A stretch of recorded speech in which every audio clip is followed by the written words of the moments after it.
Okay.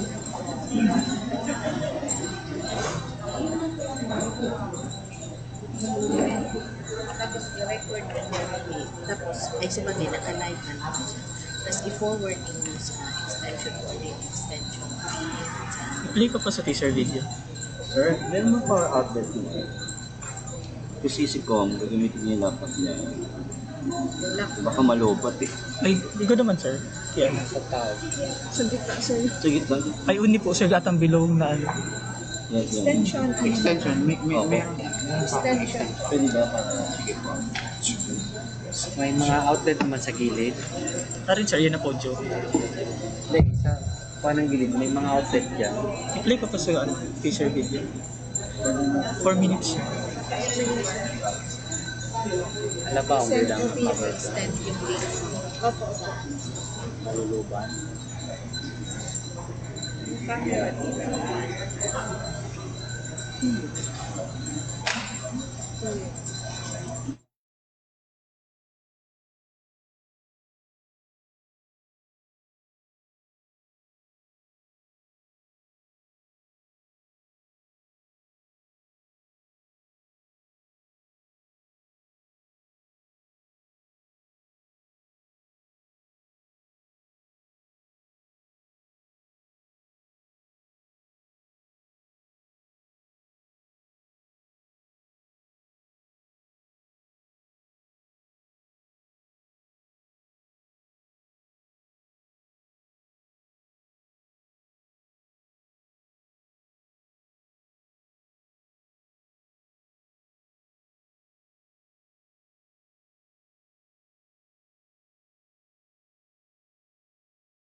Distinguished guests, participants present here at the Pepperland Hotel, and those watching through FB Live, good morning. Welcome to the Leadership Legacy for Peace and Development. Leaders come and go, but legacy remains. This is the Season 2 with special focus on peace education, a legacy approach to sustainable peace and development, with the theme, Building a Legacy of Peace Through Peace Education. At this point, to formally open our event, may I call the BU Albay Magayon Dance Troupe for the doxology, to be followed by the Philippine National Anthem, to be led by Professor Karina L. Sales, Director, IPESR. Please stand.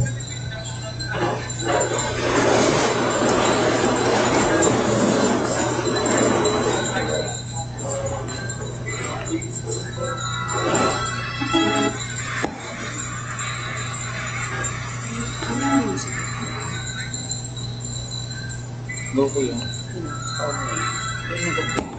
May case yan.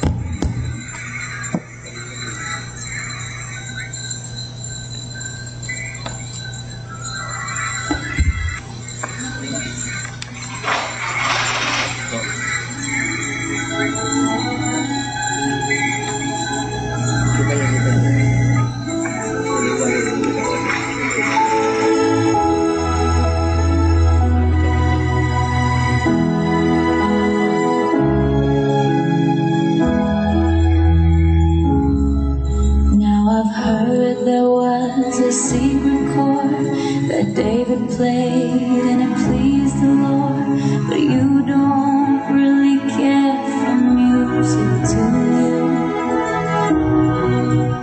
It goes like this, the fourth, the fifth, the minor fall, and the major lift. The baffled king composed a hallelujah. Hallelujah, hallelujah, hallelujah, hallelujah.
best, it wasn't much.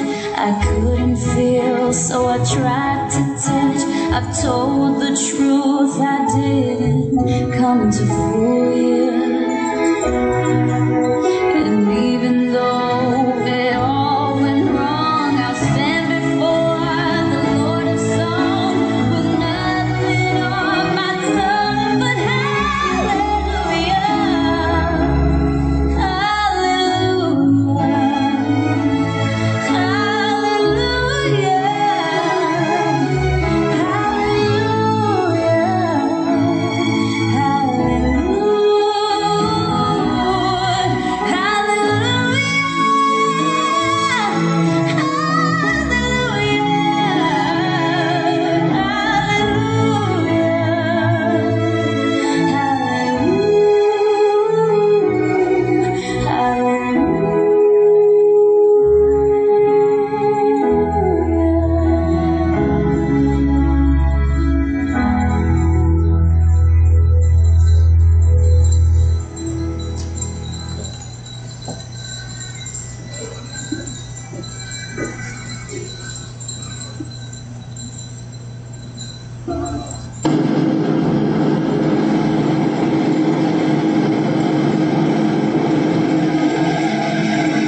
Thank you, PU Albay Magayon Dance Troupe and Professor Karina L. Sales.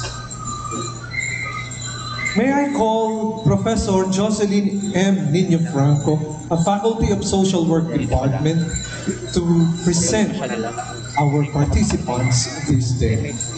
Joy, please.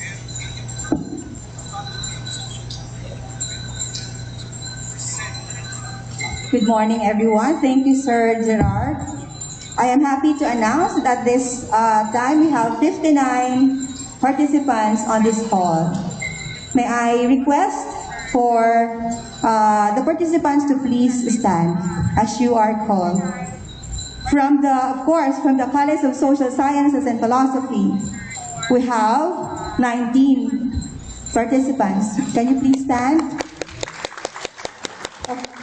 Headed, of course, by our Dean, Attorney Alex Nepomuceno. Thank you. Of course, from the Bicol University Extension Management Division, we have 6 participants, headed by Professor Rowena F. Soilo, Director of the BUEMD. Thank you very much. We also have from the BU Pulangi Campus. May you please stand? Thank you. We have 2 from the Philippine Red Cross. Thank you very much. We have Police Lieutenant Colonel Frandy Exchaluce from Regional Community Affairs and Development Division. Good morning, sir. From the BU College of Arts and Letters. Hi, ma'am. The BU Arts President Mary Jane Vicuña. From the Bureau of Fire Protection, we have 2, I think. Yes, ma'am. From the Graduate School of Bicol University, Dr. Herbert Rosana. From the Ateneo de Naga University. Welcome to Bicol University. From TESDA, good morning, sir. From BPU, College of Business Economics and Management. Thank you. From BU Open University, hi, sir. From BU Cubat Campus, we have three headed by Dr. Rosemary Hadi. Thank you po. From the Population Commission, Regional Office Number 5. Good morning po. From NAPOLCOM. Thank you. From the 9th Civil Military Operations Battalion, Lieutenant Colonel Jerome Cabigon.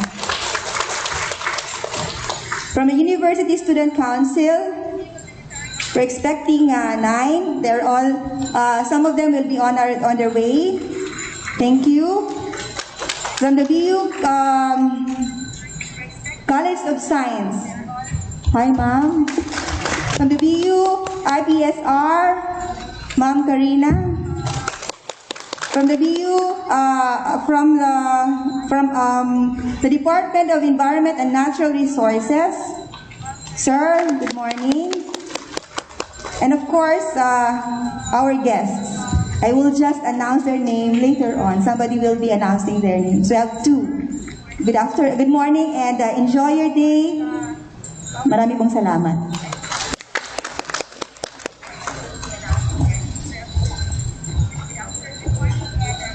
Thank you, Ma'am Joy. At this point, to give us the welcome greetings, may I call the Associate Dean of Bicol University College of Social Sciences and Philosophy, Dr. Imelda Asuncion S. Barce.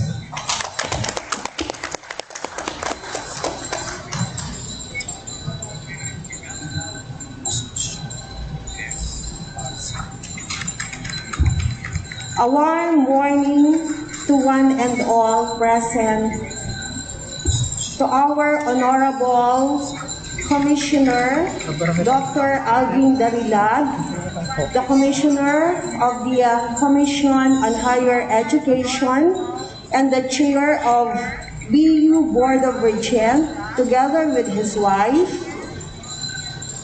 Dr. Arnulfo Mascarenhas, Bicol University President, Attorney Norly Reyes, the Chief Administrative Officer of Bicol University, Attorney Christian Rivero, Director of Higher Education Development Fund of Commission of Higher Education,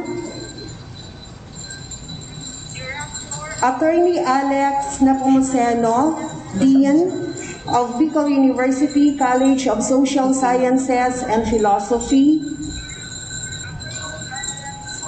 Lieutenant Colonel Jerome Cabigon, the Commanding Officer of the 9th Civil Military Operation Battalion, 9th Infantry Division, Philippine Army, and also President of Chocolate at Pandesal, Dr. Digna Paner Alba, President of Council of Deans and Department Chairs of Colleges of Arts and Sciences, Region 5, Ms. Mary Jane Vicuña, President, BU Association of Non-Teaching Staff Incorporated, Engineer Fernan de Matera, President, Bicol University Union of Faculty Association, Asher Jade Azul, University Student Council Chairperson and Student Regent of Bicol University, Dr. Edgar Barameda, President of Bicol University General Alumni Association, Dr. Gina Oropesa, Chairperson of Peace Studies Department, Dr. Maria Vida Teresa Sales, Chairperson of Social Work Department, Professor Gerardo Lawenco Jr., Department Chair of General Education,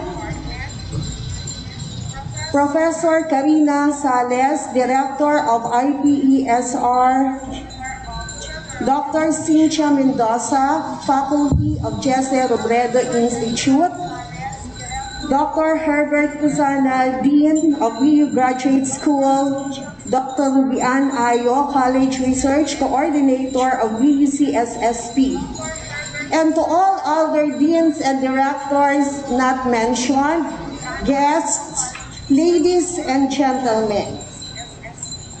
It is of immense pleasure and honor to welcome you all to the Leadership Legacy for Peace and Development Season 2, Series 1. This advocacy and extension program of BUCSSP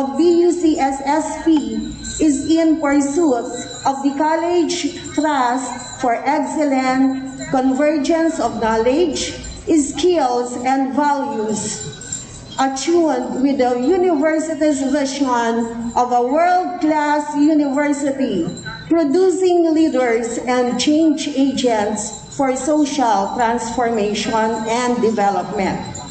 The program serves as an academy designed to provide series of trainings and webinars, tutorials, and coaching sessions, either generalized or customized, to cater to the needs of leaders across sectors within the spectrum of leadership legacy. And with the continuing COVID-19 pandemic, BUCSSP, through its lead proponent, Attorney Alex Nepomuceno, is proud to officially launch today, Season 2, Series 1 of the Leadership Legacy for Peace and Development with the theme, Building a Legacy of Peace Through Peace Education. We have amongst us distinguished personalities who are highly qualified and possess vast knowledge and experience in the field of peace education. And by the end of this seminar workshop, we hope that you all would leave feeling confident, knowledgeable, and able to live, learn, lead, and leave a legacy. Thank you, and may you all have a great time ahead.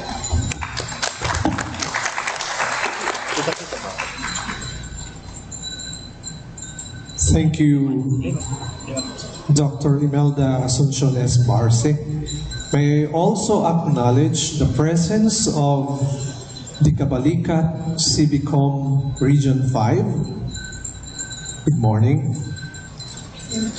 And also Dr. Myra O. Villarreal from University of Tsukuba, Japan, BU DOST PCHRD Balik Scientist Program Awardee, hosted by BUCS. And also our Regent, Professor Edgar Barameda. Good morning, sir. It seems that we are too serious and formal, and this is not my nature. So, to brighten our day and lighten our loads, let us witness the opening salvo of the BU Albay Magayon Dance Troupe.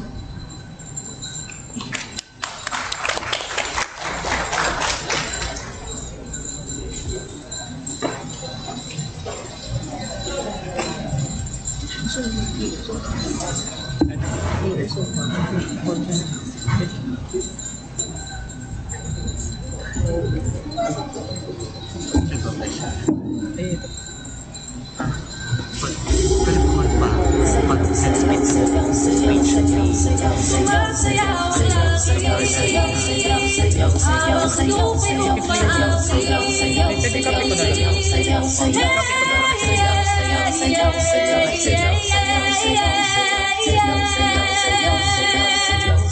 Sumasayaw langit habang lupa'y umaawi.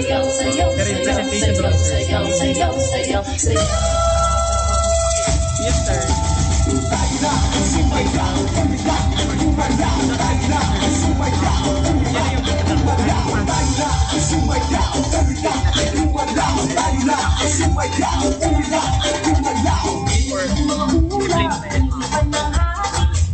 Mga iba'y lalakbay sa bituin, kay sarap mamuhay sa ilalim ng nag-iisang mundong makulay.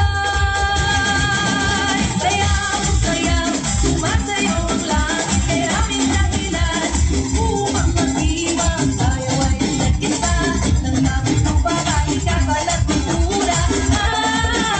Sayaw, sayaw, sumasayaw ang langit, kay aming dahilan upang mag-iwang tayo ay nag-isa ng langit ng pag-alikatan at kultura.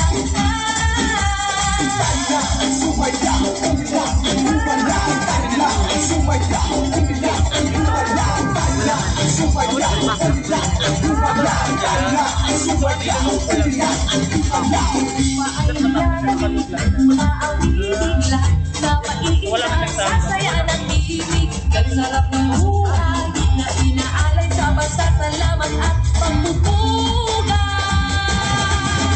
Sayaw, sayaw, sumasayaw ang langit, maraming dahilan upang mag-iwang tayo ay nag-isa ng langit upang alikasan at kultura. Sayaw, sayaw, sumasayaw ang langit, maraming dahilan upang mag-iwang tayo ay nag-isa ng langit upang alikasan at kultura.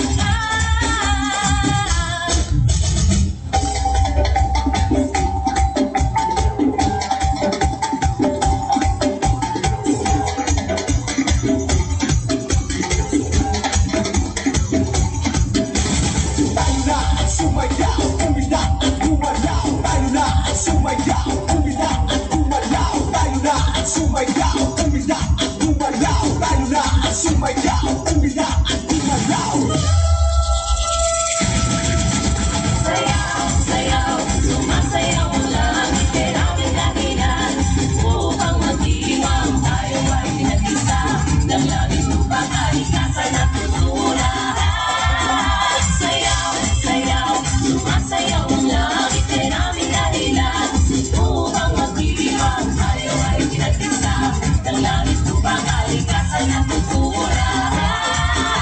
Sayaw, sayaw, sumasayaw ang langit, maraming dahilan upang mag-iwang tayo ay nag-isa ng langit upang alikasan at kultura.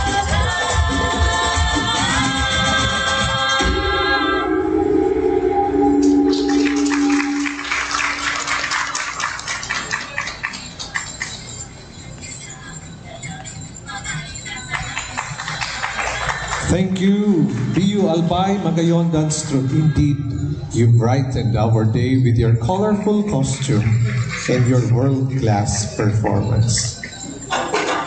At this point, may I also recognize the 5th Forward Service Support Unit of the Philippine Army, headed by Lieutenant Colonel Gerald Regis, Captain Maria Lady Quaton, and Corporal Shali A. Pidayo. Good morning. Good morning.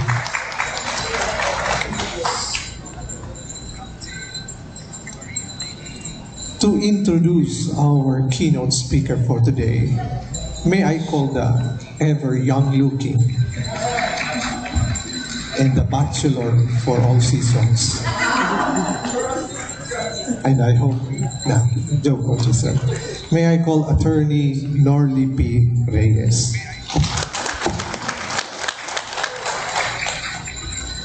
Thank you, Sir Gerard. To the Bicol University Board of Regents, to our beloved President, Dr. Arnulfo Mascareñas, to our guests, friends, ladies and gentlemen, good morning. Our keynote speaker for today is currently serving the Commission on Higher Education by progressively leading the advancement of a wide array of relevant and timely disciplines in higher education.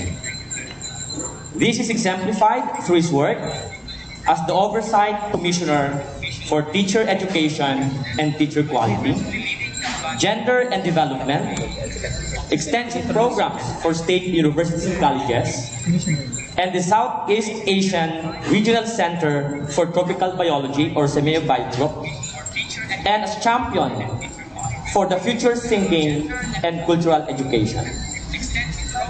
He is grounded in his belief that progressive advancements in higher education can be achieved by holistically supporting higher education institutions to be of service to faculty and students, by reflecting on previous policies and experiences, by collaborating with agencies, both public and private, local and international, and by having a more refined foresight to prepare students, regardless of ethnicity, gender, socioeconomic status, and religion, for the world of tomorrow. Included in his notable achievements in the time of COVID-19 pandemic are the spearheading in the Eastern Visayas Higher Education Institutions Flexible Learning Management System Consortium in Region 8, leading the working on resilience and innovation for teaching excellence in Region 11, and organizing a region-wide flexible learning initiatives and consortium programs of the 170 higher education institutions of Region 5, in partnership with the Bicol Foundation for Higher Education. Through his remarkable leadership, these consortia helped in leading the redefinition of higher education in the new normal. In addition to his work in flexible learning, our keynote speaker for today is also a human rights and gender rights advocate. He leads in the institutionalization of gender transformative practices, such as envisioning the revitalized gender resources centers for the regional offices of CHED, and encourages SUC presidents in realizing gender-sensitive infrastructures, as well as the creation of gender-responsive mechanisms that will address gender and development issues and concerns of higher education system.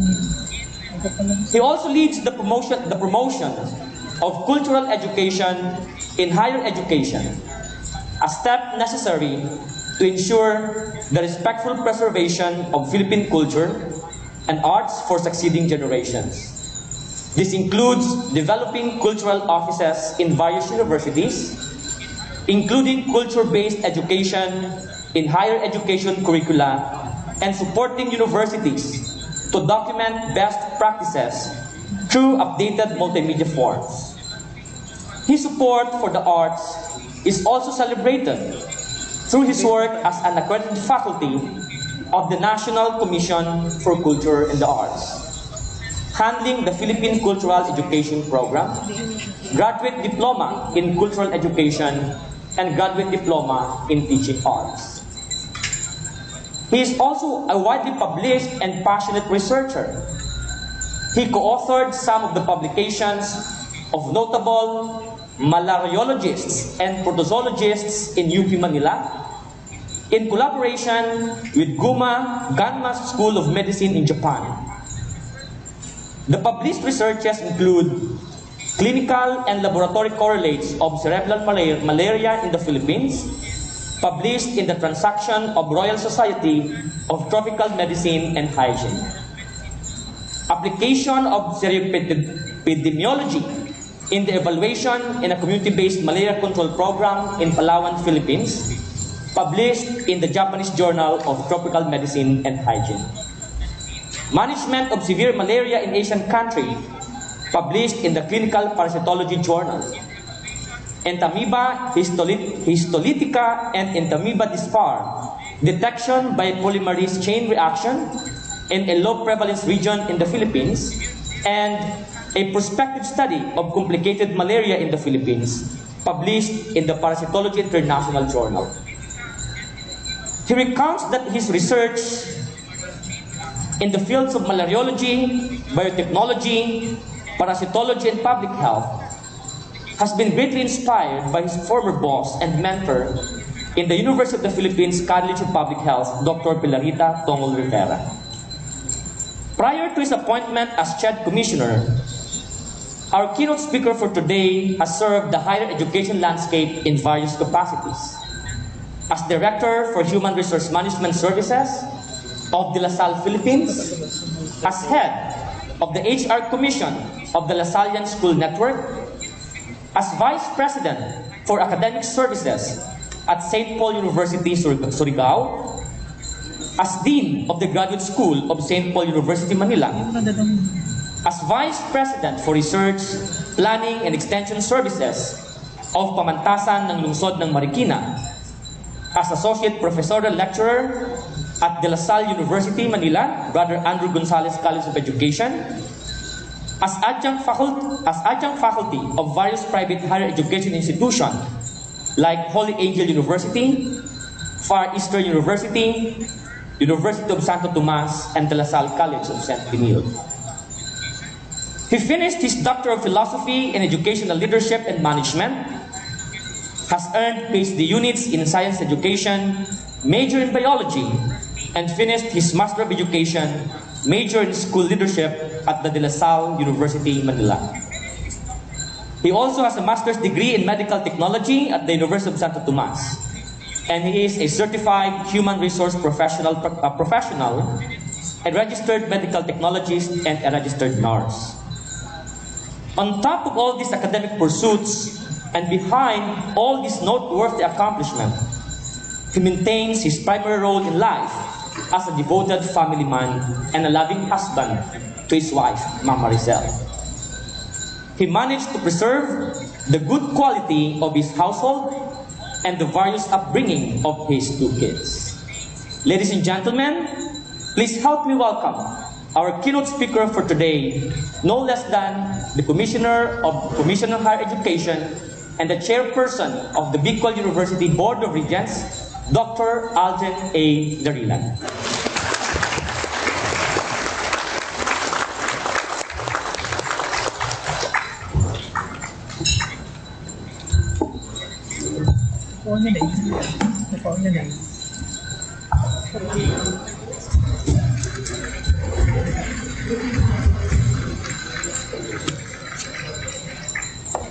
Please be seated. Thank you.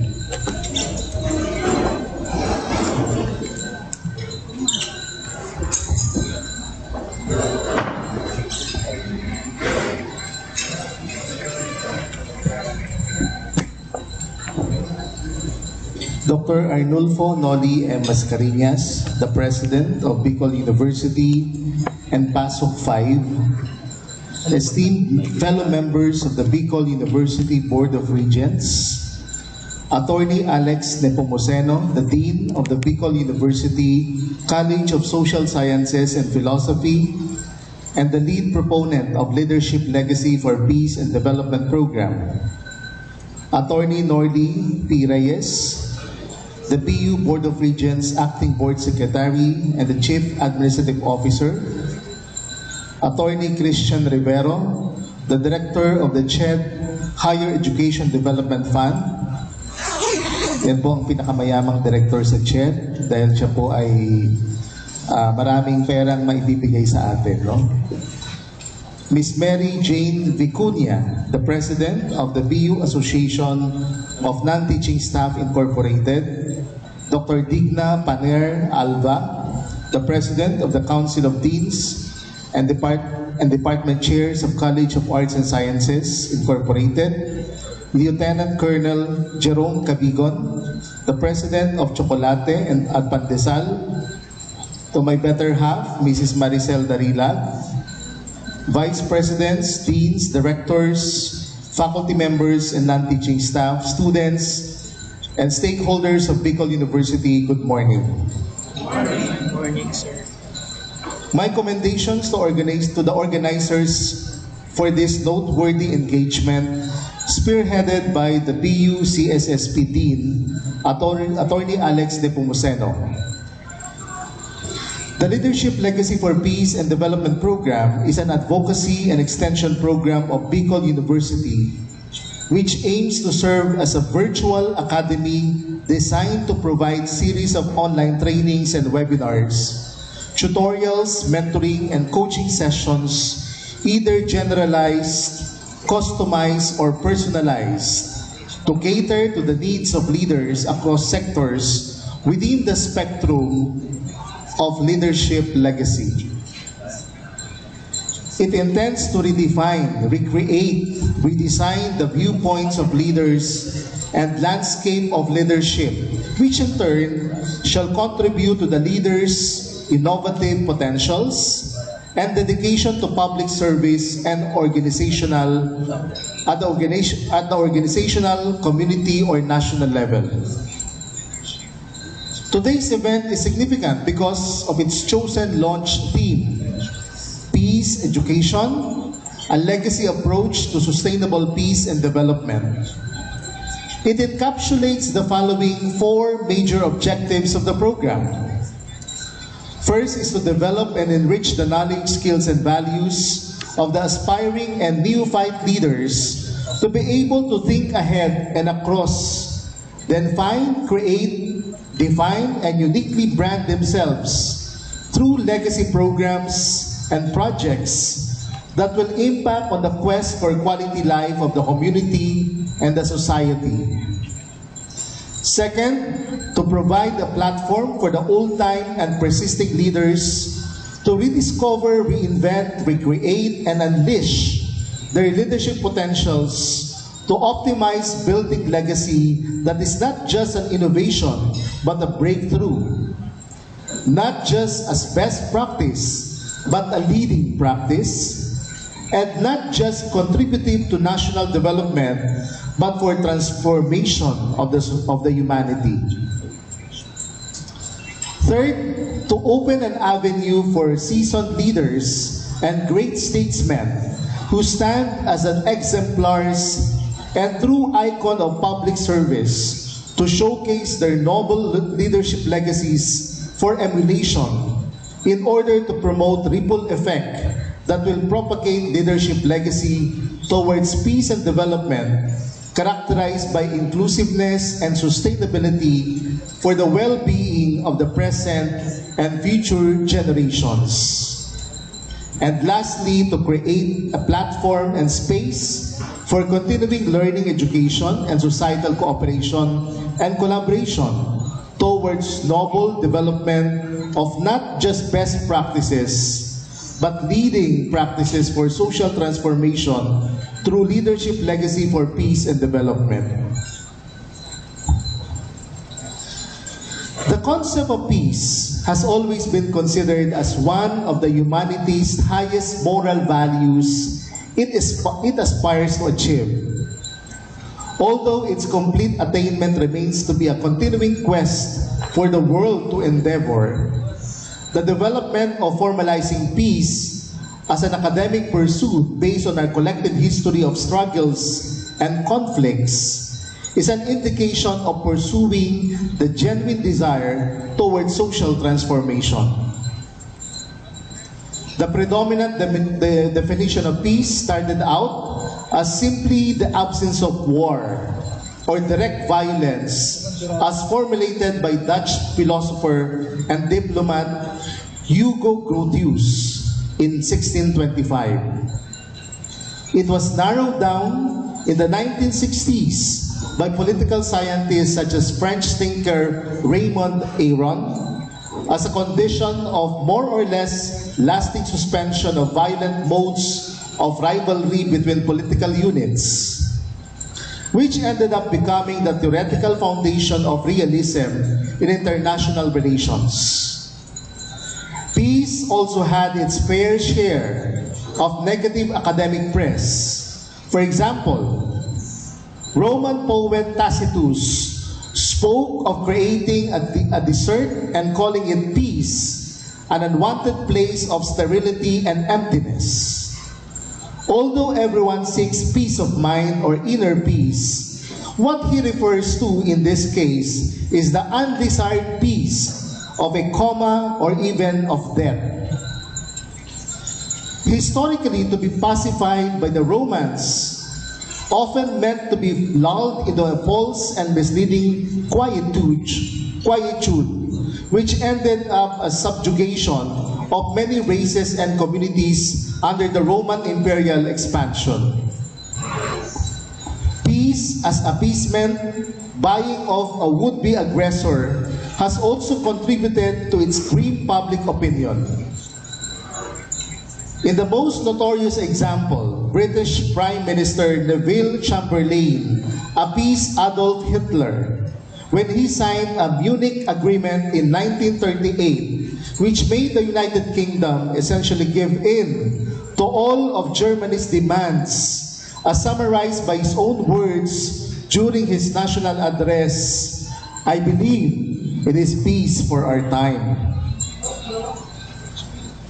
However, these perceptions about peace have changed through the works of Dr. Johan Galtung, a Norwegian sociologist renowned for being the principal founder of peace and conflict studies. He made a profound proposition by illustrating peace as essentially a relation between two or more parties. It could be parties of a person, a state or nation, a region or civilization, pulling in different directions. Peace is not a property enjoyed by one party alone, but a property of the relation between parties involved. From such relation, three types can be derived. First type, we have negative and disharmonious type. Second, positive and harmonious. And third, indifference. Since then, Galtung has championed a version of peace anchored on positive and harmonious. For Dr. Galtung, the mere absence of direct violence is not enough.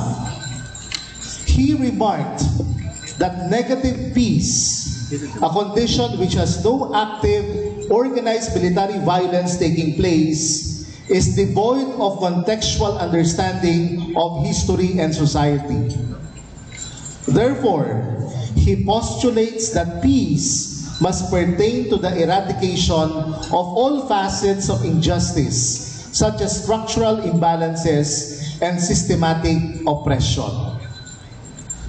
Dr. Galtung calls it positive peace, a concept of peace that is sustained by long-term investments in economic development and institutions, as well as subscription to societal attitudes that foster social justice and equity.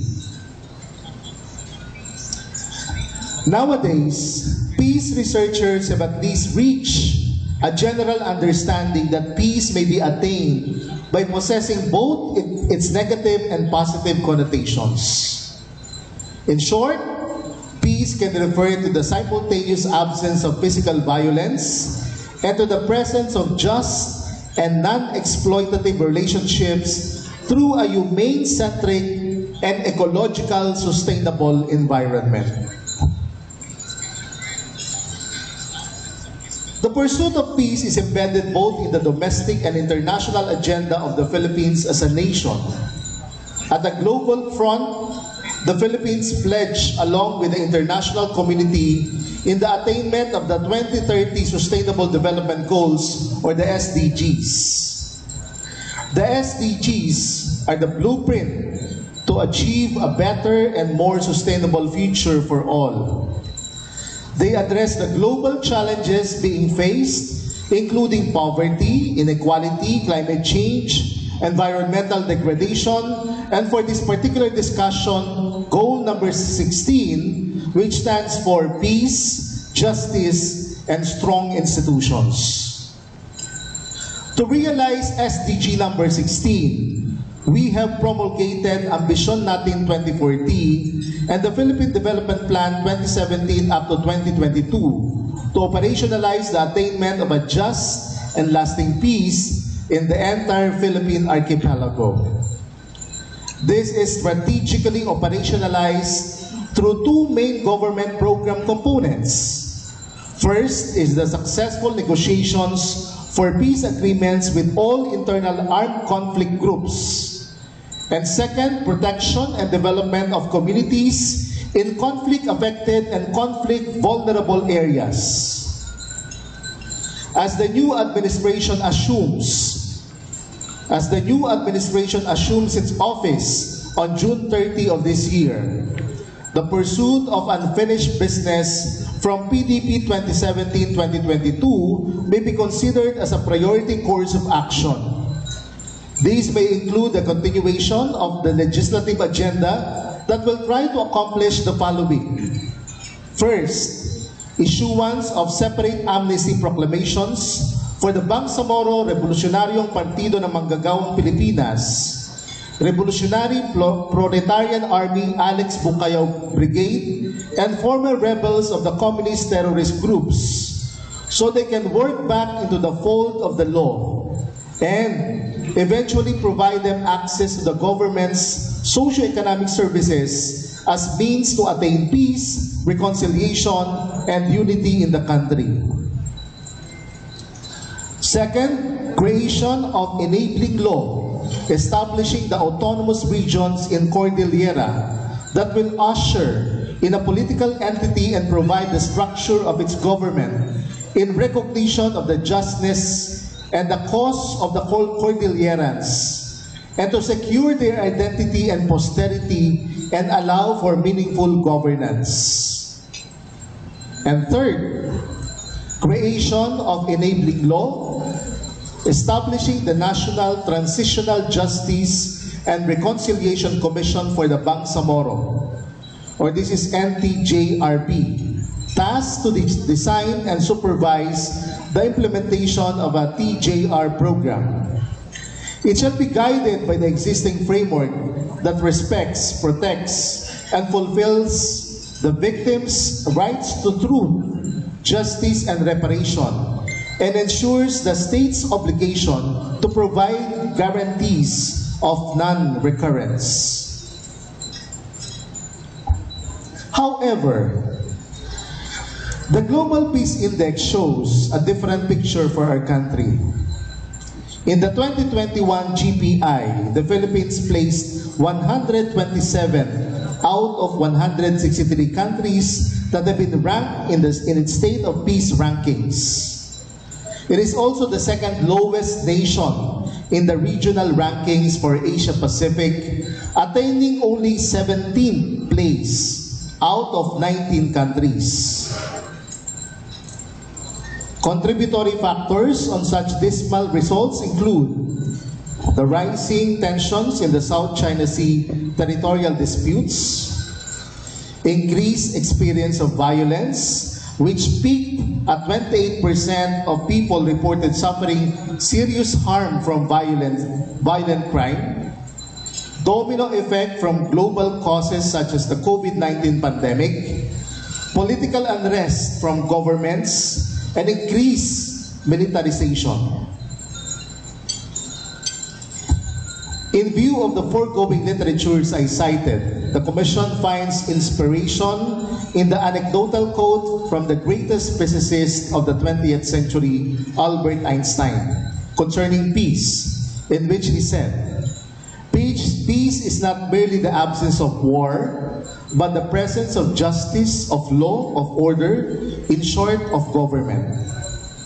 Hence, the Commission on Higher Education has actively pursued the realization of just and lasting peace in the Philippines through various initiatives either within or outside the organization. Some of the CHED supervised projects in partnership with other government agencies are as follows. We have the CHED OPAP Study Grant Program under PAMANA.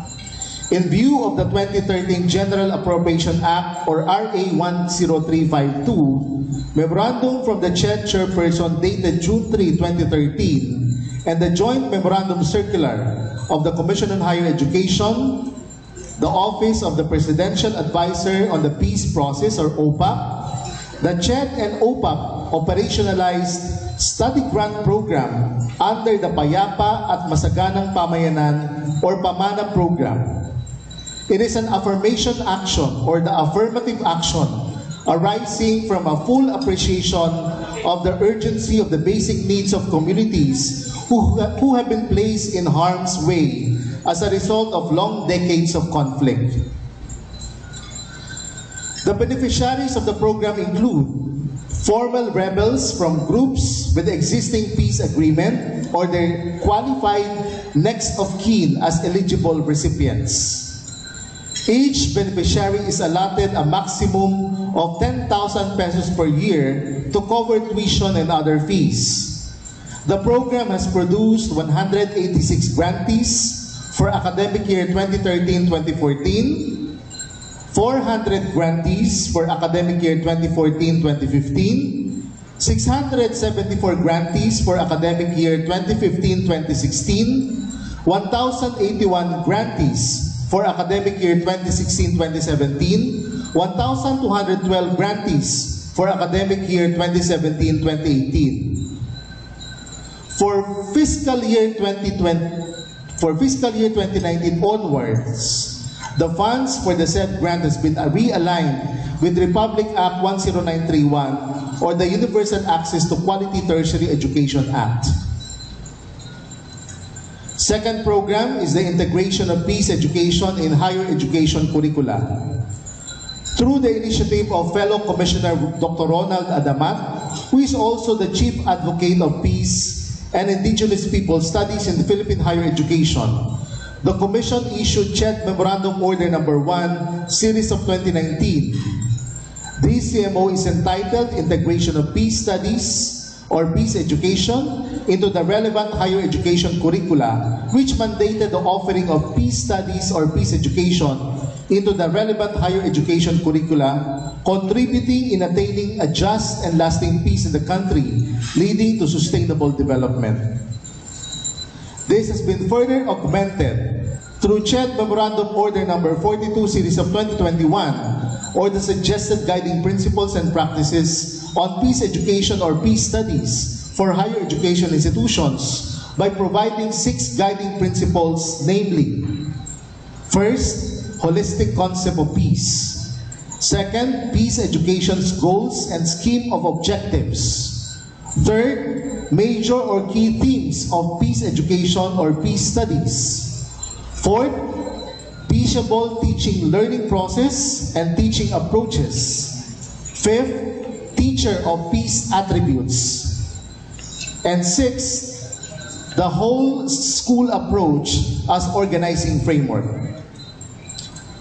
Overall, the desired objectives are to learn and cultivate awareness, concern, and behaviors that lead to peaceful relationships, conditions, and structures, while to unlearn unpeaceful patterns of thinking and relating, and seek changes by transforming people's mindsets, attitudes, and values, as well as behaviors which may have created or exacerbated existing conflicts.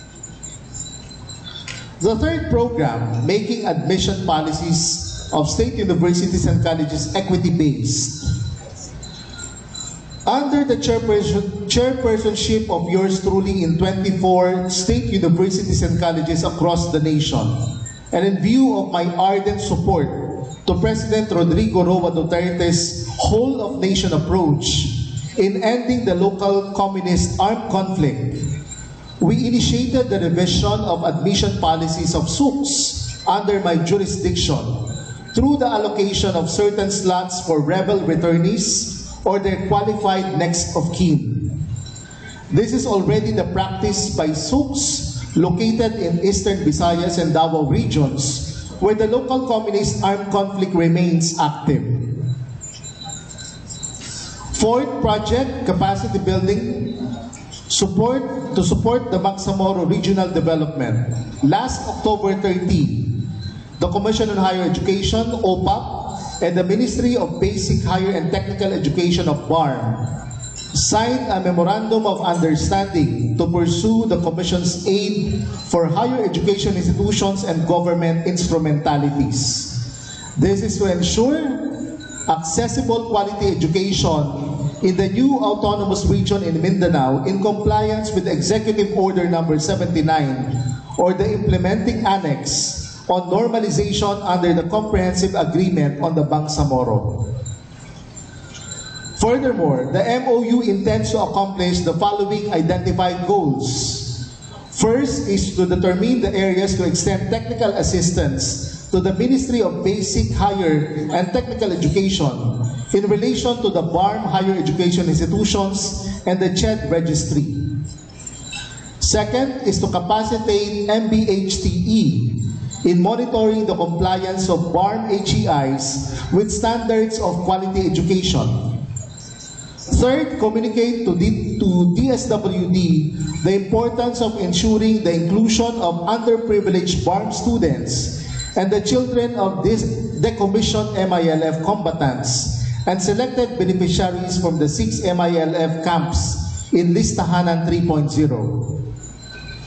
Next, encourage the deputized Expanded Tertiary Education Equivalency and Accreditation Program or ETIAP in Mindanao HEIs to help children of decommissioned MILF combatants and selected beneficiaries from the 6 MILF camps to complete their undergraduate study. We have the offering of study grants and capacity building programs to target beneficiaries subject to existing laws, rules and regulations, and procedures. Propose professional development programs to faculty and staff of BARM HEIs through the available CHED and other national government funds. Provide MBHTE with necessary assistance in the creation of a tribal university system or the Indigenous Community College. And lastly, assist MBHTE with the necessary technical assistance in the crafting of the Education Code. Allow me to conclude by reiterating the call for sincere commitment for peace building through peace education by our own Filipino peace studies experts, Dr. Loretta Navarro Castro and Dr. Hasmin Nario Galase, of whom I quote. We submit that building a culture of peace is among the essential goals for today and tomorrow. Human and ecological survival and well-being now and in the future depend on this. Therefore, let us meet the future with hope, imagination, and the willingness to forego our cold thinking and ways which hinder the blossoming of a new culture that is more peaceable. Let us educate and act for peace so that our future will hold the promises we seek. With that, isang mapayapa at mapagpalayang umaga sa inyong lahat.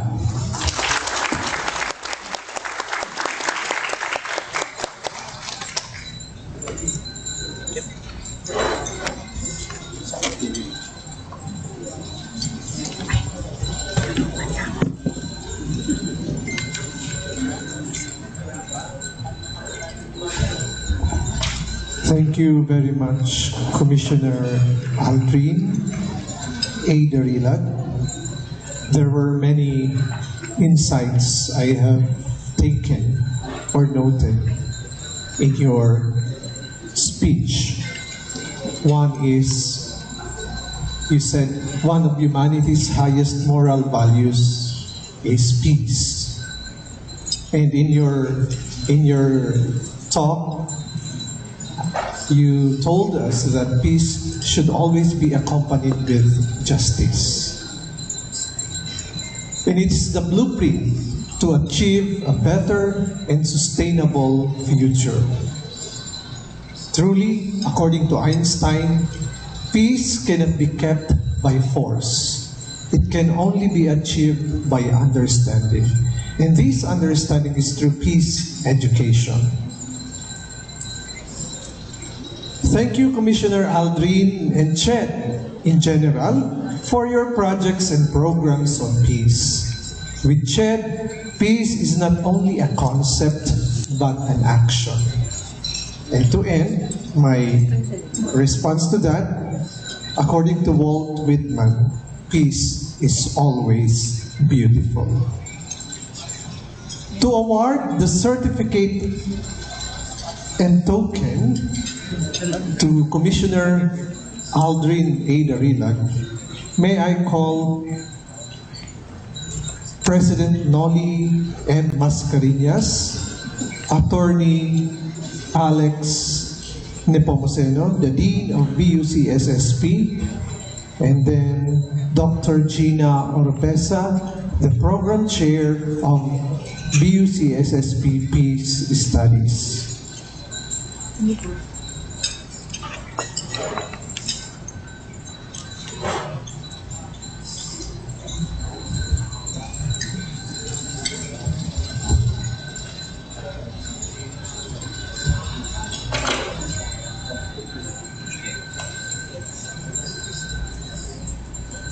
Nakadirect ka tayo.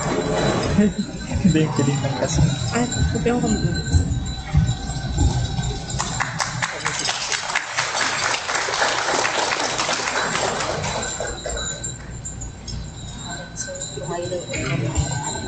Thank you, Commissioner.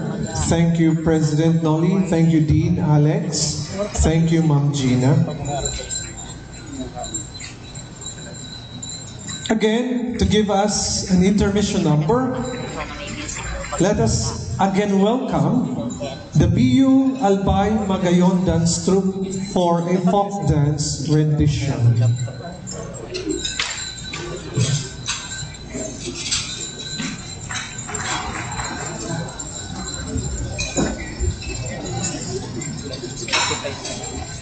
Iba kang Spotify di kasi.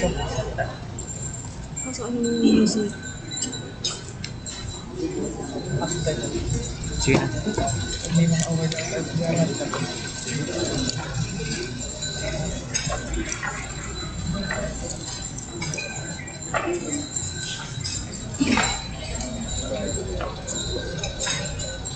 Ako na sila.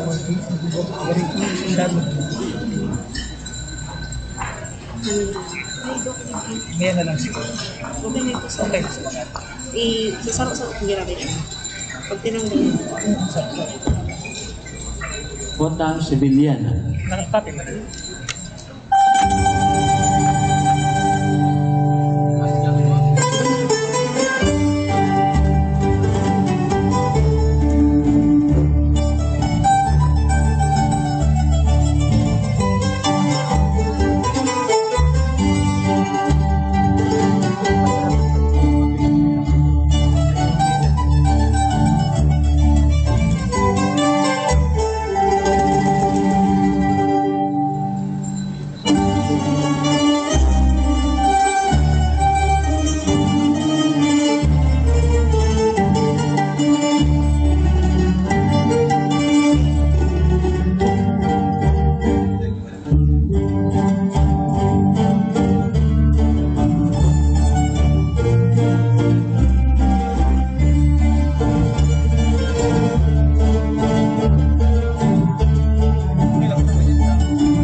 Thank you, BU Albay Magayon Dance Troupe. Really, watching them perform gives us a very meaningful day because it gives us a sense of identity. Thank you, Ma'am Karina, for your artistic talents through your coordinator and choreographer, Sir Mendaza. Now, to further give this event more meaning and inspiration, let us welcome the ever hard-working and inspiring leader of the Bicol University, our very own President Arnulfo M. Mascareñas, for his inspirational message.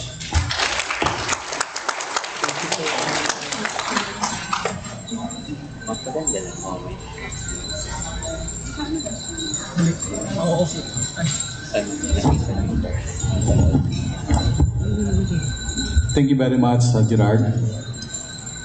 To our Commissioner and Chairman of the Board of Regents of Bicol University, Dr. Alvin Darlag and his better half. To the Dean of the College of Social Science and Philosophy and the convener of this Legacy Program for Peace and Development, Attorney Alex Lumuboseno. To all the deans and directors who are here to be part of this very important activity for peace and development. To all participants, marahil na aga sa inyong gabos. First, thank you, Alex, for inviting me to be part of this event. I missed your event yesterday because of my official business in Metro Manila, but I told you that this time I'm not going to miss this peace forum which you have initiated for today. So I'm here now. I told Alex that, naku Lex, pag pala niya ako, 60 plus ka niya ako. Nagtuloy lang sa imong ko yan. Resistensya. Unlike before when I would come here, then the following day I would again leave. Very sudden 30 years old ako. But now I feel that ang mga kasukasuan ko, nagkukurulog naman. But anyway, duty calls. Friends, today I feel the world needs not just a moment of silence, but an interlude of reflection. The recent mass shooting in Texas that killed 18 children right inside a school, which to me is a place that's supposed to be safe, is something that made me rethink about the ways by which we value our lives and those of others. And the other day also, I read in the Quran that a heartthrob way back in 1970s, maybe ito mga kasikilan ko dito sa venue ngayon would recognize this heartthrob, si Alain Delon.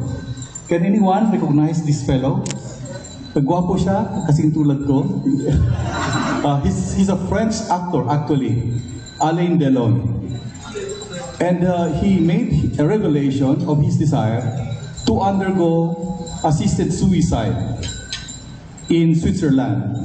Because right now, he is around 86 years old.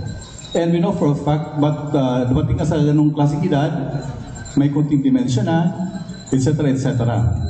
So with all this, my dear friends, I ask myself, do we still value life?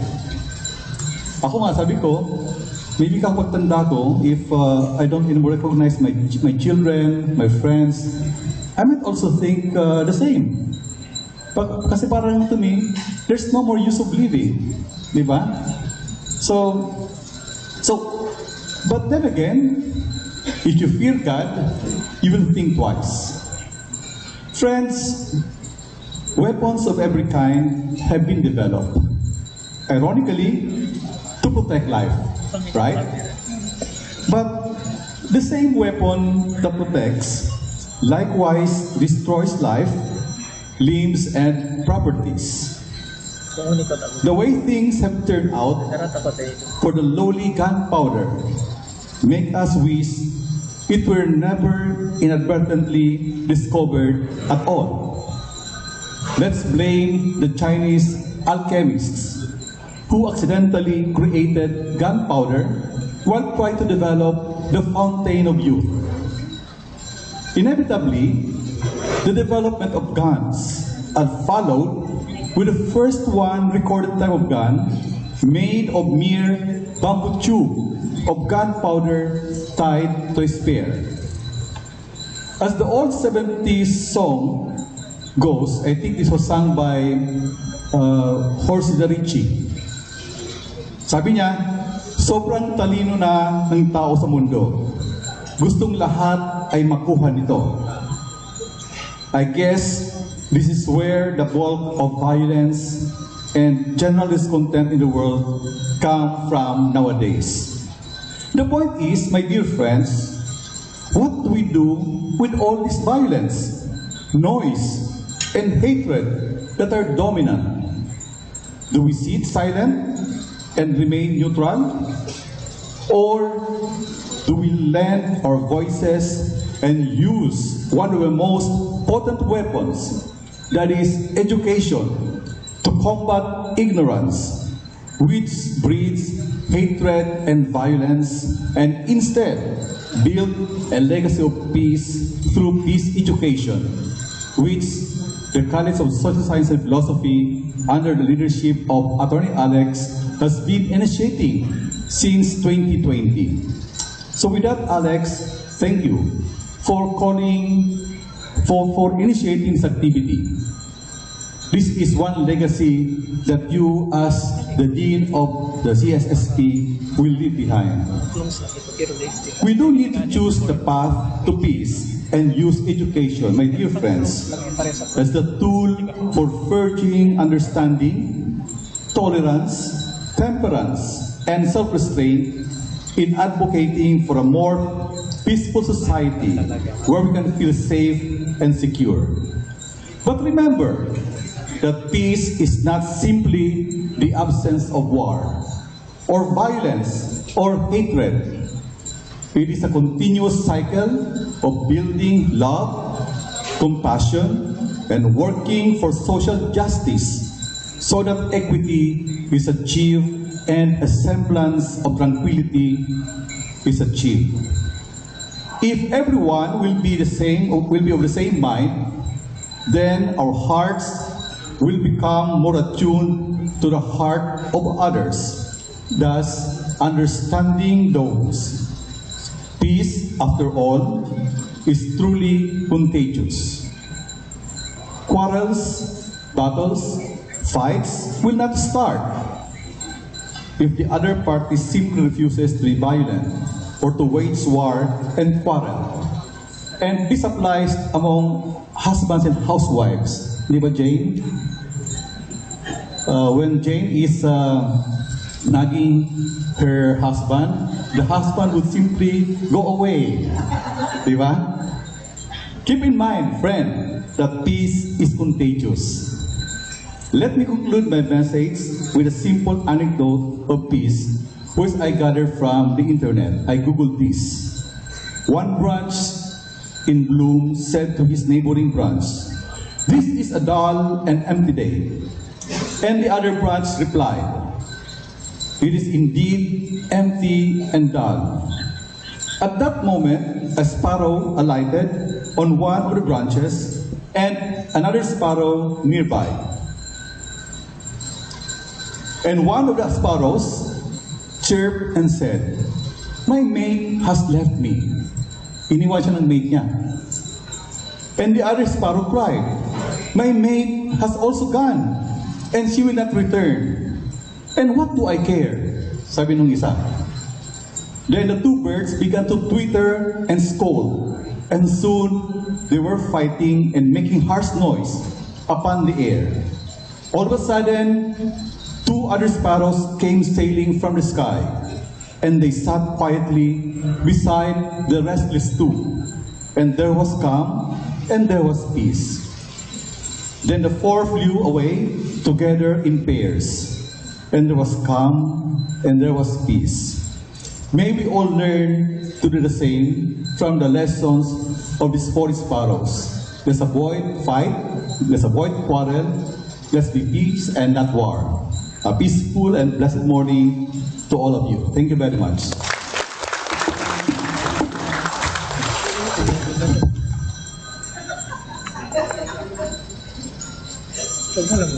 Thank you, our dear President. With your inspiring message, I can sum it up with one line, according to Van Gogh. There is peace even in storm. Thank you for inviting us to reflect on the value of life through peace, compassion, love, and justice. Kaya lang, may tumawag. Kaya yung awarding, maybe later. Okay. So, while listening to our president,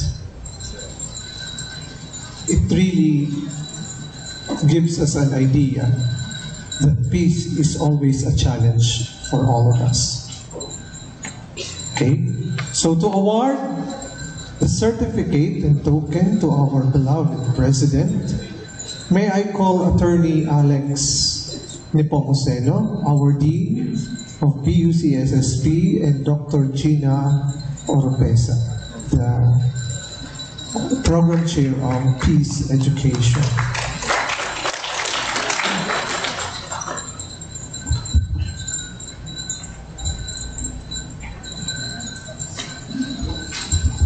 Galing nakada ko na ako kay Atty. Alex TV ah.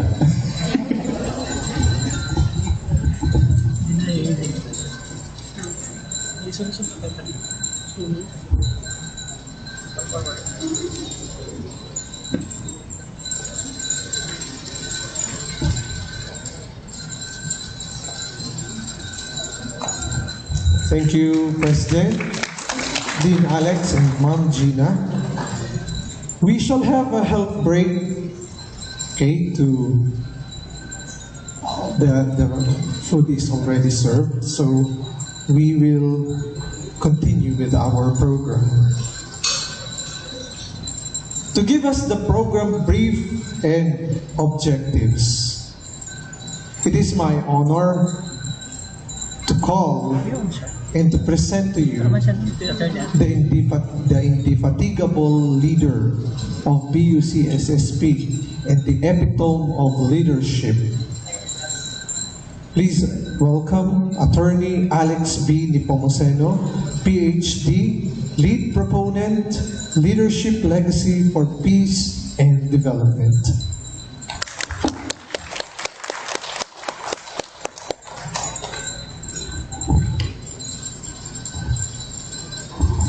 Thank you very much, Professor Lawenko.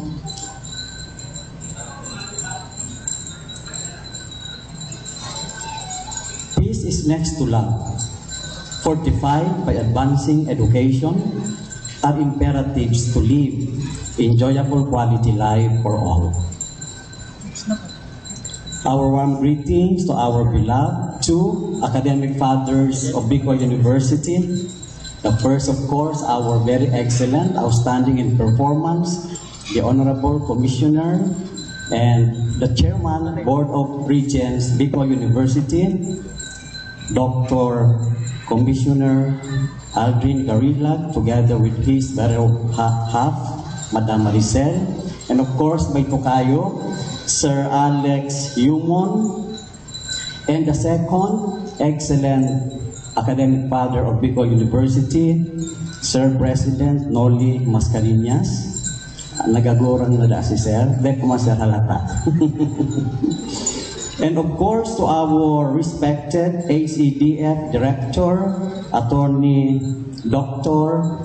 Chris Rivero, and Bicol University officials who are around, the deans, the directors, the associate deans, and associate directors, together with our, ito talaga Sir Gerard, the word, indefatigable Attorney Norly Reyes with multiple functions and tasks in the university. Of course, our Balik Scientista, Dr. Mayra O. Villarreal. Thank you very much for choosing Bicol University. Our BUCSSP department chairs and faculty members, the Social Science Peace Studies faculty members, the BU, USC, and CSE student leaders with our chairs around as members of the Honorable Board of Regents, and of course, Professor, President of Alumni, Sir Ed Parameda, sino pa yung iba? And our distinguished guests, may I refer to the program for total enumeration as an expression of our gratitude for gracing our occasion. My President in broadcast, Madam Digna Paner Alba, the President of Council of Deans and Department Chairs of Colleges of Arts and Sciences, Incorporated, and our protector from bad elements of society of whatever sort, Lieutenant Colonel Jerome B. Cabigon, and at the same time President of Chocolate at Pandesal, together with the respective representatives of the agency members of Chocolate at Pandesal, the President of BU ANS Association of Bicol University, Madam Mary Jane A. Vicuña, Engineer Fernan D. De Matera, the President of Bicol University Union of Faculty Association Incorporated, who right now is taking a final examination. And of course, our incoming USC Chairperson Student Regent, Ms. Aser Jade Azul, and Dr. Edgar S. Parameda, the President of Bicol University General Alumni Association Incorporated, my very own Department Chair of Peace Program, Dr. Gina M. Oropesa, and our very own guest speakers this afternoon.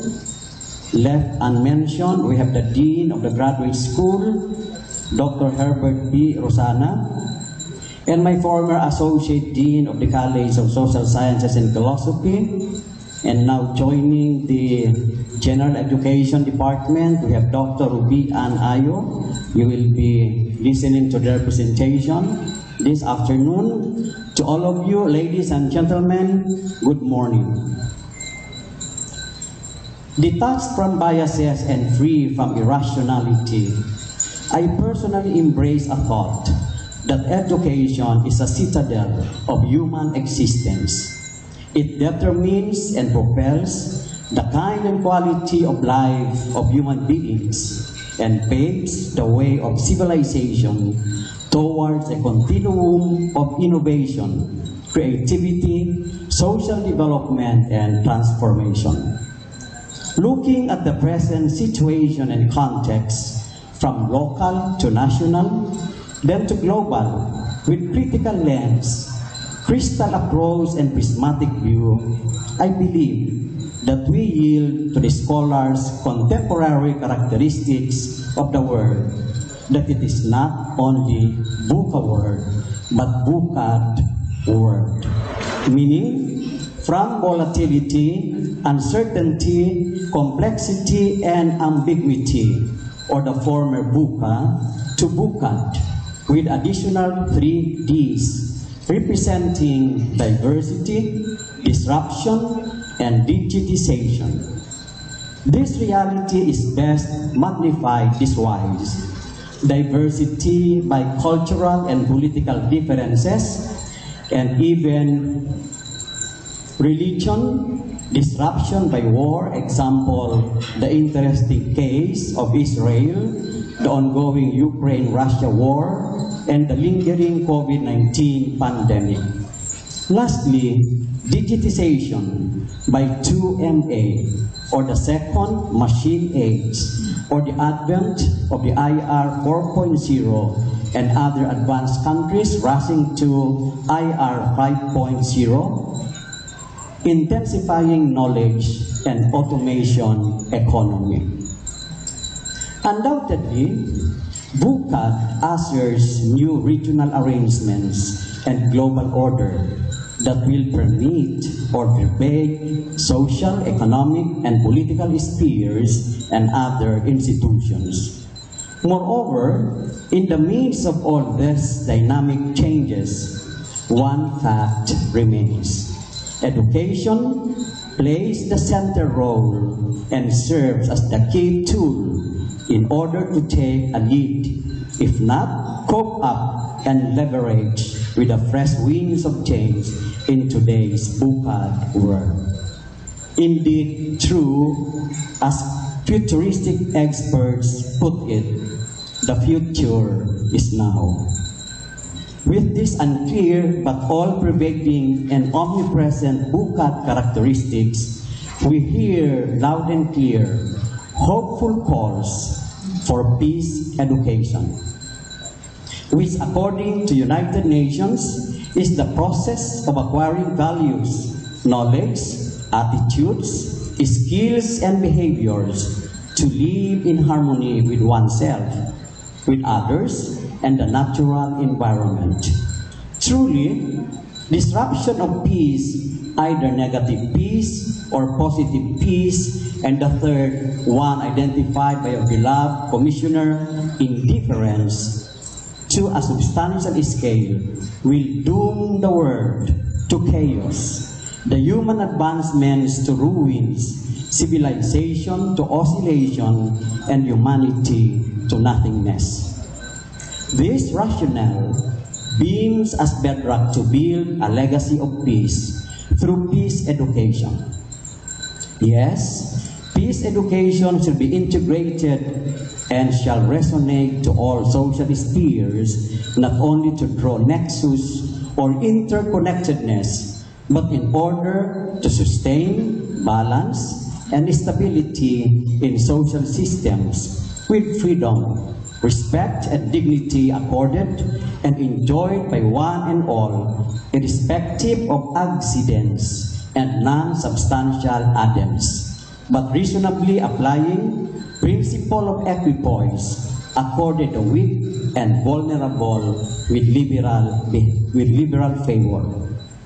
Having articulated this, the BUCSSP Leadership Legacy for Peace and Development Program, with deference to peace advocacy and pursuant to TED Memorandum Circular No. 1, Series of 2019 with subject Integration of Peace Studies Education into Relevant Higher Education Curricula, and TED Memo Circular No. 42, Series of 2021 with subject Suggested Guided Principles and Practice on Peace Education Studies for Higher Education Institutions, headed and designed Season 2 of Leadership Legacy for Peace and Development Program, with focus on peace education, a legacy approach to sustainable peace and development, with a kick-off theme for Series 1, Building a Legacy of Peace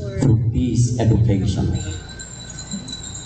We are sincerely thankful for the strong support of Bicol University Administration, headed by our very respected and loved President, Dr. Noli, the student body, the teaching and non-teaching staff, other stakeholders in the community for the strong support extended in the Season 1, comprised of 5 webinar series from September 2020 to December 2021.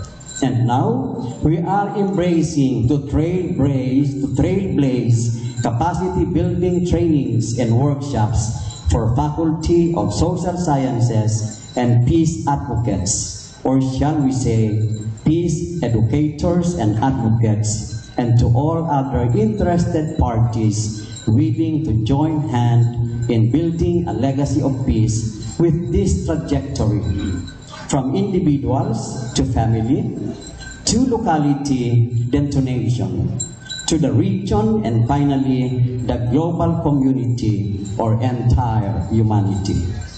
This is the trajectory, going global.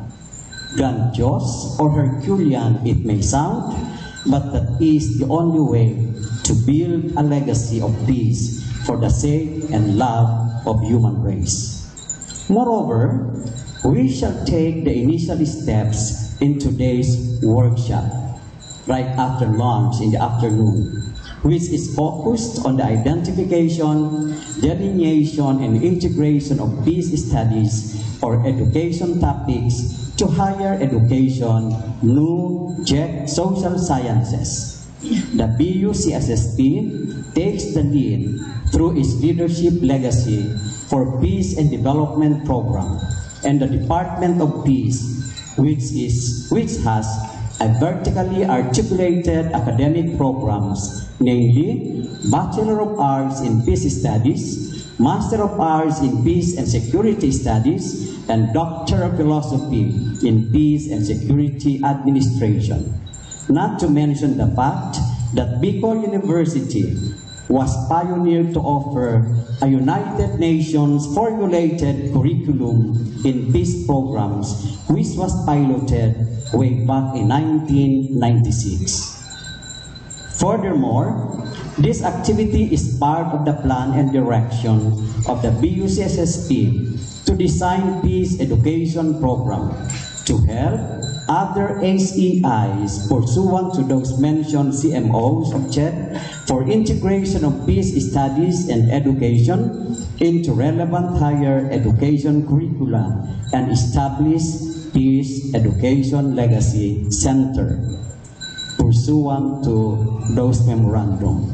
That's the very reason why, with permission of our Honorable Chair, may I mention our Director Aram, who according to our BOR Chair is the most moneyed among the directors. So we need the financial support for funding in order for us to carry out PEP, Peace Education Program, for Bicol University, CSSB, Peace and establish faculty members to share their expertise to our social science professors to integrate peace education across first Bicol region and later on the nation.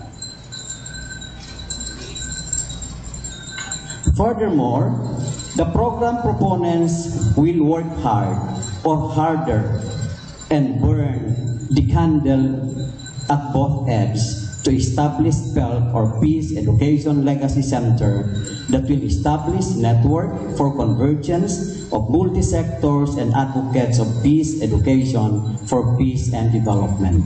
That's why this seemingly small group is actually a composite of a huge network, because this is represented by the various agency members of Chocolate at Pandesal and by the CODCAS and also by other field of studies.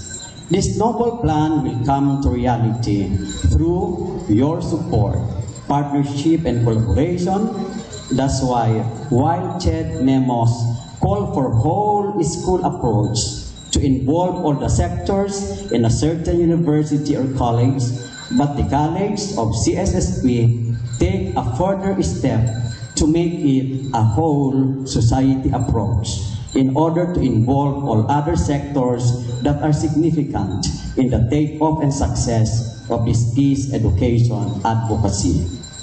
Anyway, may I reiterate Attorney Christian Rivero, who will discuss later on how funding opportunities for peace education programs under CHED HEDFs will be availed of. Likewise, I am confident that with the various sectors ably represented for manifestation of support, this will happen a little later, of a few listed in the program, we are more than confident that our plan and initiative will come into fruition.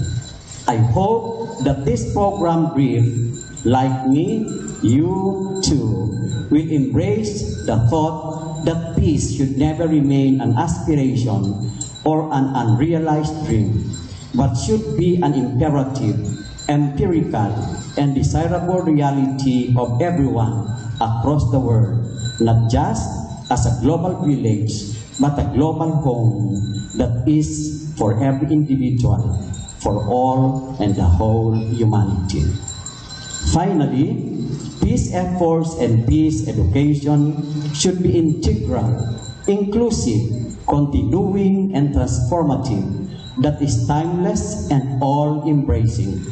This requires that every individual and effort be characterized by efficacy and legacy-driven, wherein peace is viewed and appreciated as our legacy through active or inactive action, or dynamic and passive participation, that we plant the seed of peace in our heart in a meaningful, valuable, and desirable action that by the metric of efficacy is worth remembering as it leaves an imprint judged by history as a legacy contributive to the attainment of sustainable peace and development. To all of you, thank you and pleasant day ahead.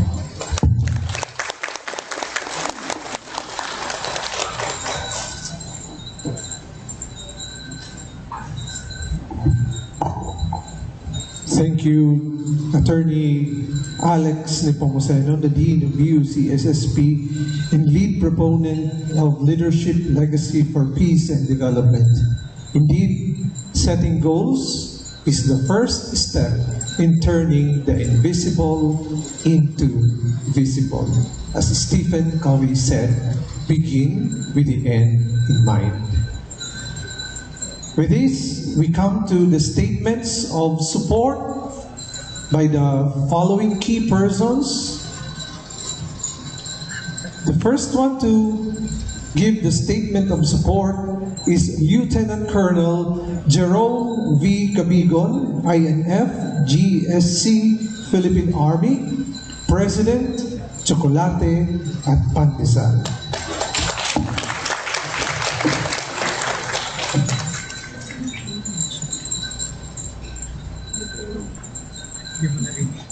First of all, let me acknowledge the presence of Dr. Aldrin Darilag, the Commissioner of the Commission on Higher Education, and Dr. Arnulfo Mascareñas, the Bicol University President. Magandang umaga sa inyo, sir. And I would also like to express my deepest gratitude to Attorney Alex B. Nepomuceno, the Dean of the Bicol University College of Social Sciences and Philosophy, Daraga Campus, for the invitation to grace this significant occasion, the Season 2 of Leadership Legacy for Peace and Development. Thank you, sir, for your invitation. Sa lahat po ng bumubuo ng Bicol University Council of Deans, Department Chairs of College of Arts and Sciences Officers, Chocolate at Pandesal member agencies, Bicol University Academic Administrators, Bicol University Student Council Officers, GEC Social Science Faculty Members, at sa lahat po ng mga peace educators and advocates na present po dito ngayon, magandang umaga po sa ating lahat. In behalf of the 9th Infantry Division, Philippine Army, under the leadership of Major General Alex Luna, and the Chocolate at Pandesal member agencies, we are expressing our fullest support to the Bicol University's Peace Education Program that we believe will greatly contribute in our country's united effort, a whole-nation approach towards national development. No social responsibility is greater than that of being able to be part of the solution rather than being part of the problem. Embracing peace education can magnify what the future looks like, because no legacy is as rich as being able to produce young professionals who can peacefully coexist regardless of the differences in their culture, beliefs, opinions, behavior, and expectations. If we truly desire to establish a culture of peace in our society, we must learn to welcome the principles of uniqueness in diversity. If all of us will engage in peace education, we will be able to establish and further promote the social norms of dignity, respect, and the rights of every Filipino in our society. Peace education can unite varying ideas, and transform individual or group differences into one common purpose. Yes, it is true that in the world we live in, there is always a possibility that opposing views can lead to conflict. However, an important aspect of conflict is that it includes potential for change. And it is in this context that peace education addresses the issues of conflict and conflict resolution by teaching individuals how to take creative approaches to the conflict and how to find different possibilities for the conflict resolution. The pursuit of peace education opens many doors of opportunity which allows individuals to gain knowledge and skills that encourage personal growth and development, contribute to self-esteem and respect of others, and develop competence for a nonviolent approach to future conflict situations. Allow me to reiterate, we are expressing our fullest support to the Bicol University's Peace Education Program. Peace education can help us acquire skills for nonviolent conflict resolution. It can also reinforce these skills for active and responsible action in the society for the promotion of the values of peace. In reality, conflict is part of life. It is inevitable. Although conflict describes an imbalance or an existence of difference between the needs and interests of two sides, peace education will allow us to understand and conceptualize realistic approaches of resolving differences positively. By recognizing the problem, by recognizing one's own needs and interests, and by acknowledging the needs of the opposing sides, we can achieve a constructive, nonviolent conflict resolution. But more importantly, peace education, through peace education, the society can be educated for a peaceful existence on the basis of nonviolence, tolerance, equality, respect for differences, and social justice. Thus, conflicts, particularly violent ones, can be prevented, while the promotion of peace can be sustained. Ladies and gentlemen, we all need to work together. We all need to unite our ideas towards a common purpose. We all need to remove the barriers that are hindering us to communicate and understand our differences. We need to educate our youth and instill in them the values of a true Filipino race, the only race in the world which established the spirit of bayanihan. If we are to sustain this kind of peace education, let us also instill in ourselves the value of volunteerism and practice within ourselves and our respective communities the nature of a true and responsible Filipino citizen. If we truly want peace to reign in the Philippines, let us not be divided with our differences. Let us not allow the threats and influences of terrorism, the threats and influences of criminality, and the threats of foreign aggression destroy our future generations and our peaceful nation. Let us not allow groups and individuals with evil minds and evil intent destroy the image of Bicol University as one of the finest educational institutions in the Philippines. According to Dr. Jose Rizal, and I quote, "Ignorance is servitude, because as a man thinks, so he is. A man who does not think for himself and allows himself to be guided by the thought of another is like the beast led by a halter." Once again, the 9th Infantry Division Philippine Army, under the leadership of Major General Alex Luna and the Chocolate at Pandesal member agencies, are expressing our fullest support to the Bicol University's Peace Education Program. Magandang tanghali po sa ating lahat.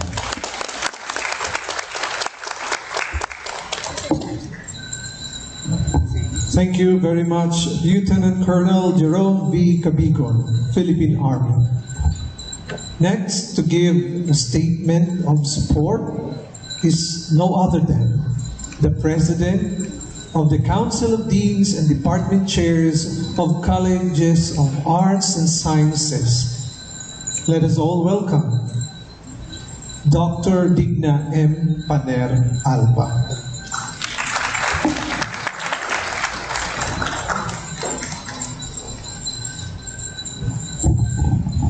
Good morning, everyone. A pleasant morning to everyone, especially to our guest speakers, headed by Commissioner Darilag. Magandang umaga po. The Council of Deans and Department Chairs of Colleges of Arts and Sciences of CHED Region 5 extends its support and appreciation to the recognition given to the relevance to or of our general education courses. These are art appreciation, understanding the self, science, technology, and society, math in the modern world, purposive communication, ethics, readings in Philippine history, and the contemporary world. This is also together with the mandated courses like Life and Works of Jose Rizal and the National Service Trainings Program or NSTP. One section of peace education in the contemporary world is definitely not sufficient to cover the diverse concepts nor theories about peace and peace education.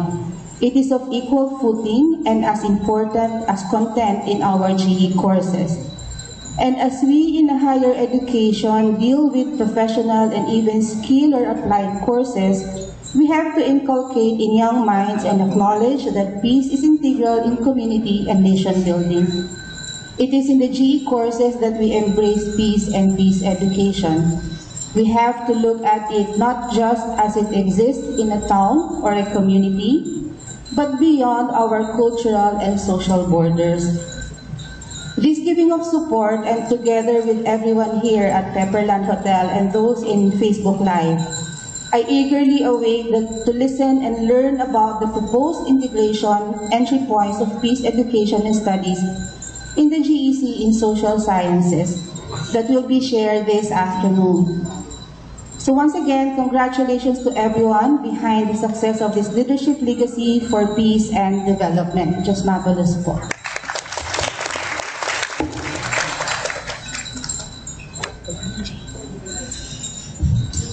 Thank you, Ma'am Digna. Thank you very much.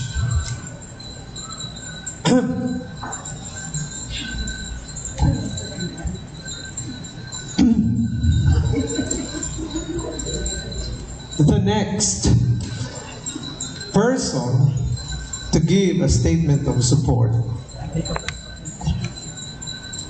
I observed her since this morning. She came very early. In all the corners of this hall, she took pictures in all the corners of this hall. Why?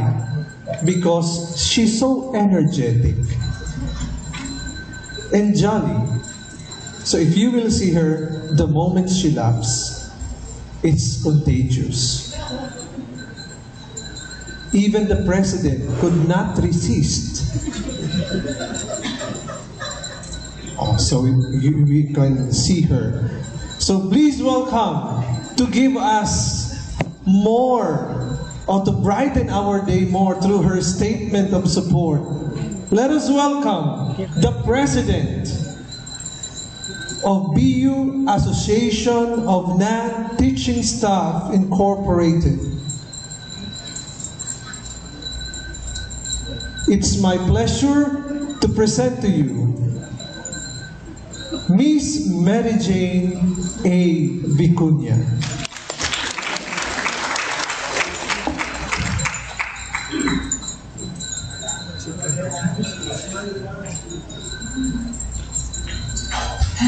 Thank you very much, sir. Naulog sa puso ko talaga. Okay.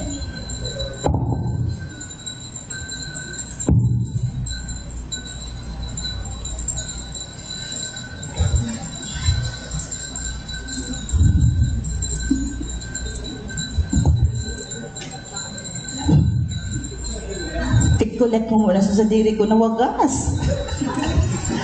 Okay. My felicitous greetings to Dr. Arnolfo M. Mascarenhas, our compassionate and very able President. to our very young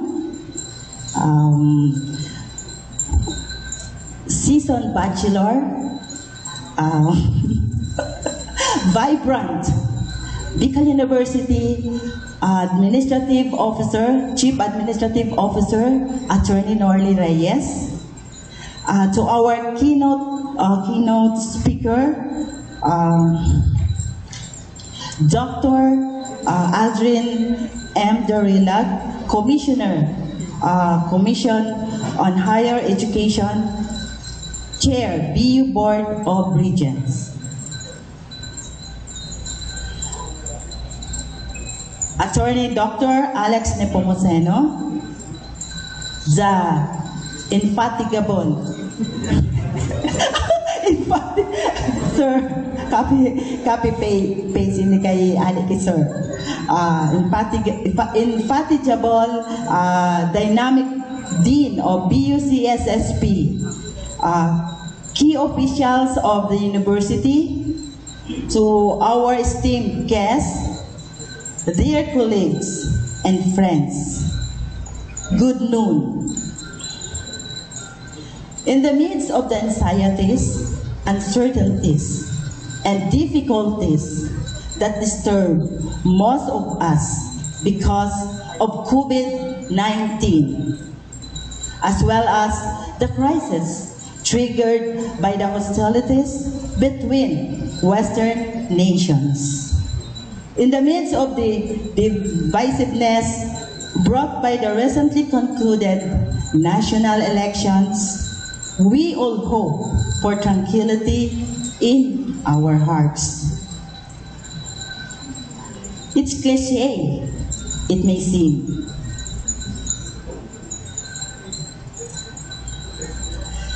But who does not want to have world peace? Indeed, the trust of BUCSSP towards sustainable peace and development, it is not important but timely. Peace in all its facets can best be understood, related to action, and made into legacy if it is translated through education, and the message of which proliferated effectively. In this note, I speak in front of you today with conviction and commitment in stating for and on behalf of the non-teaching staff of the Bicol University our support to the noble cause of the BUCSSP in its activity on leadership legacy for peace and development. As always, you can be assured of the usual cooperation from our end and our support in the best of our capacity towards the achievement of the goals of this endeavor. Sir Alex. Thank you very much and good day.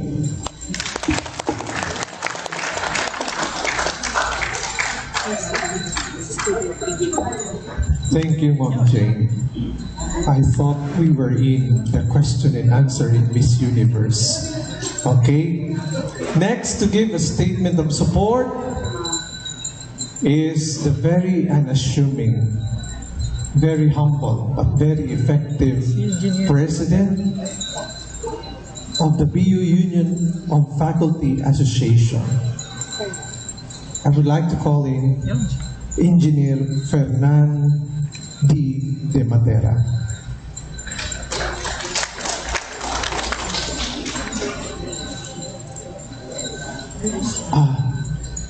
We wish him and pray for him for his successful examination. Okay. Next is the USC Chairperson and Student Regent of Bicol University University Student Council. May I call Asher Jade Azul.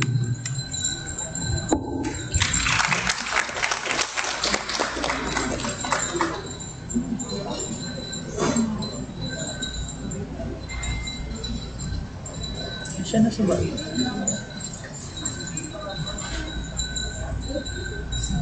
Good day, everyone.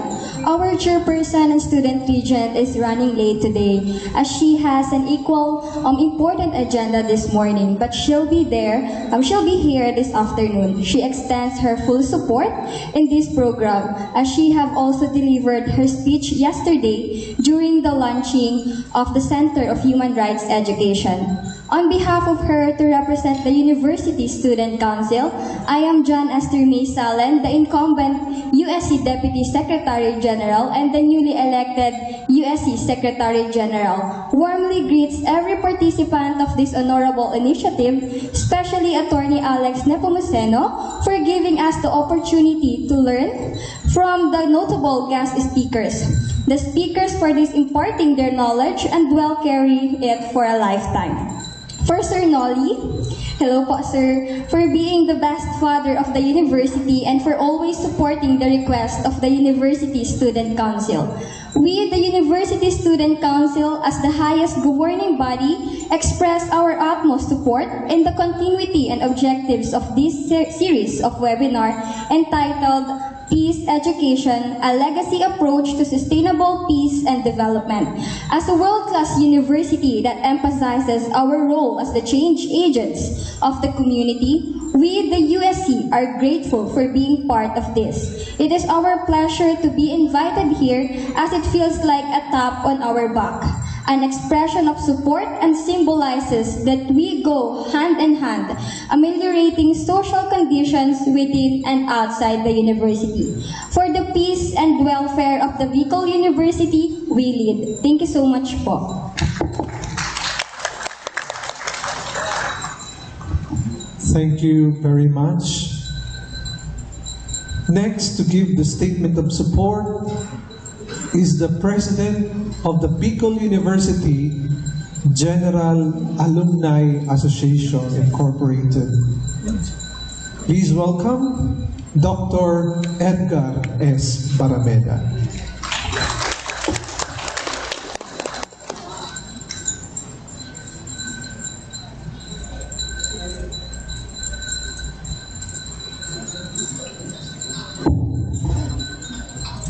Commissioner Dr. Alden Darilag and Chat Commissioner and our BOR Chairperson, Dr. Arnulfo M. Mascareñas, our President, and of course, Attorney Alex B. Nepomuceno, the Dean of the CSSP and led the proponent of the Leadership Legacy for Peace and Development, Attorney Nordy Reyes, our Chief Admin Officer, and BOR Secretariat, to Dr. Gina M. Orpesa, the Chairperson of Peace and Development Peace Studies Department of the CSSP, to the Deans and Directors, Associate Directors, faculty members, non-teaching personnel, other officials of the Bicol University, who are here right now, various stakeholders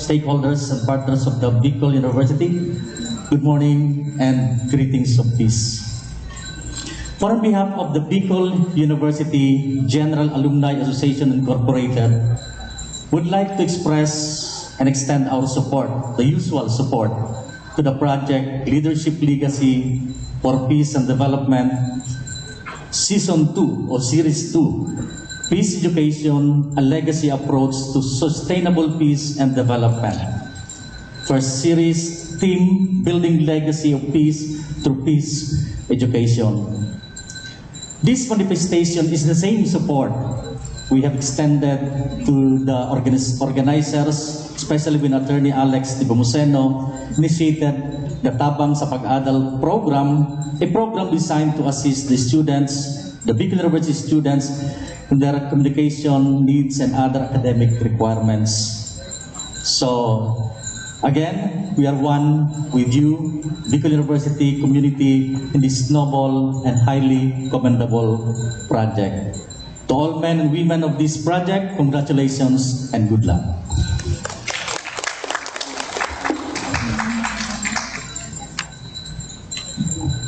Thank you, Sir Edgar. And to give us another statement of support, may I call the chairperson of Peace Studies Department, BUCSSP, Dr. Gina M. Oropesa.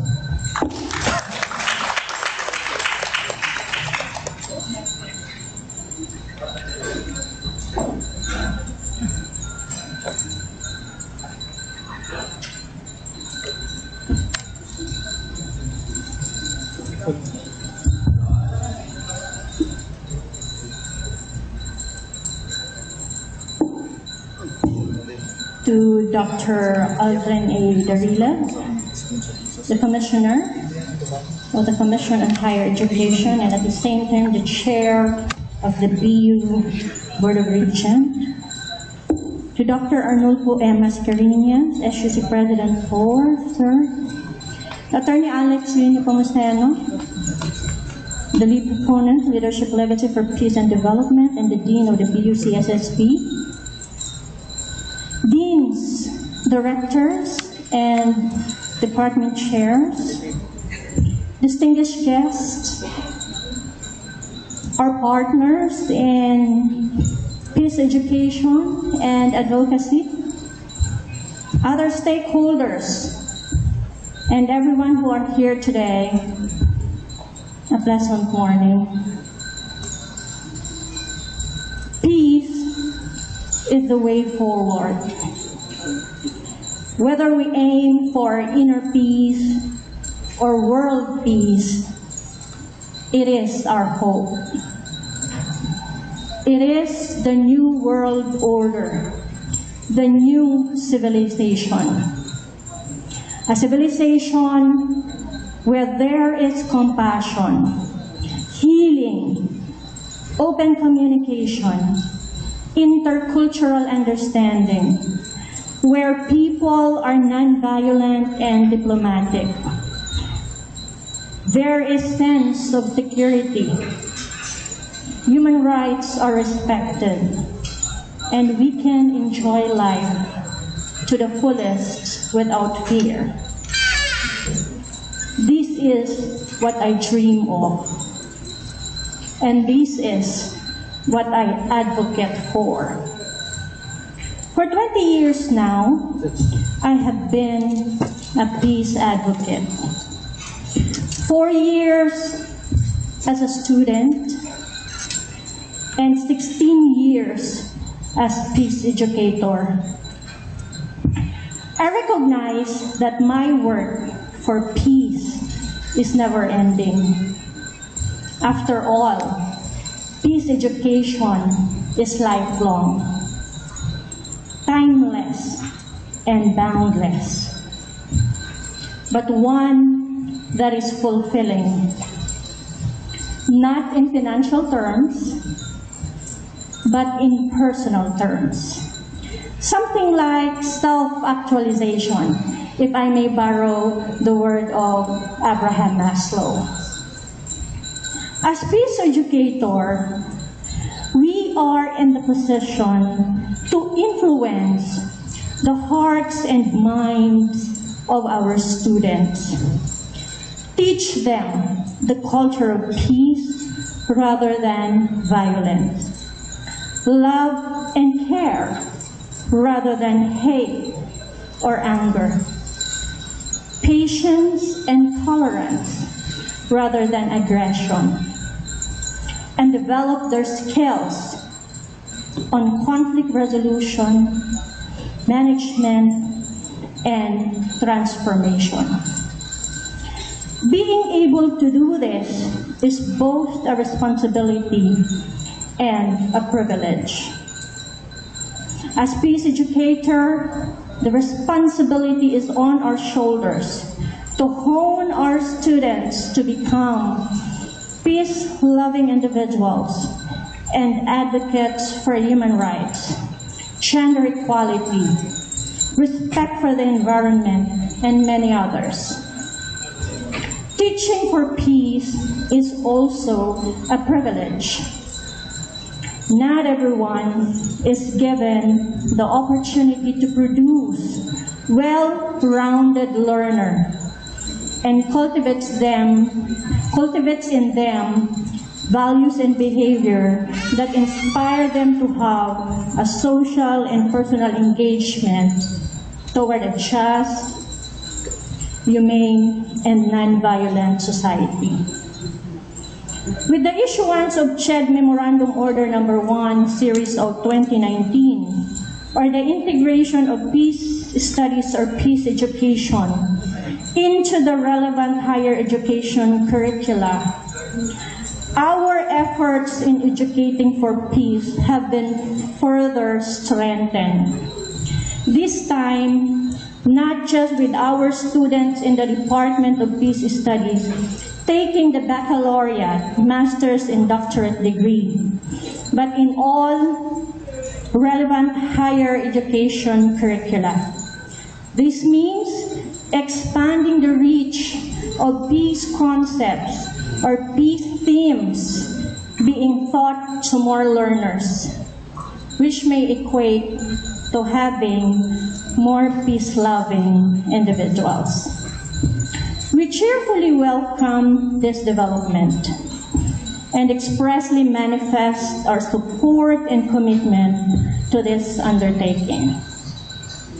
I also would like to convey, in behalf of the Peace Studies Department, our gratitude to Attorney Alex Pino Filomeno, the BUCSSP Dean, and the proponent of the Leadership Legacy for Peace and Development, for taking the lead in mainstreaming peace education through this initiative. Starting off the second season with its first series, giving emphasis on building a legacy through peace education. With this initial effort, integration, entry points of peace education or peace studies in the new Czech social sciences will be identified, as well as the possible topics to be integrated in the GE courses. And in the coming months, we will look forward, with the funding from the CHED, Sir Attorney Rivero, we look forward to the realization of the Peace Education Legacy Center, which will cater to the needs of the educators along integration of peace education, peace studies, by providing trainers training, capacity building seminars, and the like.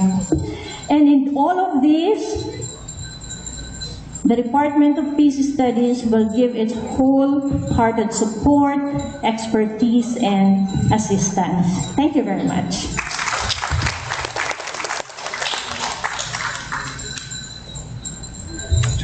Thank you, Ma'am Gina. At this point, may I recognize Sir Deo R. Moreno from DepEd Regional Office Number 5. Thank you for coming, sir.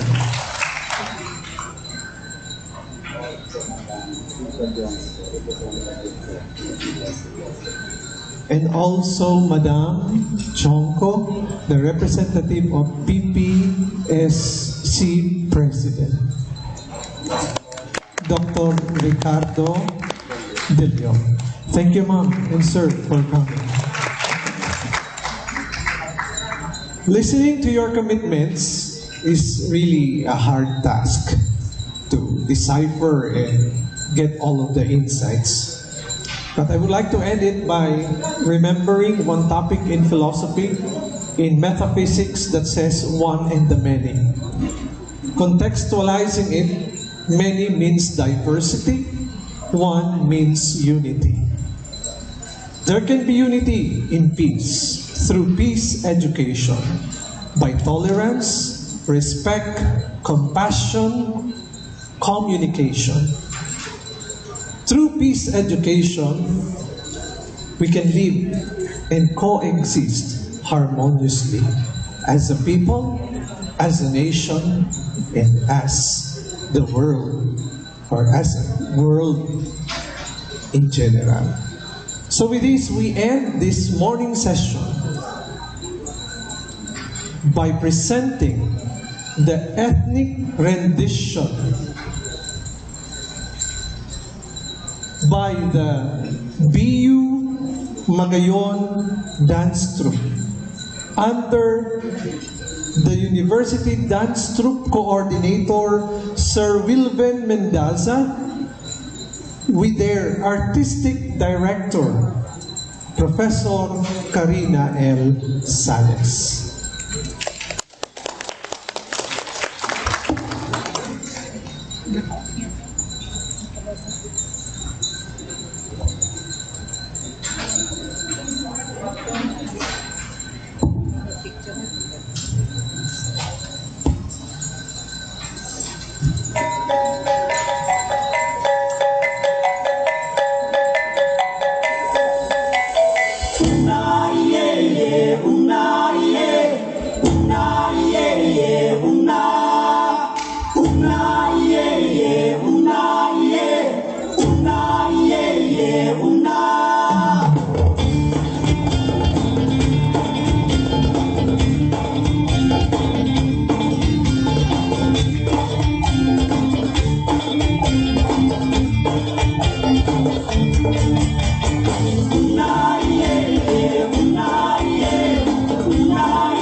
Thank you very much, Bicol University Magayon dance troupe. Really, Rizal is right in saying to know one's identity is to go back to our history. So yung ethnic dance na yun, isang paraan sa pagpapakilala sa ating kasaysayan at ating identity bilang Pilipino. Okay? So, the lunch is ready and we will have a lunch break from 12 to 1 o'clock. The afternoon session will resume at 1 p.m. Thank you very much and good morning.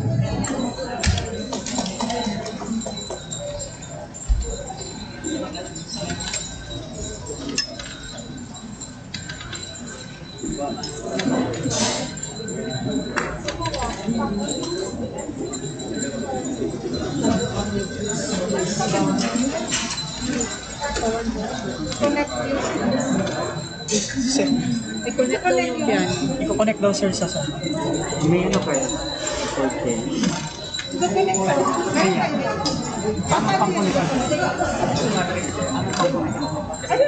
Okay, so napakaganda ng lunch natin, ano? For us to fully savor the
The Bicol University, Legazpi City, under the excellent and indefatigable visionary leadership of SUC President 4.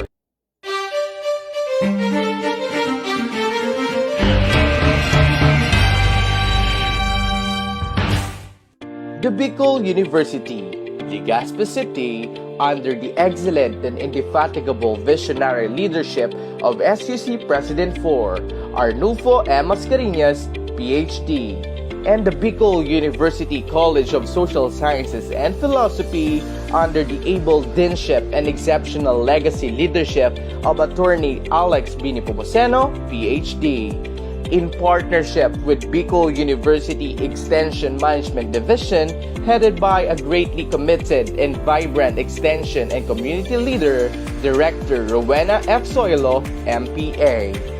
Graced by a dignified special guest of honor as keynote speaker, the Honorable Commissioner Dr. Aldrin A. Darilag of the Commission on Higher Education and Chairperson of Bicol University Board of Regents.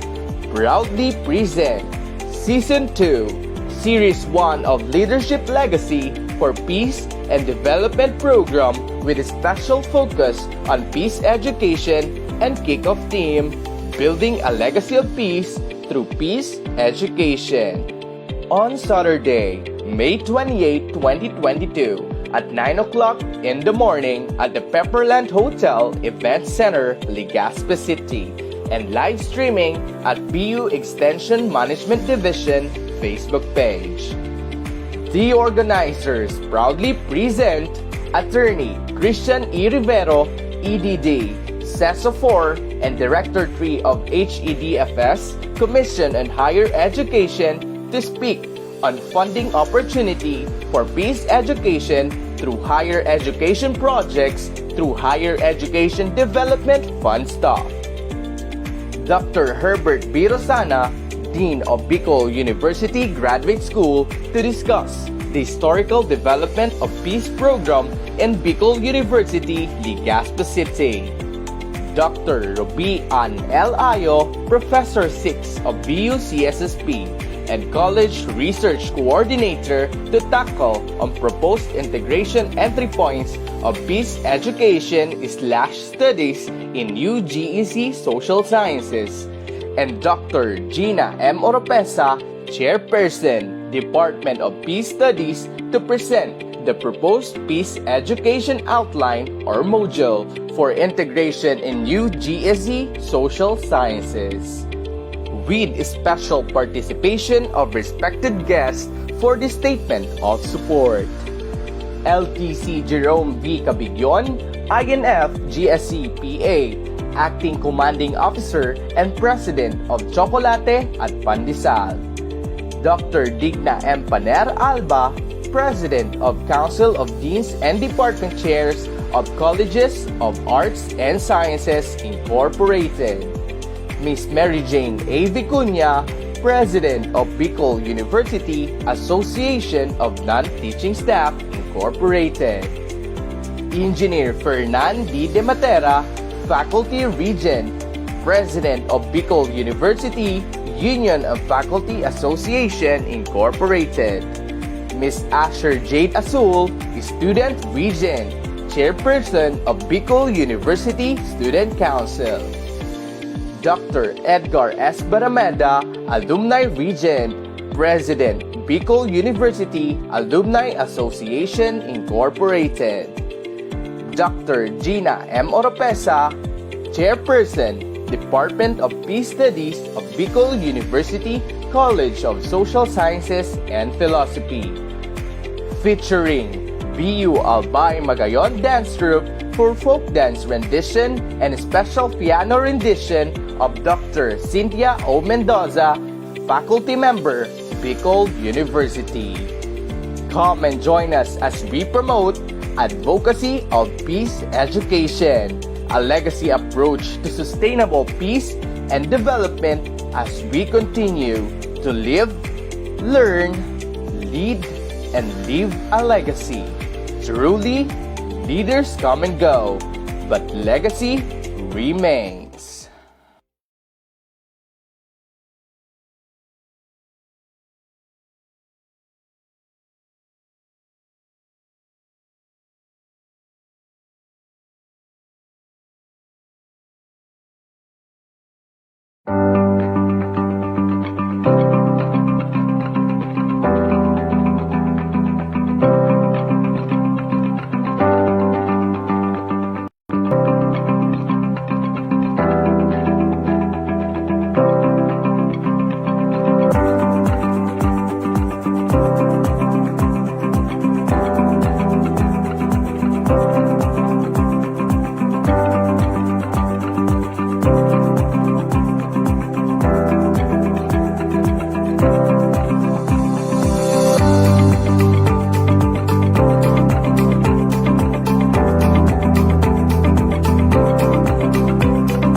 What is HEDF? Who are the people behind it? And what is it that they do? HEDF means Higher Education Development Fund. It is a special fund of the Commission on Higher Education established through RA 7722. Its mandate is to help strengthen higher education in the entire country. Its vision is to promote high-quality Philippine higher education for all Filipinos.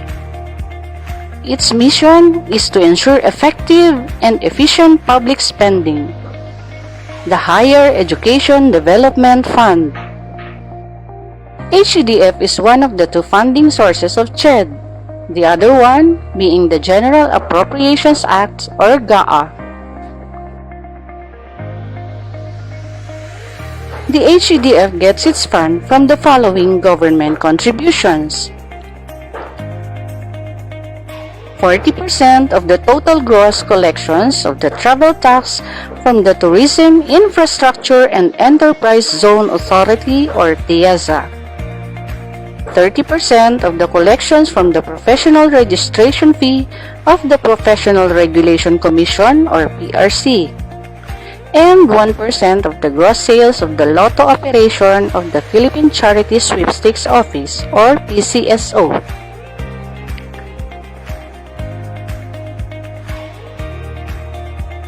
The HEDF-funded projects were anchored to the following: the 1987 Philippine Constitution, RA 7722 or the Higher Education Act of 1994, Ambisyon Natin 2040, Philippine Development Plan 2017-2022, and of course, CHED Vision and Mission. The HEDF is headed by its Director 3, Attorney Christian E. Rivero, Sese, a lawyer, an educator, and a purebred Bicolano. The Higher Education Development Fund.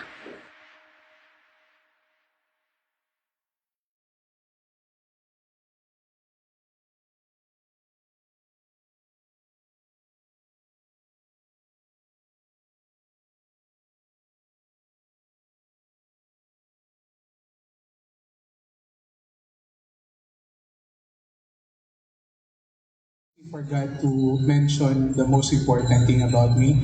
I am the better half, I think, but don't tell my wife. My wife is obviously the Ruby Rivero, the registrar of your college. So that's the reason why I cannot refuse your dean, Panero, because obviously my wife is under him and I am under my wife. So what my wife says, I obey. So when the invitation was extended to me, my wife said, you have to follow. So being an obedient husband, I follow for a better quality of life. But thank you for the opportunity to join you here and to be able to talk to you about my office and hopefully to share some ideas, no? Especially that peace education is also close to my heart because I think later on I'll be able to show to you why. No? So again, my name is Christian. No? I see that some here are very familiar. Obviously among friends, no? We have Herbert, Dean, I think Digna from Ateneo, the rest of the Kapi at Pandisal, which I refused to attend when I was here. Because obviously you would be assigned next week. You'll be assigned to host, but at any rate, no. So I have a long history with peace studies, precisely because previous to my assignment to Manila, I was assigned as the education supervisor in charge with the social sciences, no. So, bubukuta ka na Dean Herbert, no? So part of the developmental goal, I was even asking even before to Dean that the program should be submitted for COPC, and it happened. Okay. But at least during my time, it was not submitted. So the idea behind was to have it validated by the OPSD. It's actually two-pronged. I wanted, supposedly until now, we do not have a PSG for the peace studies, no? But you have a vertical program with the undergrad, MA, and PhD. And as mentioned by Dean, you are the pioneer. And also, I was proposing that obviously, since a pioneer, dapat ang DU should have a member for the technical. Okay? So that was the design. So submitted na po ngayon din. I think, okay, that's good. So unfortunately, during my time, although there were some initiatives, the documents were incomplete, so we were not able to forward it to OPSD. But it's good news that, as mentioned by Dean, the said documents have already been forwarded to OPSD. Especially that COPC is a big deal, no? Last week, I think 2 weeks ago, we awarded HEIs with the highest number of COPCs. So, if you do not have a PSG for that, obviously, you will not get an award. So I'm pretty sure until now, if I'm not mistaken, almost all of the programs under Dean are the CSSP are already with the COPC. But this is the challenge, no? If BU will not take the initiative, others will, especially with Com Adamat. So that's the reason why even before I was asking BU to take the lead, because really the SOCs are already very competitive.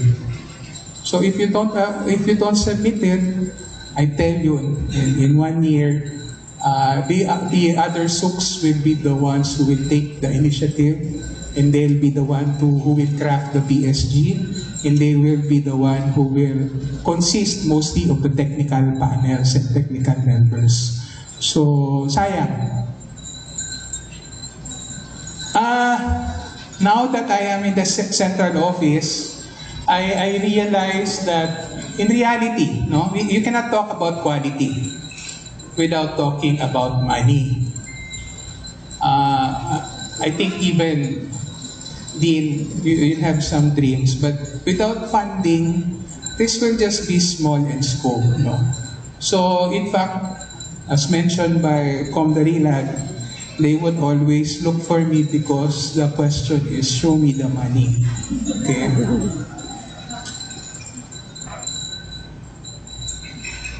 So this is the reality, no? This is true even with all projects, even with all SOCs. If you're aiming for quality, you have to invest. No?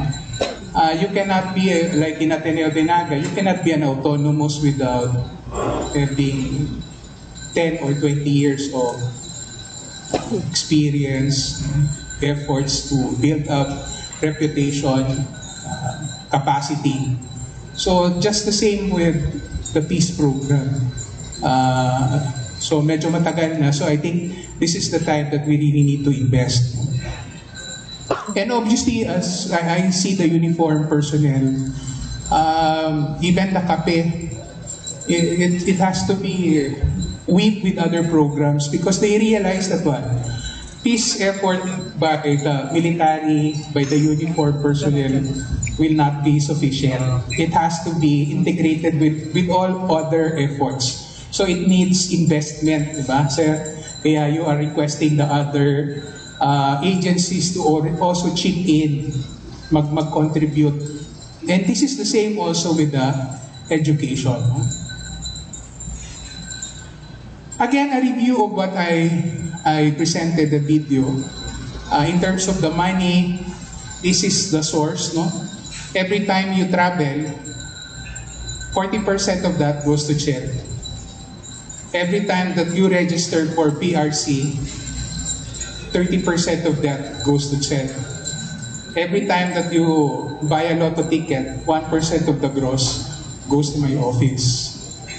Okay? So that's the reason why, according to Commissioner Darila, and I am not refusing it, I am the richest director. The money is with me. Again, just a reminder, you have two sources of funding. You have the GAA and my office, the HEDF. Again, this is also, the very purpose of my office is to strengthen higher education in the country. Ito lang po yung aming mandato, okay, to help strengthen higher education in the country. By nature and design, my office is developmental. The GAA money, more on the programs and the regular. So yun yung mga scholarships. But the initial funding would come from me. And the HEDFs are the project-based and usually temporary. We can invest, like the K-12, the initial funding came from my office. But after 1 or 2 years, it was shifted to the GAA, to the other funding. Fortunately, my office still has enough money because we were also hit by the pandemic. No? Walang tourist, walang nag-PRC exam, diba? Yung lotto bumaba, nag-isabong na, okay? Pitmaster. So, to some extent, for the last 2 years, the mandatory contributions were affected. But we still have enough. In fact, I am still on top of 10 billion pesos. So may pera pa kami. And for yearly, and obviously with the economic activities picking up, we are hoping that the tourism and the rest will be able to replenish it. And usually yearly we get approximately, in terms of the budget, it's 1.2 billion ang budget ko every year. This is just a reminder. When you get HEDFS funding, it's more on the MOOE. There is no capital outlay, so you cannot ask for new buildings. But you can. There are ways, no, parang BDO. Kasi MOE, lease to own, pwede yan. That still is MOE. So there are certain restrictions, but there are ways. No? Upgrading. Meron kang basketball court and you want it na covered court na, as long as there is an existing, we consider it to be MOE. And also, this is a bragging right. I'm happy to report that, since I assumed office, my office was able to utilize 99.99. Kaya, happy naman sila because yun nga, my purpose of being in central office is to spend money. So this is, I think, how can you access HEDFS funded projects? No? You have to propose projects to the office implementers. You have to know this OPRICAM. If you are asking for research or IDIG, doon sila, you go into the OPRICAM. IAS, internationalization. OSDS, student affairs. LLS, mga certification on law, etc. OPSD, that's the one in charge with the PSGs, no? And I think na-mention yung BARM. My office is also the one funding doon sa BARM.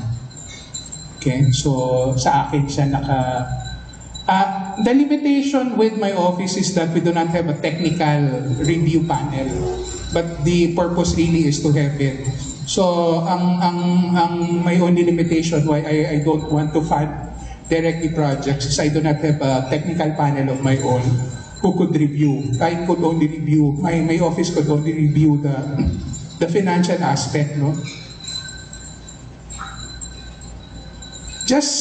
These are just some of the HEIs which have been recipient of the HEDFS funding. Mostly these are coming from the IDIG. Cam Norte, so allotment of the project. So these are the hospitality management, 14 million for 2022, that's a pending. Again, for Cam Norte, acquisition of CNSC Fablab, around 3.3. Two months ago, we turned over the check to Divine Word College for the upgrading of their engineering, around 14 million.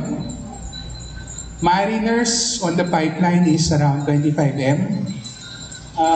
Partido State, marami. But mostly, President Raul is investing on the museum. We also turned this over 4.849 million. No? And even the Ateneo Dinagas Karamoan observation, that was funded by my office. No?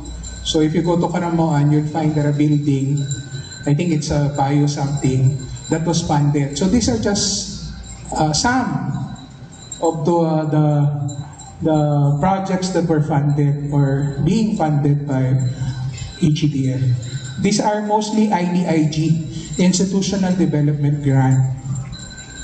Now, this is interesting. Nag-uusap kami, nagulay kami kasama ni President. This is the reason. I think this is the difficulty.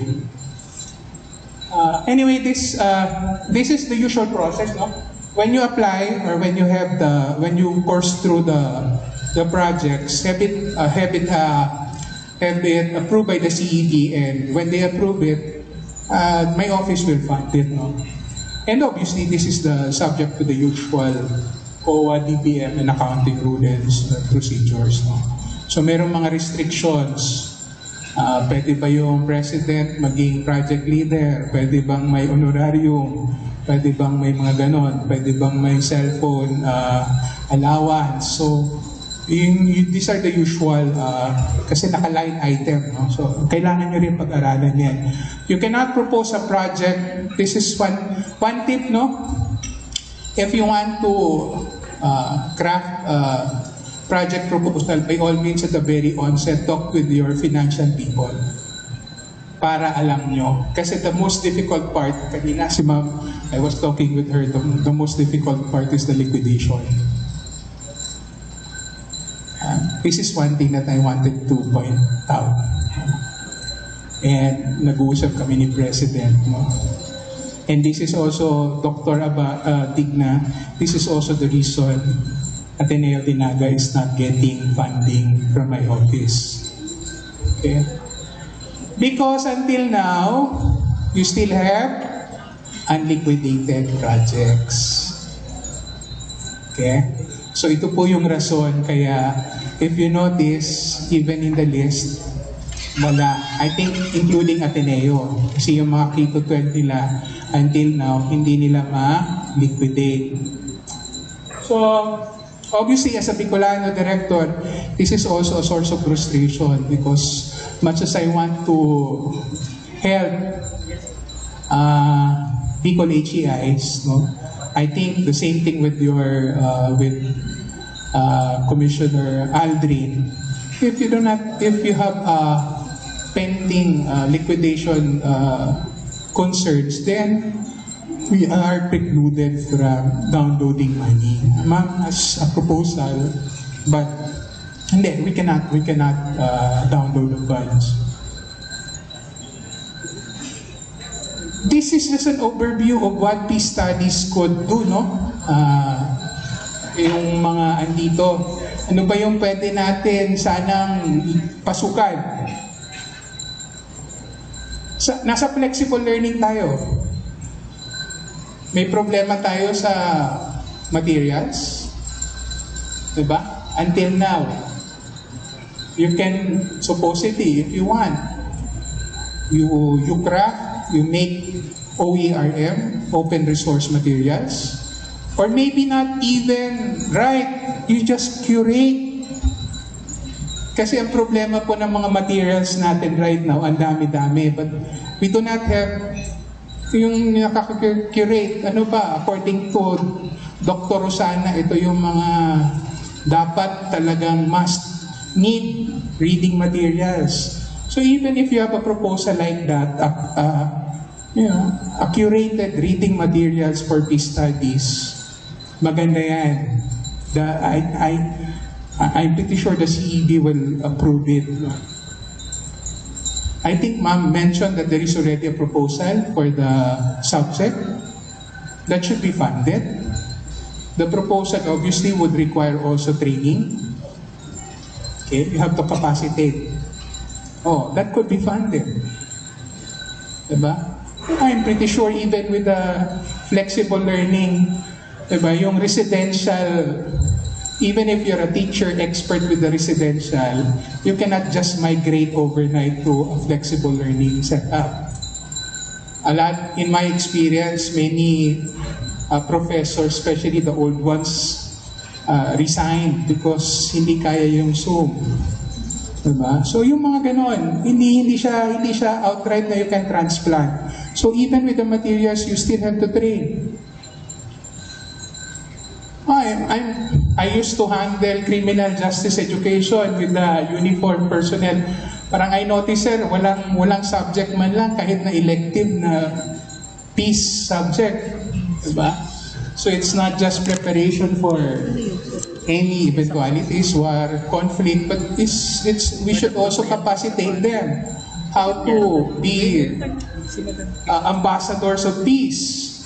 So I've noticed that because criminology is around 176 units, pero wala man lang isang subject on peace. Diba? So that could be a proposal. Internationalization. You can propose a project, benchmark it with the other countries. Diba? How relevant? Maybe we could even, like with Attorney Ilya, maybe you should have also students coming from other countries pupunta rito. Bicol is obviously an interesting place of study. Okay? And obviously the IDIG, the Institutional Development Grant. No? Kasi parang ano siya catch-all project proposal. Kahit ano, pwede siya doon. Even upgrading laboratories nyo, etc., pwede siyang pumasok doon. This is, you focus also on the IDIG because usually this is the biggest component of my office, no? This is usually the unprogrammed. So my tip is always have a ready proposal. Always have a ready proposal because Com Narila and the rest of the CEB members would often ask me, ilan pa ba yung pera? And obviously, now with the pandemic, it's not business as usual. Medyo mabagal yung ating pag-utilize ng pera. And on our end, sa government, we want to utilize everything. So if we have, for instance, like last year, meron kaming marami substantial, more than 500 million, we had to download it for projects. Kasi nga, you go back to the mandate is strengthen higher education.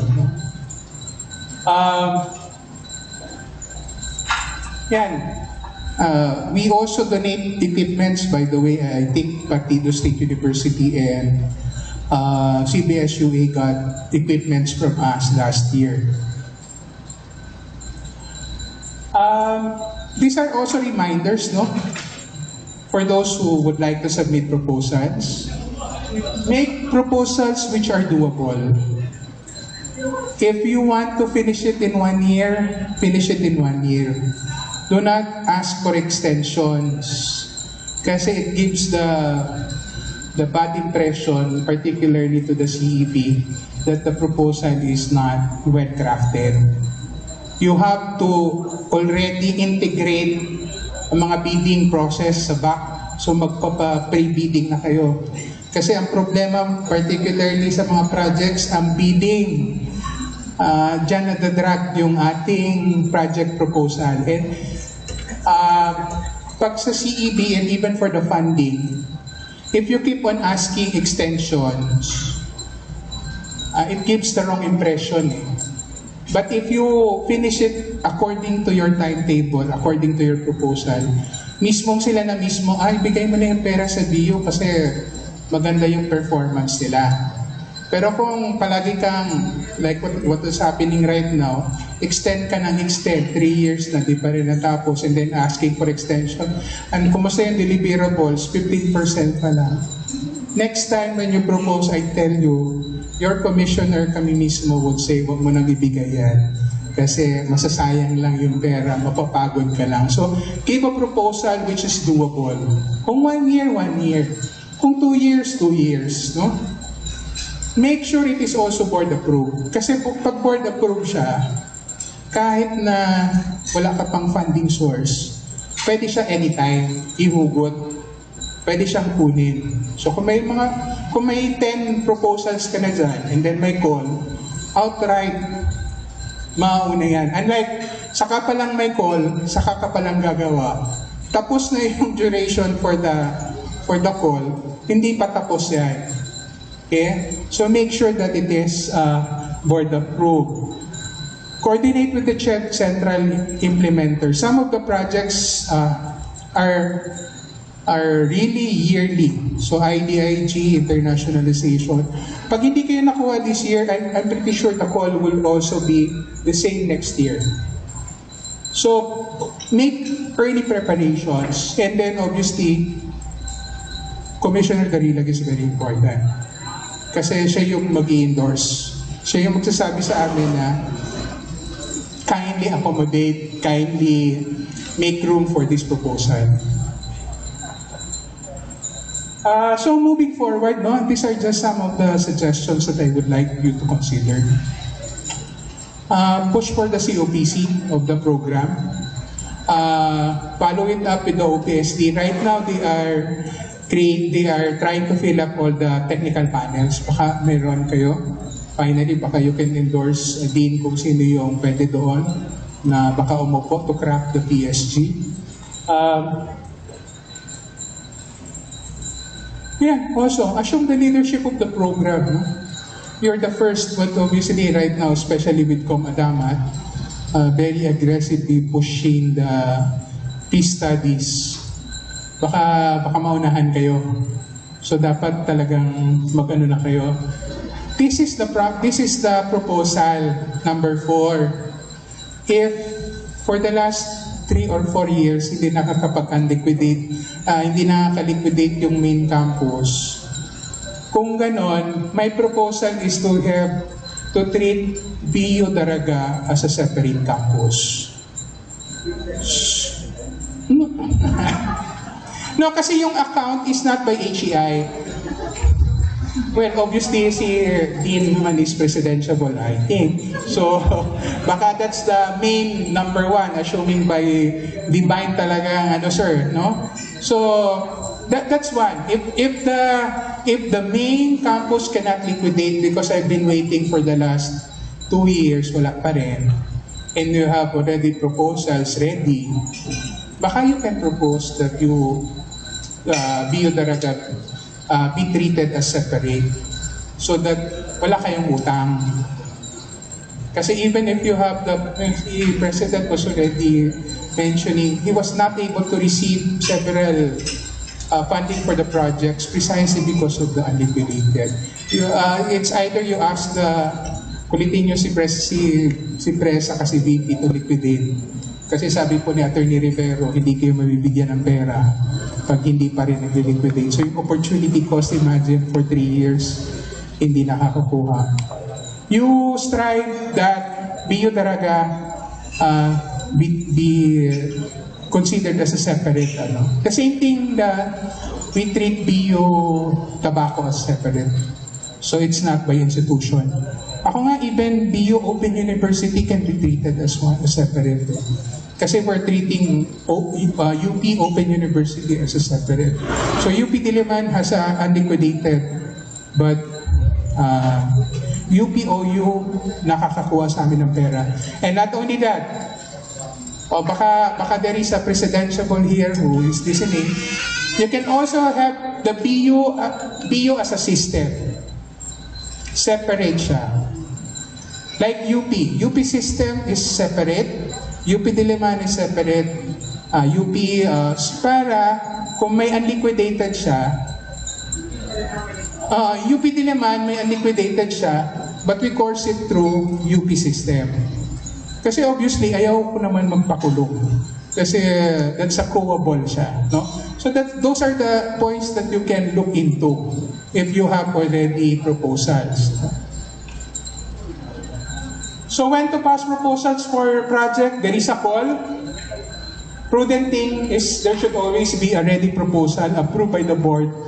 And again, it's peace studies is a priority, not only for CHED, but for the other agencies. No? So talagang, kung sabihin mo lang yan, kung may ready-made ka, we are compelled to study, to evaluate, kasi peace yan. And that's a priority. That is an agenda of the PRRD, and I'm pretty sure even with the BBM presidency, that will always be a priority. No? This is the reason also why for the CHED, they would opt for the HEDL, because obviously it's a fund meant for higher education. So may pera kami. Even when we propose, wala kaming tier 2 kasi may pera kami sa BTR eh. So anytime pwede namin ikunin yon. So it is in terms of flexibility, HEDL is better compared with the GAA. We can ask money anytime eh. And this is also the reason why for the tourism, that's a priority also. So it's always a pleasure, no? I'll end it here. It's always a pleasure to speak among friends. I hope I've been able to contribute. If there are items or mga you want to clarify, just ask me. My office is located at the second floor of the central office. If you're in Manila, if you go there, please visit my office. Brewed coffee will be provided. Kasi wala kaming canteen doon eh. So, just visit us. And if you have questions, etc., paano lang, no? So, salamat po. Diyos mabalos. No?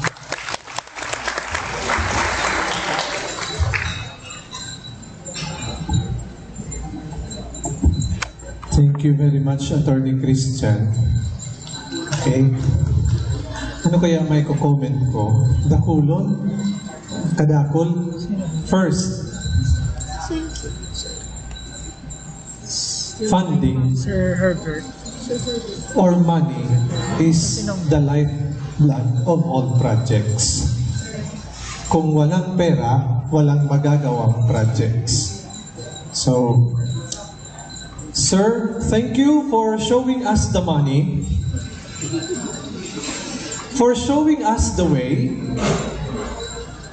by presenting to us the opportunities, the reminders, and how to move forward so that we can truly get the funding. It's a challenge for us in BU to take the lead.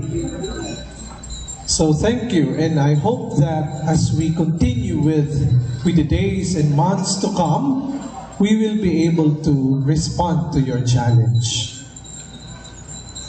Okay, thank you very much, Attorney Christian Rivero. Our next speaker, paano ko daw ipamidbid? Nadipisilan ako, bata na sa Facebook Live.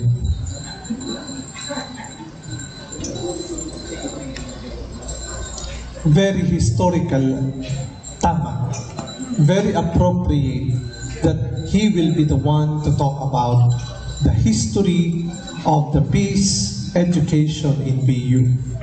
He is not historical because he's always ever present, timely and timeless. So may I welcome the Dean of the Graduate School, Dr.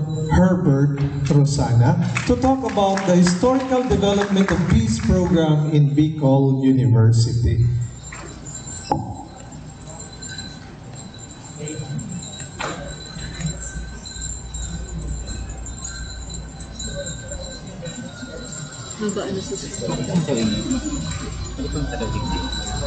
HDMI, sir. Ay, yung yung lang siya? clicker, sir. Para pag HDMI pala. Ay, i-connect na. Ay, Fine na. Pare. Pwede ba na, sir?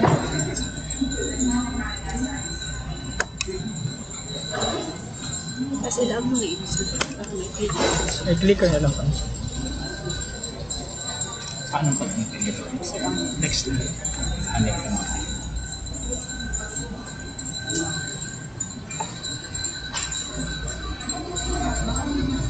Thank you, MC, and I will dispense with the recognition of everyone except for, of course, our guest, si Attorney Rivero, and our guest from other schools, si Madam Digna from the Ateneo de Manila, the Naga. And I know that they are here and they are listening. They are also intently listening to the message of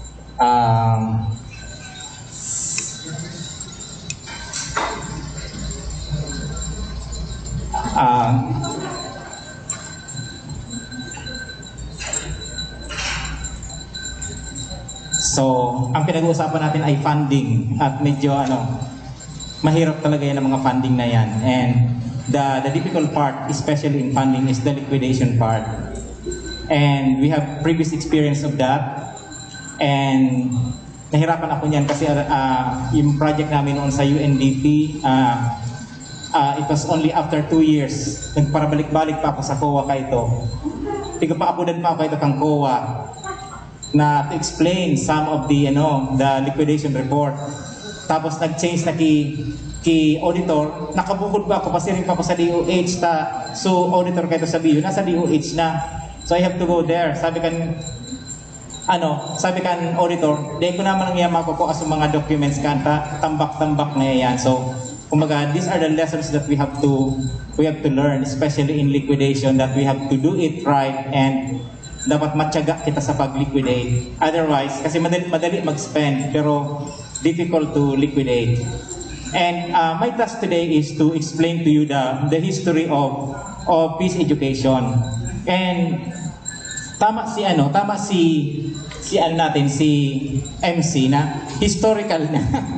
Why historical? Because I entered BU in 1997. Hindi pa ganito ang itsura ko. Payat pa ako noon at marami pa akong buhok noon. And I remember the president then was Dr. Lilia Corporal Sena, and very historical siya because I was then a DepEd teacher then. I was a simple teacher noon, and I was pursuing my doctorate degree. And it so happened that Dr. Sena, the president of BU, was my professor. And we have the same passion for philosophy, and we always discuss about philosophy. Sometimes we discuss about the nature of the soul, what is the soul, what is the life of man.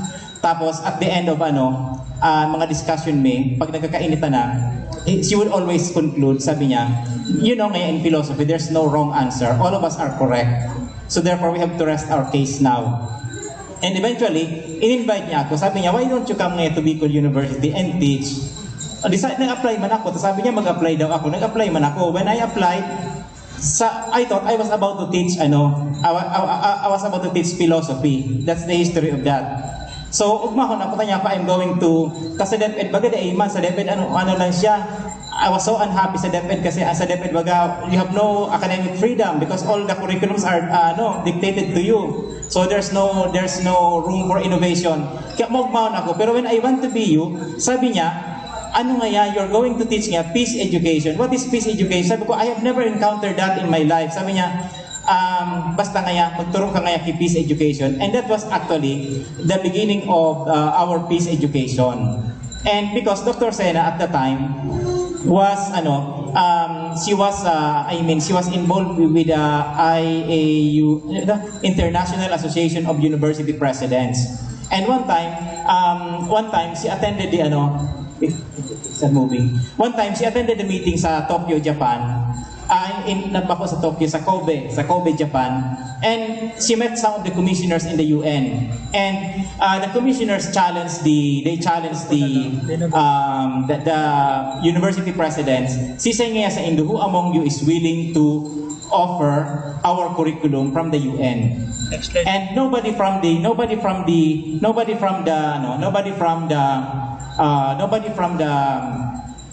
presidents there volunteered. Siya lang siya nag-volunteer ka ito. And that was the time that peace education was began in Bicol University at the time. And he borrowed the curriculum from the UN. And then, ang ginibo niya ka ito, sabi niya, we will start ngayon with the masters. That's why in 1993, wala pa ako sabihin ka ito, 1993, they had this pilot program in Samarin, Magallanes, Sorsogon. So kinausap niya yung police doon, yung chief of police doon, sabi niya, give me the best of your men and we will pilot ngayon a program.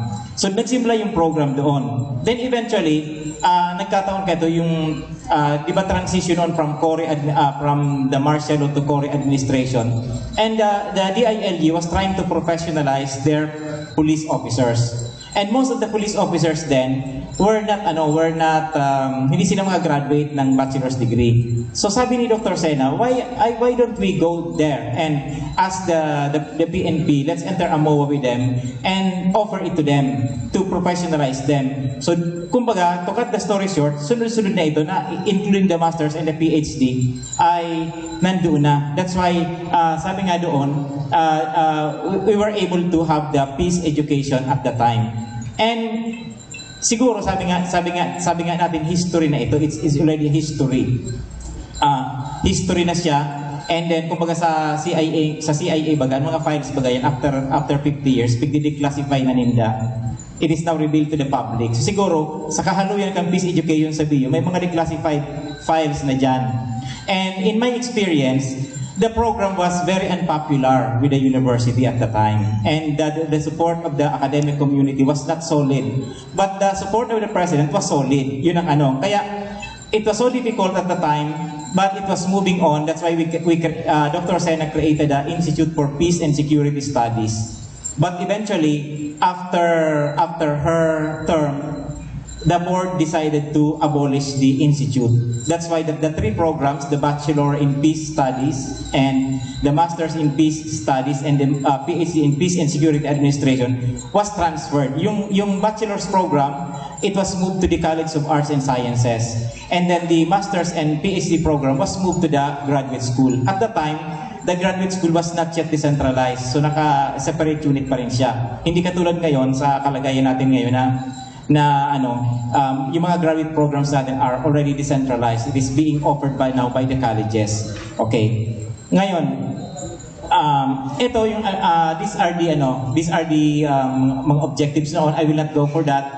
And then the first linkage that we have in our peace education program was with the Philippine National Police. So at Camp Crame, we entered into a MOA, Memorandum of Agreement. They gave us, ang agreement na yun is, we will offer them the MA at saka yung PhD, and then they will supply us with their selected students, mga selected officers na nila, and then they will provide us with the venue, and then yung Bicol University naman will provide the personnel who will be teaching that was the arrangement with Camp Crame. And we have graduated several batches of the undergraduate and also sa masters at saka sa PhD.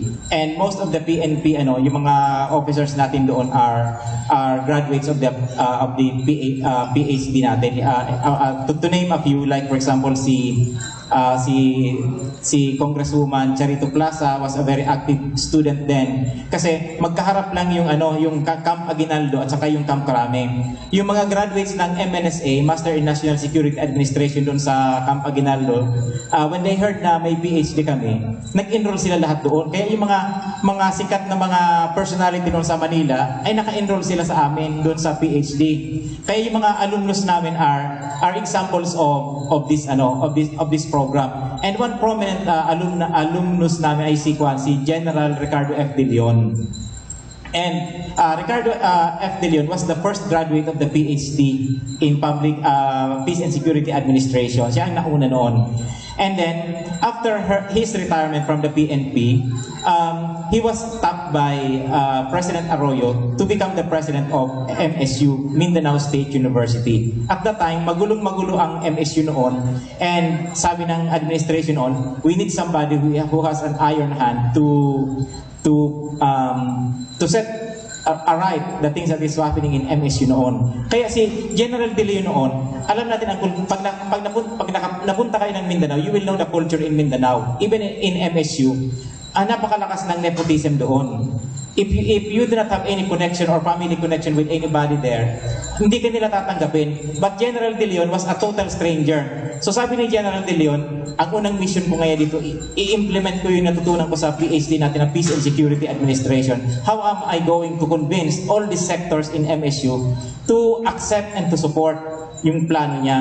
Kaya nag-put up siya ng Center for Peace Education sa MSU noon. And even today, yung program nila sa MSU na Peace Education it was the byproduct of his Sabi niya sa akin noon nang magkita kami, sabi niya, whatever is there in the Center for Peace Education ng MSU, galing yan sa BU. Kasi yung natutunan ko sa pasa natin, yan ang ginawa ko noon.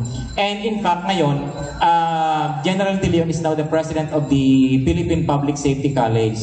So, inaano niya pa rin yung peace education noon. He's still trying to nag-iisip pa rin siya ng paraan kung paano maipapasok sa Philippine Public Safety College yung peace education. That's why last year, nang ni-revive nila yung MNSA, Master in National Security Administration, si Sir Echalusi, magkaklase kami nito. And sabi ni General De Leon, mag-aral ka uli. Sabi ko, ako sir, I'm already too old. Why should I? Sabi niya, basta kaya maglaog ka ngayon, mag-aral ka ngayon dito. So, napilitan din ako, nag-aral din ako every Thursday, Friday, Saturday. Nag-online class kami. And ito, after 1 year, nakagraduate din ng Master in National Security Administration. Sabi ko, talagang kung hindi ka talaga pipilitin ng somebody will push you, hindi mo yung gagawin. But there's an advantage to it. Kasi sabi ni General De Leon, pag may MPSA ka, you can apply for civil service. Ano ba yung eligibility sa civil service para ma-exempt ka sa exam? All you have to do is the interview, yung practicum na lang. So yun ang mga advantages noon. And General De Leon proved that having peace education does not end with a degree, with a diploma, but rather it ends with something that you can do. And many of our alumnus are doing well. Like for example, si General Batawil, who was the PIO of the PNP headquarters then. He finished his PhD. Actually, ako yung advisor niya sa dissertation niya. And after he finished his term sa PNP, nagkandidato siyang congressman, and he was a very successful congressman for several terms in Pangasinan. And today, he is the mayor of Lingayen, Pangasinan. So kaya yung mga natutunan niya, sabi niya, nagagawa niya rin because out of the result of the program. Then ito yung this is the photo of our graduates. This is the PNP personnel who graduated. This was in 2006, matagal na. So nandyan pa yung Centennial Tree. Ngayon wala na yung Centennial Tree na yan. So, and then also this is the core faculty then at the time of the Bicol University Peace Studies Program. And this photo was, unfortunately, si late Dr. Medina has already passed away. And si Janet Gerson. If you are familiar with feminist literature, maraming libro sa feminist literature. Ito si Madam Gerson. Marami siyang sinulat. And we met her in El Salvador because we joined the institute then. Nandito si Dr. Abirin. And batang-bata pa ako niyan. At saka nito si Dr. Sena. And that was the first core faculty of the Peace and Security Studies program. And most of them are already retired. Ako na lang yata ang natitira. Don't worry. Anyway, sa 2030, ma-retire naman ako. And the second partnership we had was the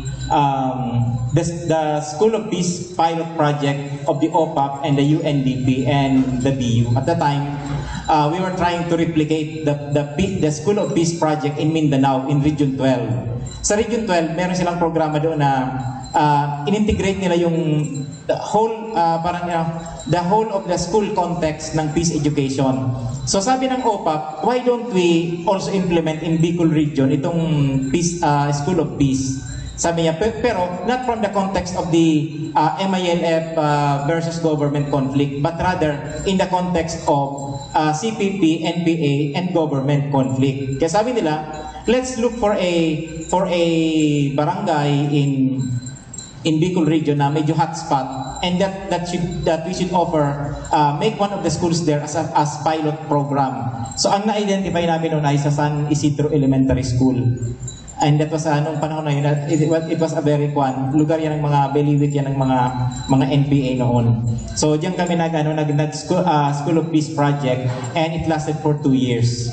Yan. Unfortunately, because of the changes in government and administration, na-terminate yung program, pero may terminal report siya, natapos siya, but it was not followed up anymore because of the change in administration. Then, hindi ko magalaw. Then we also have the tie-up with the National Security Council at the time. Si Norberto Gonzales pa siya, nakipag-tie up din siya sa atin. And then, ito naman, we established the Bicol Consortium for Peace Education and Development in 2009 and 2011. Actually, Madam Digna, yung magulang ni Carl noon, sila yung tumulong sa amin. They were the mga resource person namin noon to come up with this project. So this is some of our involvement in peace education. And also, we also have the capability training seminar for teachers in 2008. And ano pa ba? Ito yung mga involvement namin sa international. And so far, ang peace education namin, we follow the paradigm of the Miriam College, yung tatlong concept ng we follow the 3 domains of learning. We have the knowledge, affective, and the pangatlo, Madam Ayo, psychomotor. Kaya yung mga actually, I'm sorry, I have not kasi may matrix ako niyan na yung tatlong domains tapos na mga subjects naka-map doon, parang may map siya na itong domain ito ang subject, itong domain ito ang mga subjects, the curriculum of our undergraduate is set up in that way na in the end, when you evaluate the graduate at the end of their graduation, they would have already achieved all the competencies that are required of this of the peace education program. Pero meron siyang flagship na skill. Yung tinatawag natin kasi sa social sciences baga, ang emphasis natin is more on sa social. Mahirap kasing i-market ang social sciences.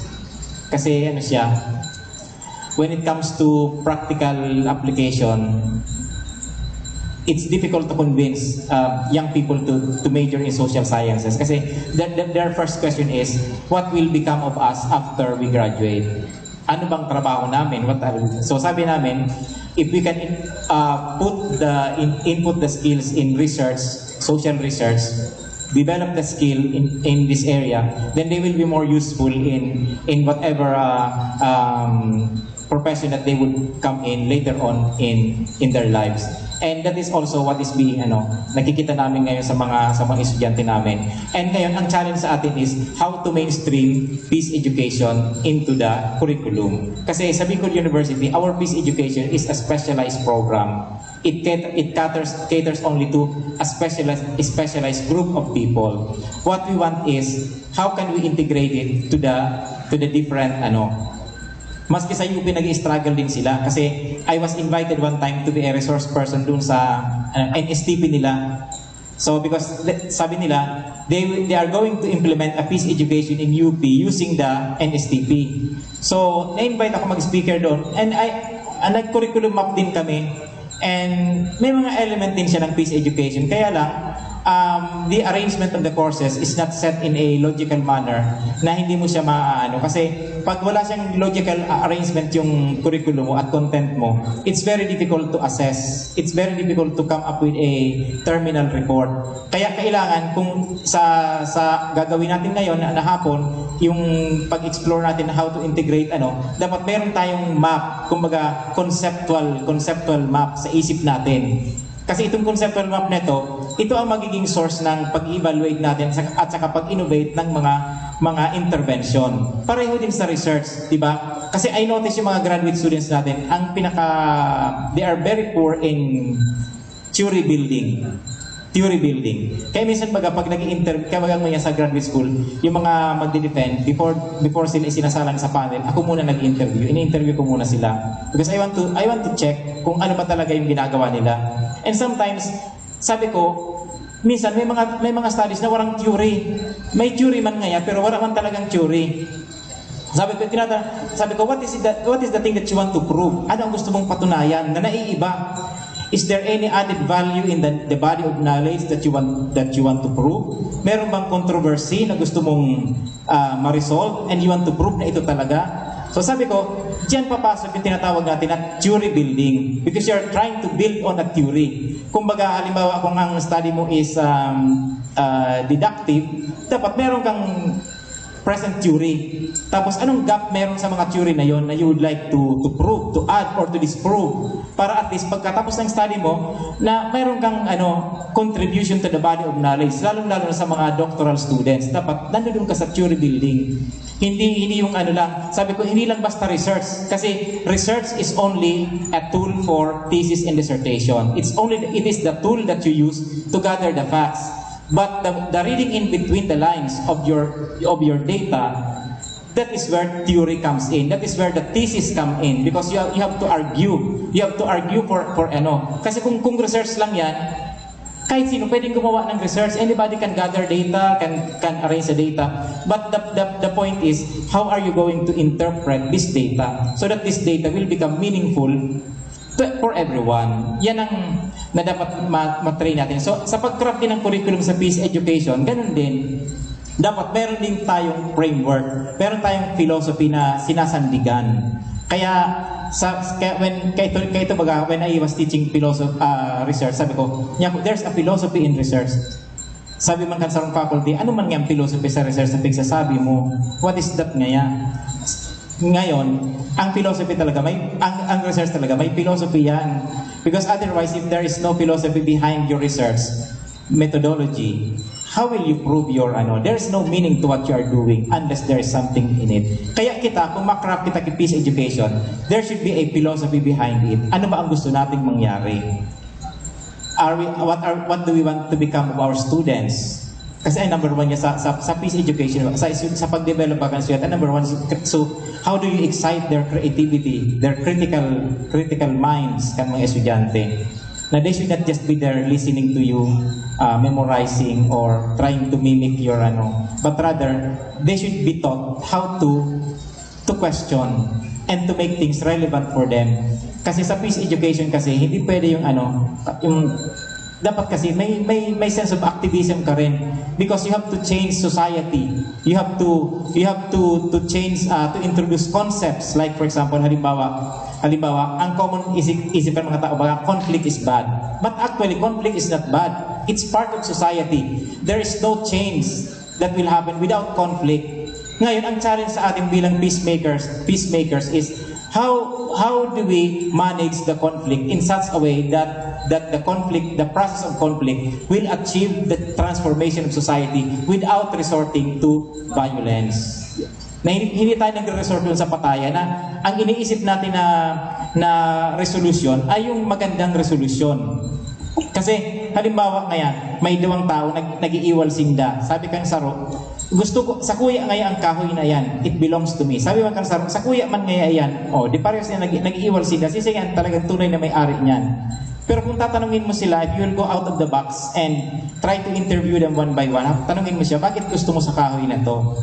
I want that tree because I used to take my refreshments sa ilalim ng kahoy na yan. Sabi ba ng isa, ay gusto ko ngayong kahoy na yan kasi ay benefit from the fruit of the tree. So in other words, kung maghurong talaga sindang maray, there's no need for them to fight over the tree. Actually, they can come to an agreement to share the tree. Sige nga, gusto mo magpahingalo ka, pahingalo ka dyan. Basta kaya ang bunga sa kuya man nga. Or either they can agree to share the ano. Yan ang mga ways na dapat na i-inculcate sa estudyante na we have to change paradigm. Conflict is not bad. Halimbawa sa Pilipinas, ining conflict na baga sa Pilipinas, labanan ng mga NPA at saka gobyerno, labanan ng mga Muslim at saka ng gobyerno. Actually, these are natural consequence. We cannot blame anybody for this. This is the consequence of colonialism. Because when the Americans left the country, they left with them itong mess na to, and we have to fix all of this. And this is a natural process. Actually, kung isipon nga, sabi kan mga geopolitical scientists, ang Pilipinas daw ay tawag doon, ang Pilipinas daw ay we are still lucky because despite of being a weak state, we are still thriving and surviving. So aron man kaya ng peace education sa Bicol University, we are still surviving and thriving. So PhD nga natin, nasan si Atty. Akala natin patay na. Ang makakabuhay lang pala sa PhD natin ay yung pandemic. Bakit nabuhay ng pandemic yung PhD program natin? Almost wala nang nag-i-enroll. Almost to the point na na-frozen na siya. And eventually, pag pandemic, ano sa nangyari? Dakul sa nag-i-enroll na hali sa Manila, sa iba-ibang lugar, kasi they don't need to come physically to Bicol University. Di nag-enroll sin, nag-apply sin, nagdakul so enroll, nabuhay sa program. So sabi ko, ano ang realization natin? Ang realization natin is, ang kliyente natin is not based locally. They are based somewhere else. So therefore, we must devise a way to accommodate them para mag-thrive yung program natin. Kasi ang peace education natin, ganun din. Kaya ang challenge ngayon sa sa ating mga sa general education course is how to integrate it sa subject. Kasi we cannot afford to offer a new subject na peace education lang. It has to be integrated. Kailangan natin, meron tayong framework niyan. And also, ito rin ang challenge sa Department ng Peace Education na we have to yan ang istorya kang 20 years na siya. In fact, habo ko nga magpara salaysay kang istorya kasi usually baga, when you become part of the history, sometimes ang judgment baga at the end of history, the judgment is, hahabuton ka, what have you done? And of course, there are factors beyond our control that pero para sa akin, I personally believe that na it is not appropriate to justify yourself because of circumstances that surrounds you. Pareho man sa kuya bilang professor, I don't entertain alibis from student. So, ang estudyante ba ngayon naghilang ngaya ako, nagtitios ngaya kami, o kaya I have this difficulty ngaya with sometimes we become intolerant. Sabi ko, I do not accept alibis like that because there are ways that you could have done. So pareho din sa atin, and that is ang baga sa peace education is why we reach this age 20 years. Actually, si Madam Gina is already my student. She is now the department head of mga estudyante ko pa yan noon. And all of them are my students. Kaya sabi ko, when I return to the CSSP, ayoko na mag-department chair kasi it's already I have already signed the I have already crossed the Rubik. No more returning to the it's time for the new people to kasi I always believe in change of leadership kasi mo ang creativity as leaders is only limited by time. Alam mo, after 5 years I might have already exhausted my creativity, so it's time for others to use their creativity. Baka kita background dancers na sana, sinda talagang pinaka-main dancers doon. And I hope that the workshop this afternoon, aram ko that this kind of workshop will not cover everything, but it will give you the first step, the seed or the idea. And I will encourage na gawin natin yon, and let's make a proposal. Tama yung sinabi ni Dr. Attorney Rivero, na we have to work decisively.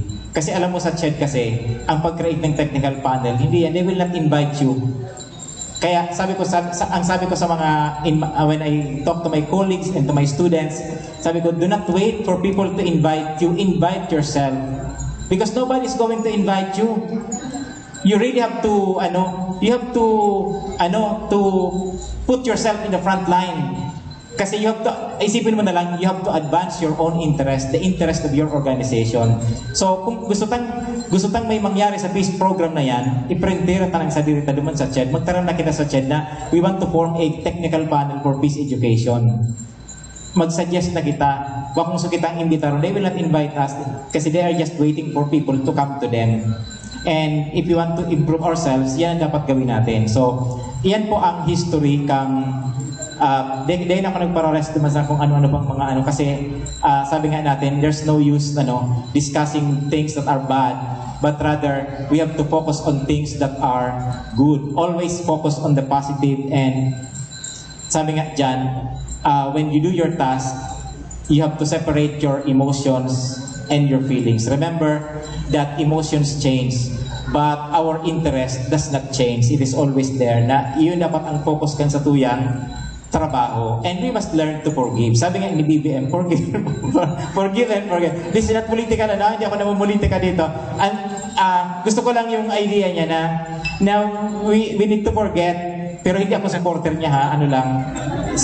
Kinukuha ko lang yung line niya na hindi naman kailangan na i-ano natin yung mga we just focus on what we can do. So ito ang challenge kay Madam Gina and kay Madam Ruby Anayo and to the faculty of the CSSP at kay attorney. Kaya dapat ikaw na lang ang pag-asa ng not because peace education is something, but rather our country really needs peace, and our students need to be educated in this aspect. Yun ang benevolent objective nun. We have to help our country, and this is one patriotic duty that we can do for our country. So thank you very much, my friends.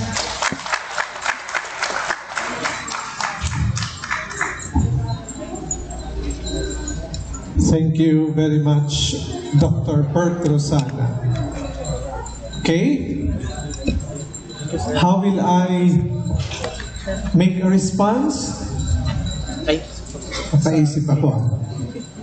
According to Soren Kierkegaard, life is lived forward but understood backwards. We can only understand the beginnings or the story of peace education if we go back to our history. There's a sense of history, so we have to deal with it in order for us to move forward in the right direction. As one line says, there is no road too long for a wise man who knows where to go. So we have to move forward. But let us not forget our history.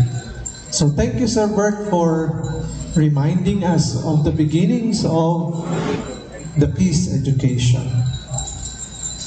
Our next speaker is, if I may say, an expert in general education curriculum. And I always feel secure being with her at my back when it comes to technicalities, the contents of the JEC curriculum. So, to talk to us about the proposed integration entry points of peace education or studies in the new JEC Social Sciences, may I call Dr. Ruby Ann L. Ayo, the BUCSSP College Research Coordinator and Faculty of the General Education Department.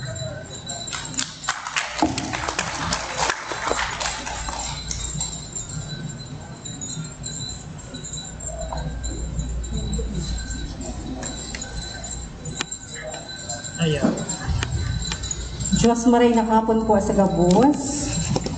Thank you, Sir Gerard, for the generous introduction. The more that I could feel the pressure of delivering a worthy sharing for this afternoon.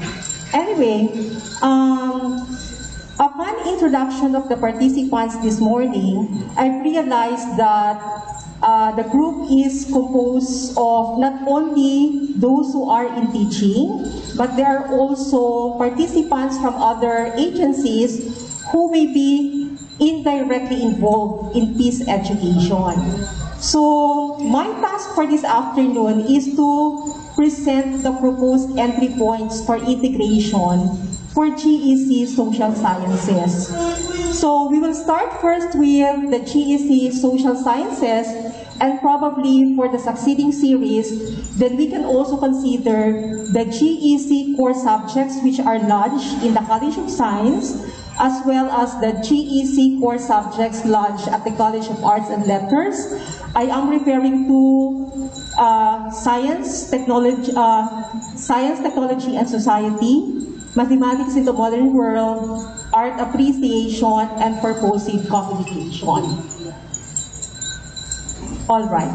So I would like to start my sharing by presenting to the group the selected key themes of peace education or peace studies. By the way, this is included in CMO number 42 series of 2021. There are 11 selected key themes. Okay. So we have upholding human dignity and rights, and that includes the rights of the IPs, promoting non-violence, resolving and transforming conflict, challenging the war and tools of war, challenging prejudice and discrimination, building unity in diversity, making women's participation count, gender dimension of peace and conflict, followed by sharing the Earth's resources, and that includes economic justice, global economic solidarity, caring for the Earth, cultivating inner peace, recognizing spiritual and faith, including indigenous traditions as resource for peace, and last, harnessing youth participation in peace building and national development. So all in all, friends, there are 11 key themes. And these key themes will be used as tool for identifying the entry points. Along with the selected key themes also identified in the same CMO is the schema of the learning domains. There are 12 under knowledge, there are 10 under skills, and there are 12 under attitudes and values. Actually, our friends from Catholic universities and colleges are already doing this. Considering that religion is the core of curriculum, the integration of values is considered the integration of values is a must.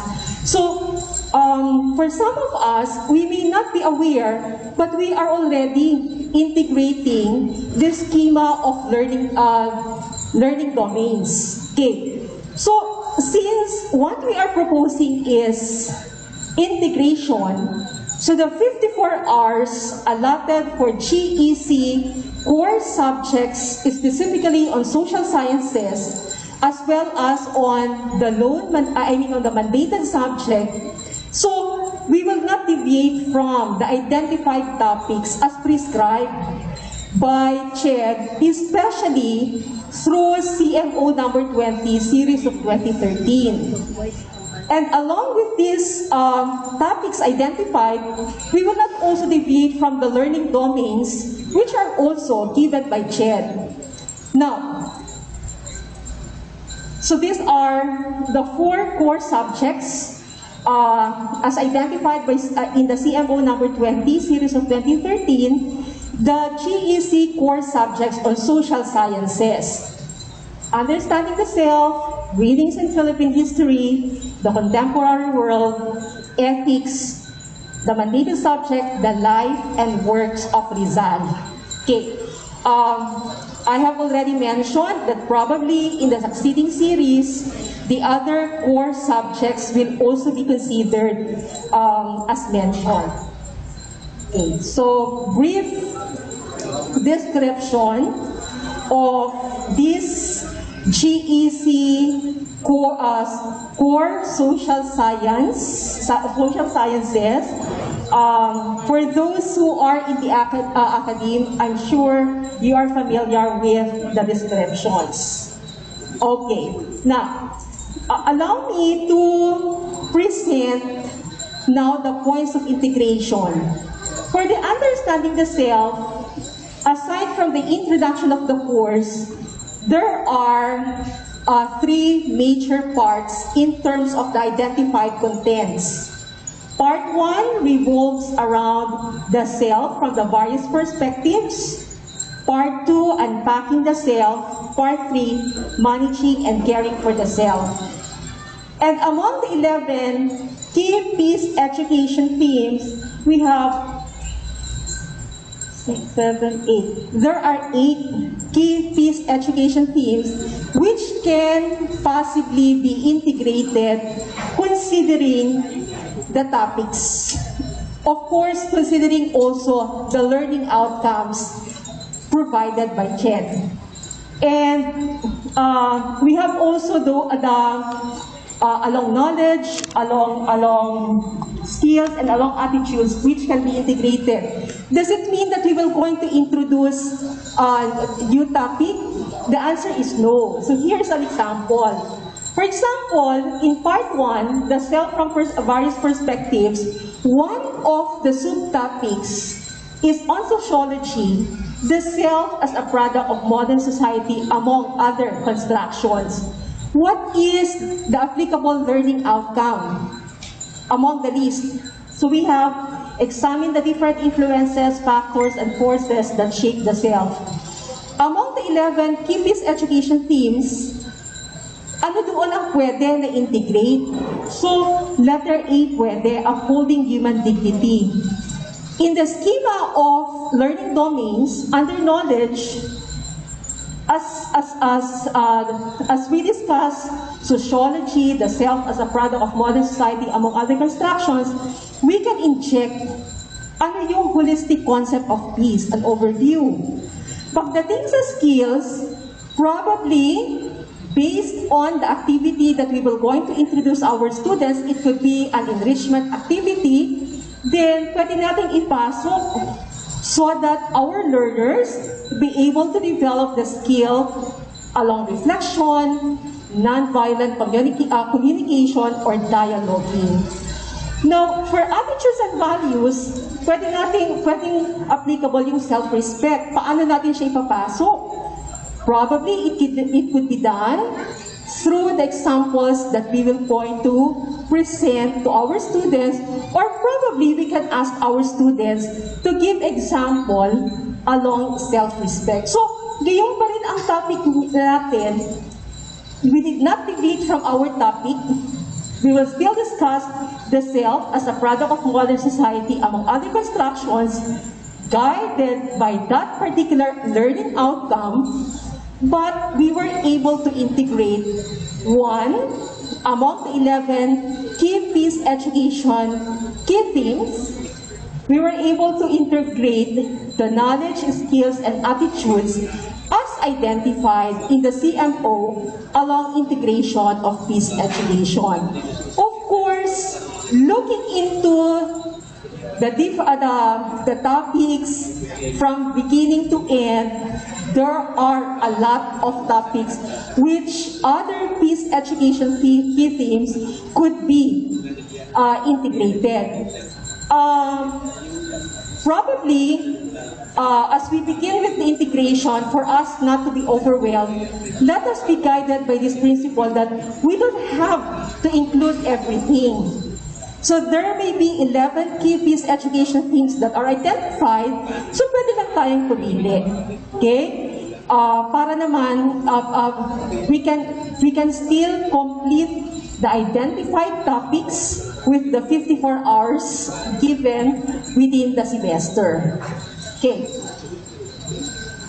For readings in Philippine history, the topics are divided into 5 parts. Of course, you have the introduction. Lesson 2 is on analysis and interpretation of documents. Lesson 3 on controversial and conflicting issues in Philippine history. Lesson 4, political, economic, and social issues in Philippine history. And Lesson 5, local history. Pag tinignan mo yung mga subtopics in each lesson, actually, from lessons 2 down to 5, it's possible to integrate the peace education key themes as well as the schema of learning domains. Okay. But for the purpose of presenting an example, by the way, those are the key education themes that can be integrated, and of course the knowledge, skills, and attitudes. So this is an example. For lesson 2, analysis and interpretation of documents, for those who are teaching, of course you are familiar that there are 10 primary sources included in lesson 2. One of those primary sources is the Kartilya ng Katipunan by Emilio Jacinto. So, ano yung applicable na learning outcome is still, issued by CHED. Develop critical and analytical skills with exposure to primary sources. What is the possible key peace education theme na applicable? Yung letter F, making women's participation count, gender dimensions of peace and conflict. Kasi meron siyang, 14 teachings all in all. And among the 14 teachings, one of them is on women. It proves that Emilio Jacinto is advanced considering his time long before gender equality, women empowerment was introduced. As early as during the time ni Emilio Jacinto, he already introduced concepts on women empowerment, gender equality. Okay? Alright. So, again, the KSA. Moving to the contemporary world, the topics are grouped into 6. Part 1, Introduction to Globalization. Part 2, the structures of globalization. Part 3, a world of regions. Part 4, world of ideas. Part 5, global population and mobility. Part 6, towards a sustainable world. So those are the possible key peace education themes which can be integrated. And looking into the schema, all the key knowledge areas presented are applicable, the same with skills and the same with attitudes and values. Here is an example. For part 6, towards a sustainable world, the specific topic is on global food security. What is the learning outcome? Ang nakita ko, napansin ko sa learning outcomes on the contemporary world, they are grouped according to learning domains. Unlike in other GEC core subjects, wherein all the learning domains are presented, but for contemporary world, nakagroup siya, which of these learning outcomes refer to knowledge, refer to skills, and refer to attitudes. Okay? So, marami din na pwedeng applicable, but for the purpose of simplifying the integration, in this example, the learning outcome chosen is analyze contemporary news events in the context of globalization. What is the possible key peace education theme that can be integrated? Sharing the Earth's resources, specifically economic justice, global economic solidarity. In terms of knowledge, ano ang pwede? Equitable and sustainable development, sa skills, critical thinking and analysis, and also problem solving. For attitudes and values, ecological concern, and also social responsibility. Siguro later on, as we solicit suggestions from the group on how we can improve the proposed entry points for integration, you can give your suggestions on what else can be, or what else can be added in order to, what do you call this, to improve the proposed entry points for integration. For ethics, mayaman siya sa possibility for integrating peace education. Okay? So, looking into the subtopics, almost all peace education themes are applicable. Swak siya. The same with the learning domains. Okay? So, here is an example. For part 1, part 1 is on the moral agent. The subtopics are culture in moral behavior, what is cultural relativism, why is it not valuable in ethics, are there an Asian and a Filipino understanding of moral behavior, strengths and weaknesses. Learning outcome, explain the influence of Filipino culture and the way students look at moral experiences and moral dilemmas, and the possible key peace education theme which can be integrated is recognizing spiritual and faith, traditions as resources for peace, along knowledge, then it's possible, as we discuss this content, then we can also mention the holistic concept of peace. We can also discuss what are the principles and practices on non-violence. Then again, for skills, applicable in reflection, empathy, critical thinking analysis, and for attitudes, values, self-respect, respect for others. And last, the life and works of Rizal. I mentioned kay Ma'am Gina kanina while we were discussing that the same with ethics for Rizal. I think, Sir Gerard, it's safe to say that almost all the topics are also it's possible to integrate peace education. Key themes.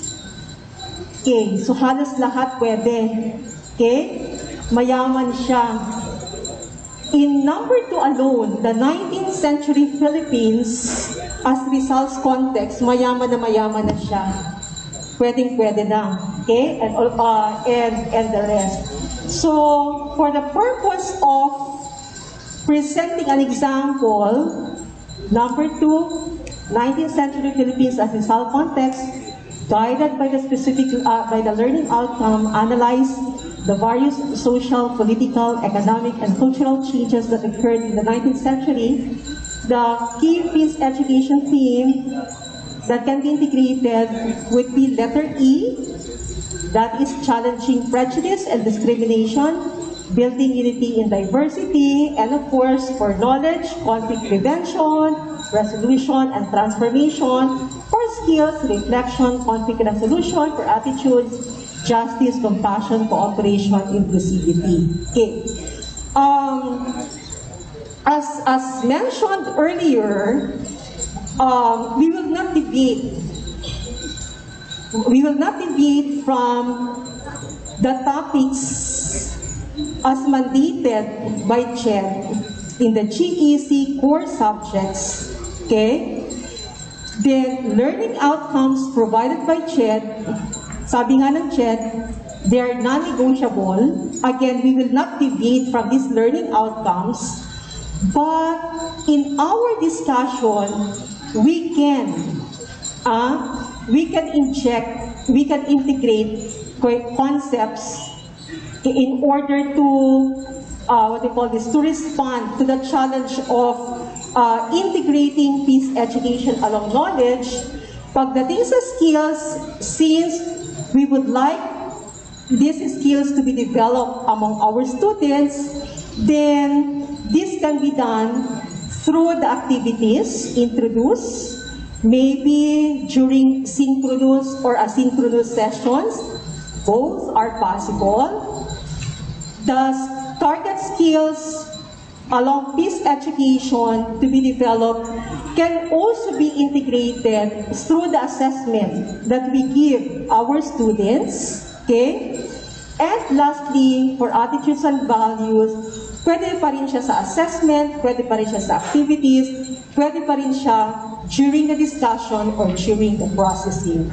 So, in general, the GEC core subjects as well as the mandated subject along social sciences, masasabi natin na it's very possible for peace education.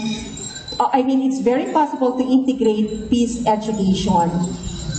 Our guide would be the key themes on peace education as well as the schema of learning domains as provided in CMO number 42 series of 2021, and another CMO that will guide us would be CMO number 20 series of 2013. Okay, thank you very much, and later all suggestions are welcome.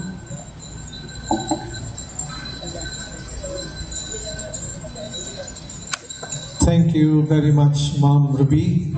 Indeed, you are an expert. Do you agree? She was able to rise to the challenge of Sir Herbert to map, di ba? Sabi niya kanina, there should be mapping, there should be framework. So yun. So, it's God sent. What can I say? There is peace between CMO number 20 series of 2013 and CMO number 42 series of 2021. There is peace. And peace is beautiful. Keywords: incorporate, integrate, and inject. So with this, let us incorporate, integrate, and inject the concepts of peace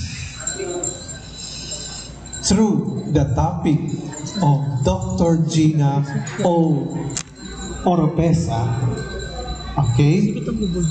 Gina M. Oropesa, she will talk about proposed peace education module or outline for integration to new JEC social sciences. Let us welcome the Department Chair of Peace Studies Department.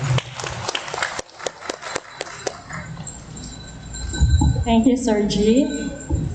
I don't know how to top that presentation of Dr. Ayo, but I hope I can give justice to this proposed peace education outline for integration in UJEC social sciences, with the following legal basis where we anchored the proposed integration. We have the CHED Memorandum Order Number 1, Series of 2019, the integration of peace studies education into the relevant higher education curricula.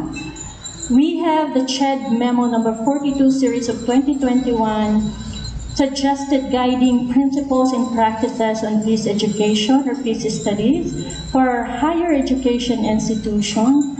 And of course, because we are dealing here with the CHEC, so we also have the CHED Memo Order Number 20, Series of 2013, the General Education Curriculum, or the Holistic Understanding Intellectual and Civic Competences, which was also mentioned a while ago by Dr. Ayo. So as identified by Dr. Ayo earlier, we will only be proposing initially, for now, JEC in social sciences. So probably in the coming months, we can also look into the JEC in science, in arts, or in any other subjects under the CMO. So for now, we have only identified the following check social sciences. First is the understanding the self, readings in Philippine history, the contemporary world, ethics, and the results, life, and works. 4 of which are core, and the other one is a mandated subject. So the order of my presentation would be, I will be identifying the learning outcomes based from the syllabus of CHED, and then the topics already identified in that syllabus. So we look at this for the understanding the self. For the first 2 columns, you can see there that these are from CHED syllabus, and we specifically call this out from the learning plan.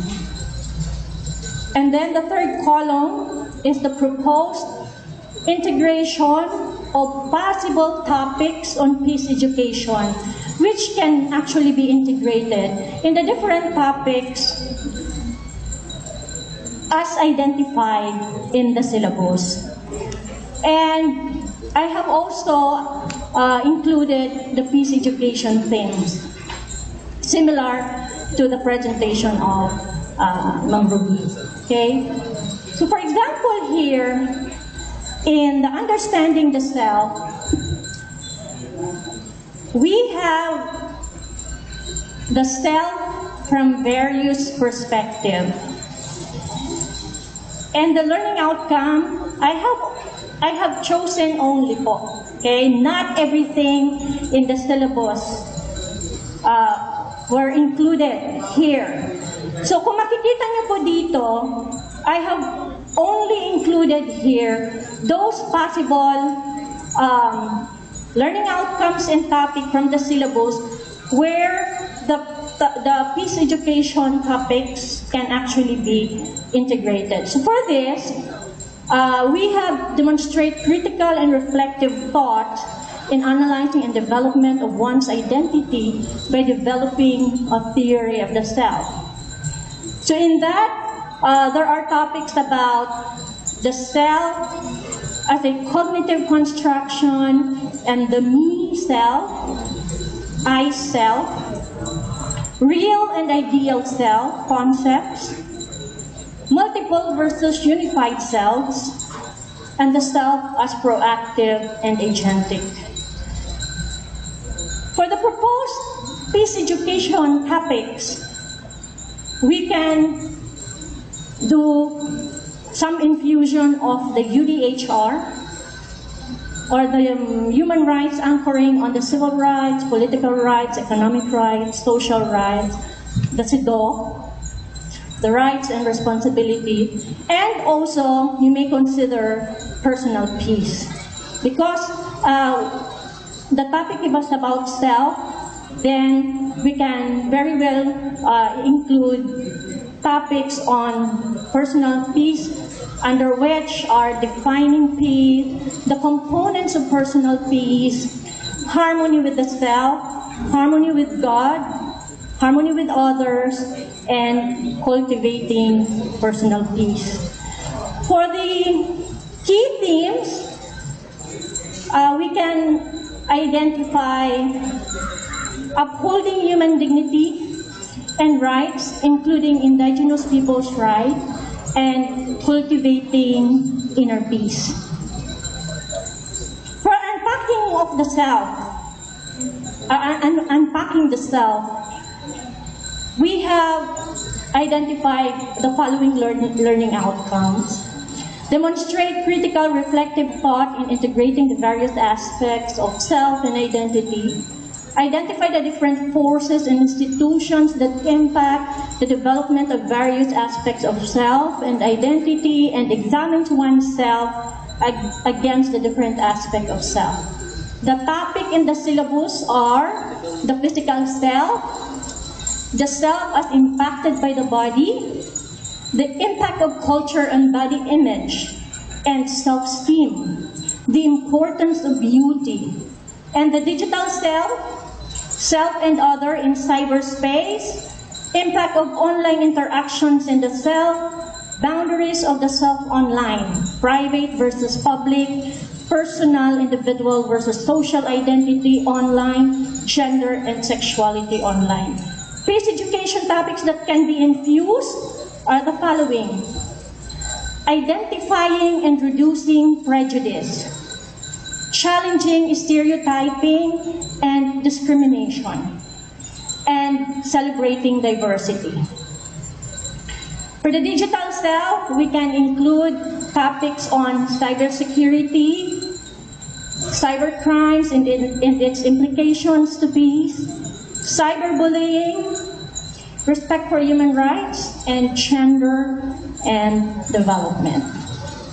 The peace education key themes are challenging prejudice and discrimination, building unity and diversity, upholding human dignity and rights, challenging war and the tools of war, gender dimensions of peace and conflict, all of which are in the CMO.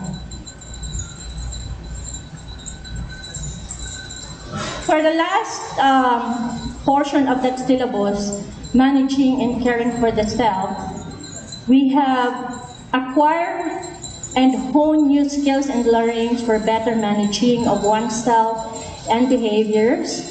Apply these new skills to oneself and functioning for a better quality of life. The topic are the following: taking charge of one's health, under which you can find the stressors and responses, sources of coping and strength, stress and Filipinos, the social and cultural dimensions of stress, taking care of the self, and the need for self-care and compassion.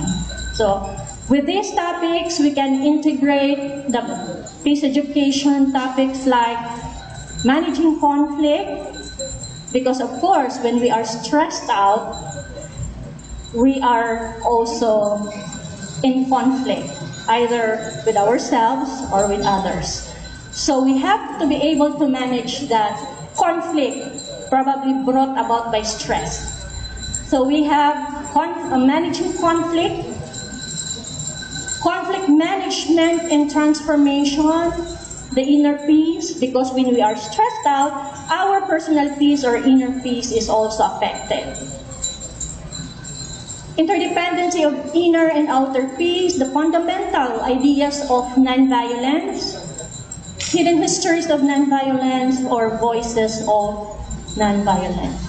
For the peace education key themes, resolving and transforming conflict, cultivating inner peace, and promoting nonviolence.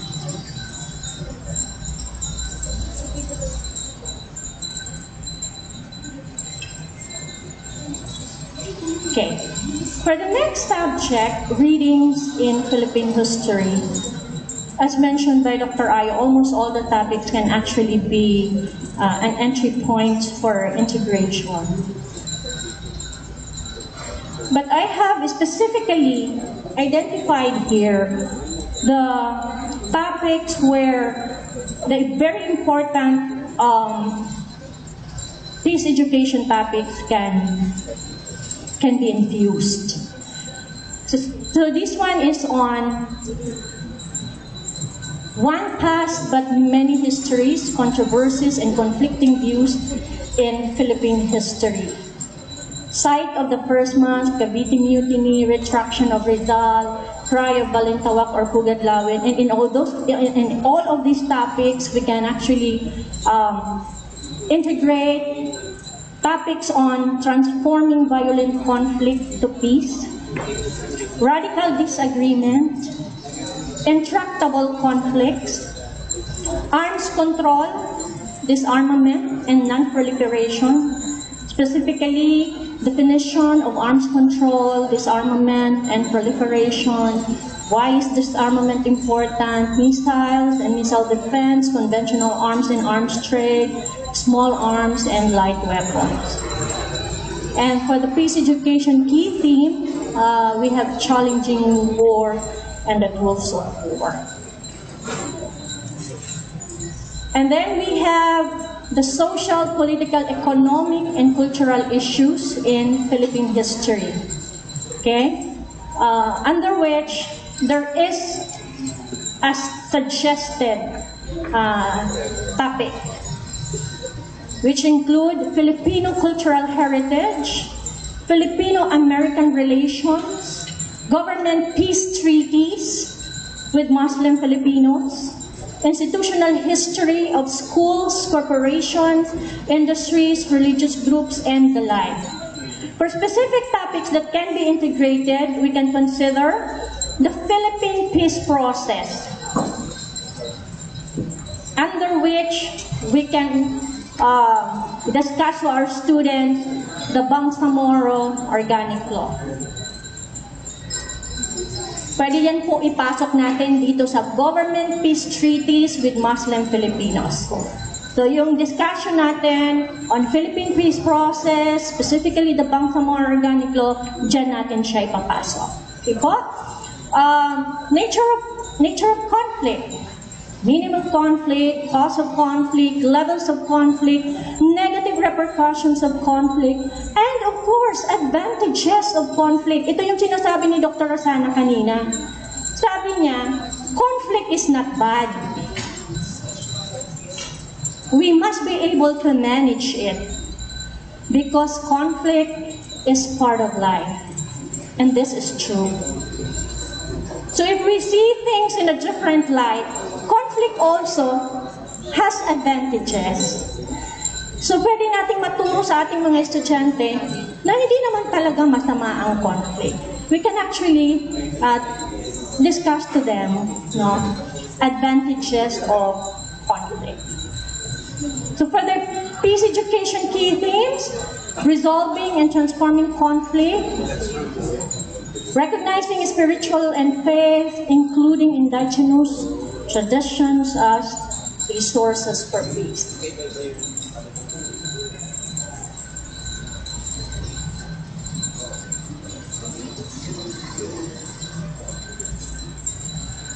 Alright, still under the social, political, economic, and cultural issues in Philippine history, sabi nga ni Dr. Ayo kanina, ito yung napaka-rich in topics that we can actually integrate the peace concepts.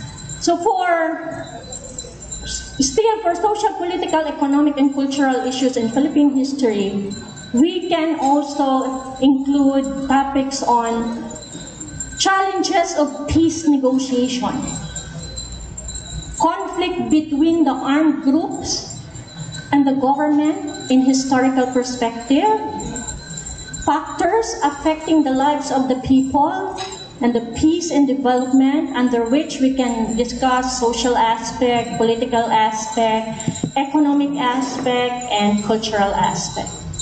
And then for the key theme, we can find 2, resolving and transforming conflict, and recognizing spiritual and faith, including indigenous tradition, as resources for peace. We go to the contemporary world. For the contemporary world, the topic on the introduction of the study of globalization, we can integrate the topics on holistic peace paradigm, appreciation of interdependence of species, culture, and of faith, social equality and equity, trade, competition, and conflict. And the peace education key theme is sharing the Earth's resources, economic justice, global economic solidarity.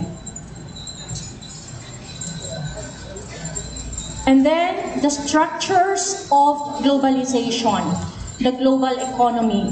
Dito, marami din po tayong topics na pwede pong ma-integrate. So we can actually include here economic globalization, the link between economic policies to susceptibility of conflict or war, unequal distribution of wealth and resources.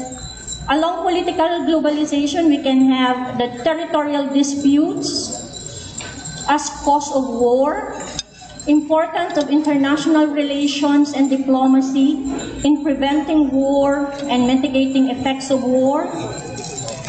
Along cultural globalization, we can have the examine the premises of Samuel Huntington's Clash of Civilization, and we can also include discussing culture of peace. Key themes: challenging war and the tools of war, and sharing the earth's resources, justice, economic justice, global economic solidarity.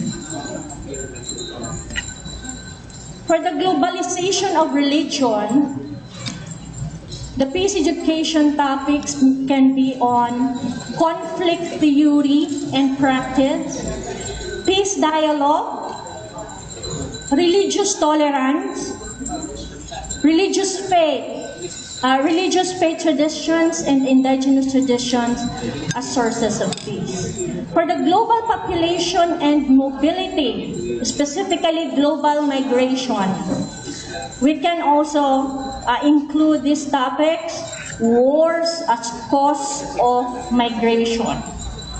So we can actually see in the news when the war that happened between Ukraine and Russia, the people were displaced and they have migrated.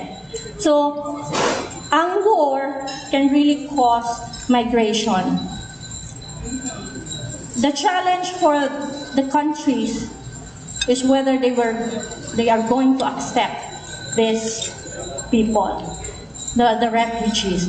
So with the global migration, we can, aside from the wars as cause of migration, we can also include topics on internal displacement, resiliency, and peace building.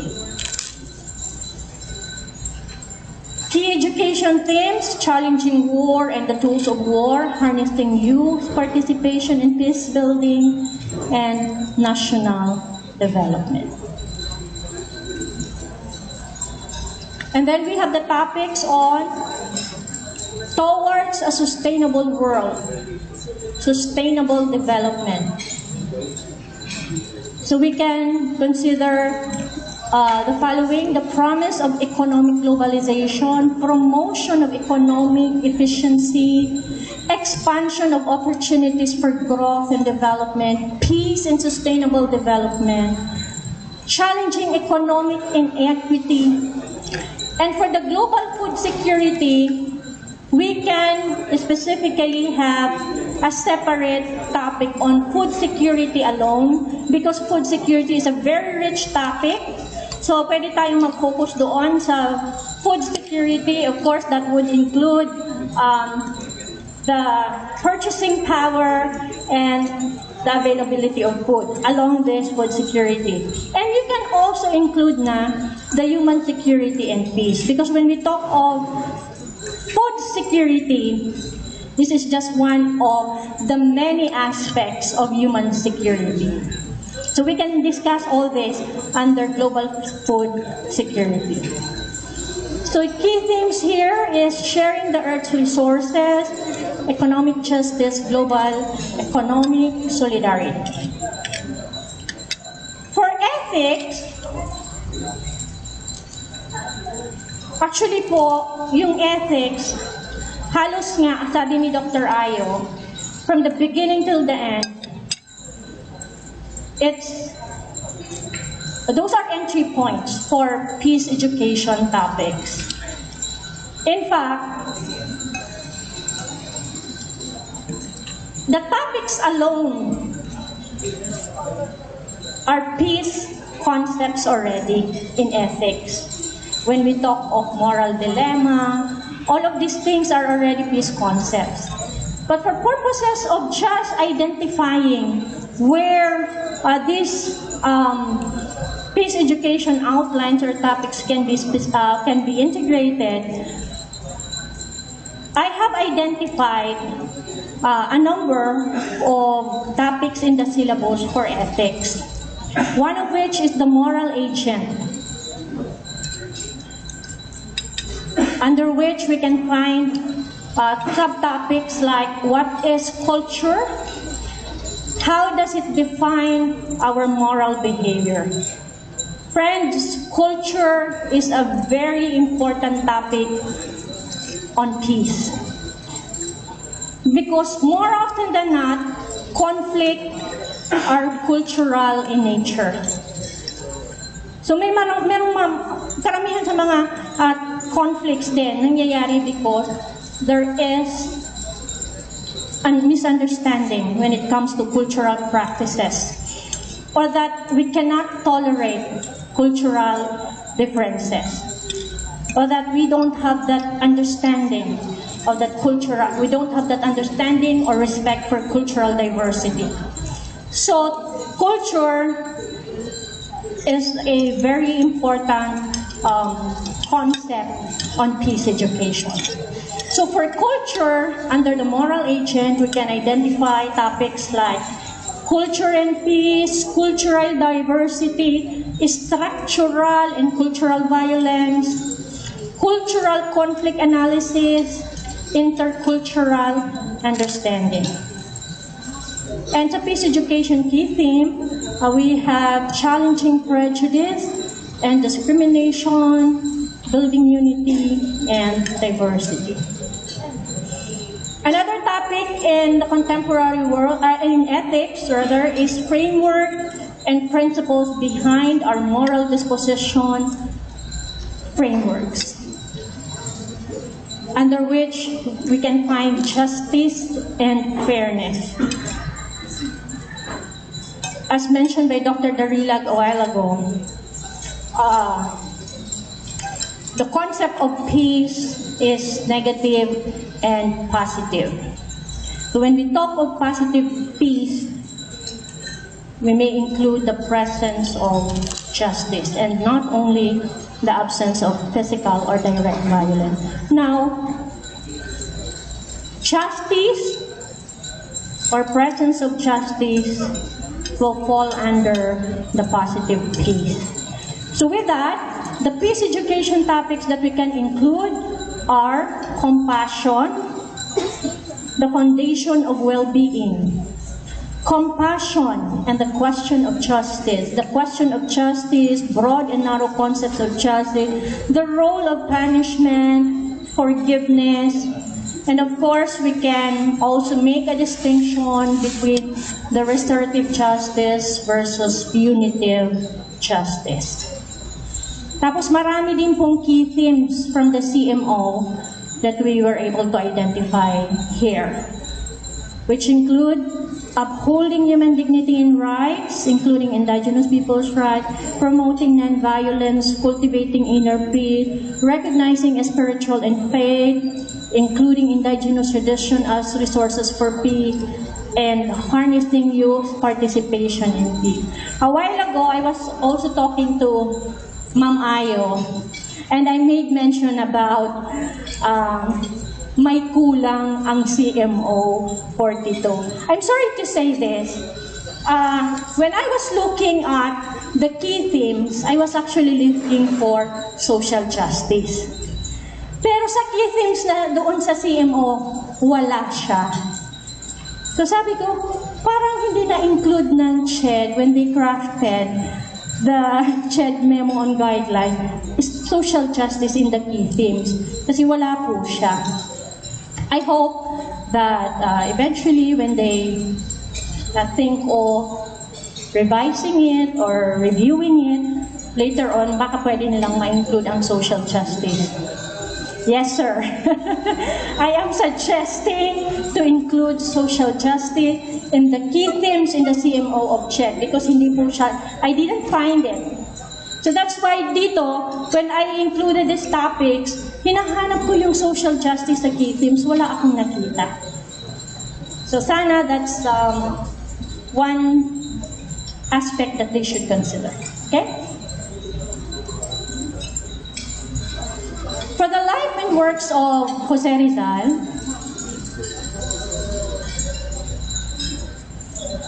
so very rich din po ang subject na to for integration of peace education topics, concepts.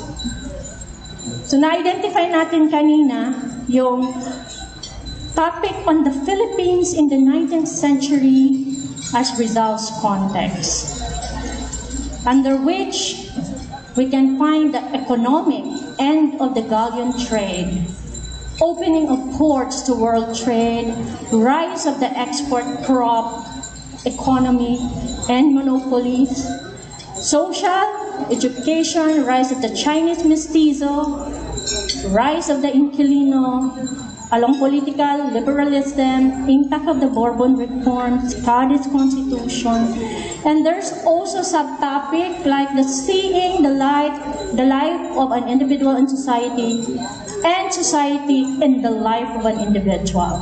So ang dami pong topic na na-identify in peace education. That include structural violence, a hurdle to peace. Subtopics would be globalization, poverty, social injustice, human rights and peace. Kasama na dyan yung respect for the rights of people and peace. Prejudice, stereotype, and discrimination. Kasi kung makikita natin sa social, rise of the Chinese mestizo, rise of the inquilino. I remember before that the Inyus were also discriminated. So we can also include that in our discussion. Prejudice, stereotype, and discrimination. Looking back to the past to find peace. Topics like tracing the roots of conflict, the Spanish colonial enterprise, the American colonial era, Filipino colonial rule, assessing the present, the Filipino nation, and the Bangsamoro, and moving forward to the future. So all of these are the possible topics under Rizal on the Philippines in the 19th century, as Rizal's context. And for the key themes, promoting nonviolence, upholding human dignity and rights, challenging prejudice and discrimination, building unity and diversity, resolving and transforming conflict, recognizing spiritual and faith, including indigenous traditions as resources for peace, harnessing youth participation in peace building and national development. And then we have the topic on Jose Rizal and Philippine nationalism, Bayani and Kabayanihan. We can explore peace education topics like nationalism and patriotism, specifically love for country, the heroic act, peaceful means of dealing with conflict, conflict resolution, negotiation and mediation, problem solving, decision making, dialogue, conflict management, conflict transformation, conflict disentanglement, individualistic and collectivistic. And also, sa Philippine nationalism and national symbol, we can also consider the same topics. For the key themes, promoting nonviolence, resolving and transforming conflict, cultivating inner peace, harnessing youth participation in peace building and nation development. Right? So,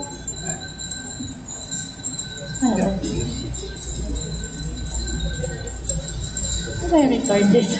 Wala. Alright po, so I guess that ends my presentation. If you have any input that you can add to our proposed topics, feel free to express it and we will note them down for considerations in the coming workshops that we will be having. Specifically, I'm proposing that we have a separate workshop for making syllabus with the integration of those topics already identified, and we can add more. And then we can also propose for module writing, specifically including those topics on peace education. Thank you very much.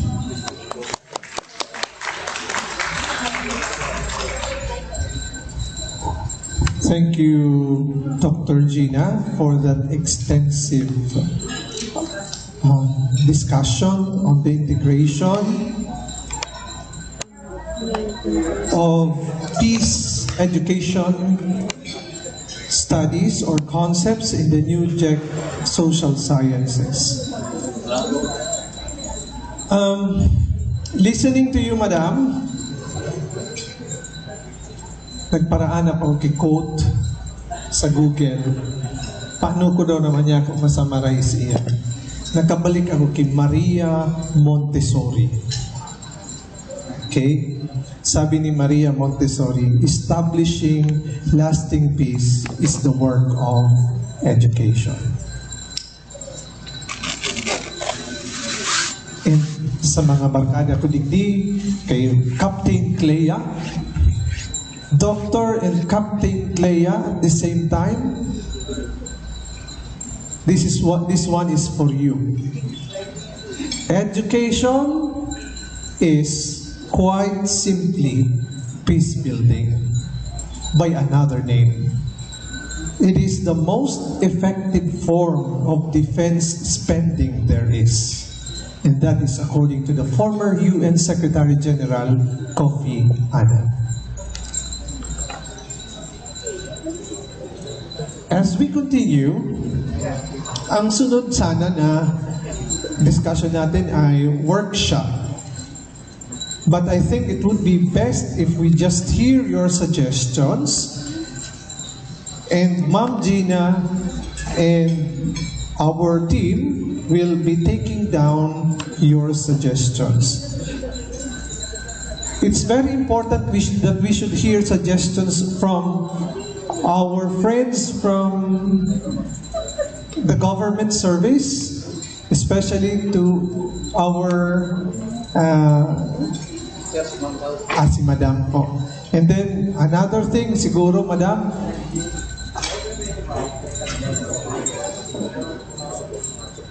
or you can write your suggestions doon po sa likod ng program, and so we can read some, and then the other suggestions that will not be read will be included doon sa aming and I will be calling some also to speak about their suggestions, especially Dr. Herbert Rosana, the pillar of peace. Okay, sir.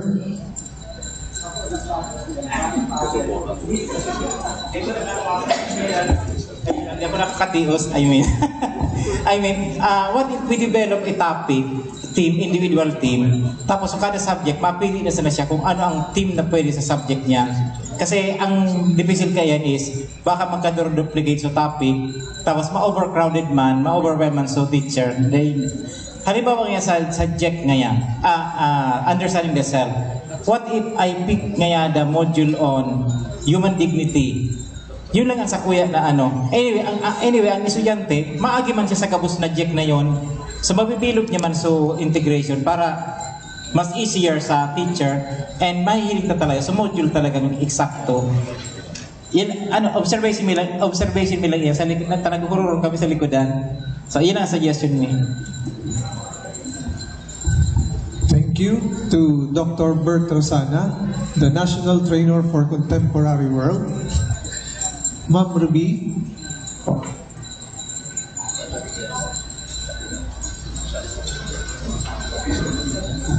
Actually po, same suggestion given by Ma'am Vids. Yung sinasabi, I don't know Ma'am Diggs kung how you call it in Ateneo, but before I joined Bicol University, I used to teach in a Catholic school, and we call it interdisciplinary webbing. Before the start of the school year, faculty teaching the same year level, we would sit down together and we would identify for example, if this particular theme, saang subject siya pwede para hindi naman duplication.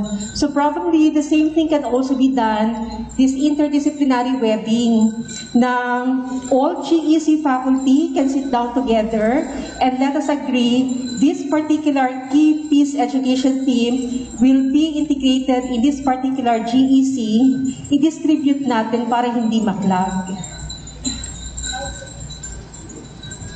Thank you, Ma'am Ruby. Actually, kung titingnan natin, tuhog sila ng sinasabi ni Sir Bert. Okay? Dean? Maki-intra man ako. If you remember, this morning I mentioned about identification, delineation, and integration. As part of my presentation of the objectives, the project brief, this is actually a special project sana, okay, to be funded by CHED. Kaya lang yun nga, there's a problem about liquidation. But nonetheless, if one door is closed, we may open windows or even rupture the roof, isn't it? Anyway, so I made mention about identification, and there's already identification made. Then later on will be delineation, which is the primary objective sana of the workshop that we'll be having this afternoon. From those presented topic, from those identified topics and from your suggestions in the workshop, and then come up with a delineated list that can serve as a template in order not to flag, isn't it? And at the same time, we have to really budget the time because this is simply integration to an already existing subject. Meaning to say, it would not be stealing one's thunder. Now we are stealing so much time from the already approved curriculum that we have. Natira na lang niya doon sa understanding the self, 5 hours na sila. Kasi yung piece, naging 49 hours na. So, that is not what we mean. Because in the CMO, there is also there what we call a stand-alone subject that could be offered as elective, depending now on the nature of the course or the program. So, tsokolate at pandesal, podcast, yung next challenge natin is how to come together, and the proposed next activity by Ma'am China is for us to come up with a standardized syllabus para makita talaga natin if this is it, yan. But it should not be boxed in such a way that you also consider, of course, the orientation of our school. Kung di ba pag Catholic school ka o kaya religious ang orientation. So, there is also somehow skewness to that orientation. Tapos kung nasa military school ka naman o kaya yung advocacy mo is more being run by the military or uniform men. So, there is also a bit cleavage to your orientation, something like that. But, to come up with a template that is not mandatory, that there is still element of freedom of choice, depending now on the subject matter and the subject students, and of course the competencies that your program has identified, approved by your respective, sa amin kasi Board of Regents, could be also the Board of Trustees, or by the authorities of the school. But what is important is come up with somehow a template that you may fill in or you may weed out depending now on the needs. So, ganun siya. Then later on, we can also come up with a module for that Pero higher stage na yun, siguro kung milyones na yung maibigay sa atin na funding, halimbawa, just like what we did before in Comprehensive Agrarian Reform Program, I had also the chance to be part of the team. It's also a workshop, then we just write and write and write and write, and later on, it was also finalized, revised, then finalized. Until such time that in the completed handbook, all of the members of the team's name appeared thereof. So it could be like that. But this is more on, a higher engagement that we are looking forward to. But there's no, sabi nga namin, pwede namin memohan ang chat, di ba? Issue kaming memo sa chat, include nyo muna yung social justice. Pero, hindi naman sinasabi ng chat that we could not identify and include, that topic under peace education. That's why if you'll see, this is a multi-sector. We have our students there, we have our extension practitioners, we have our peace educators, the academe, and even the non-teaching. Para we can have general, then later on, specific. Thank you. Okay, so in a way, we are well represented because we have different stakeholders.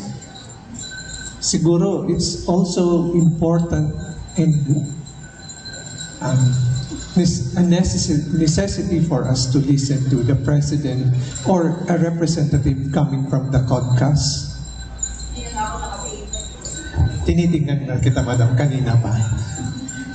Good afternoon, everyone.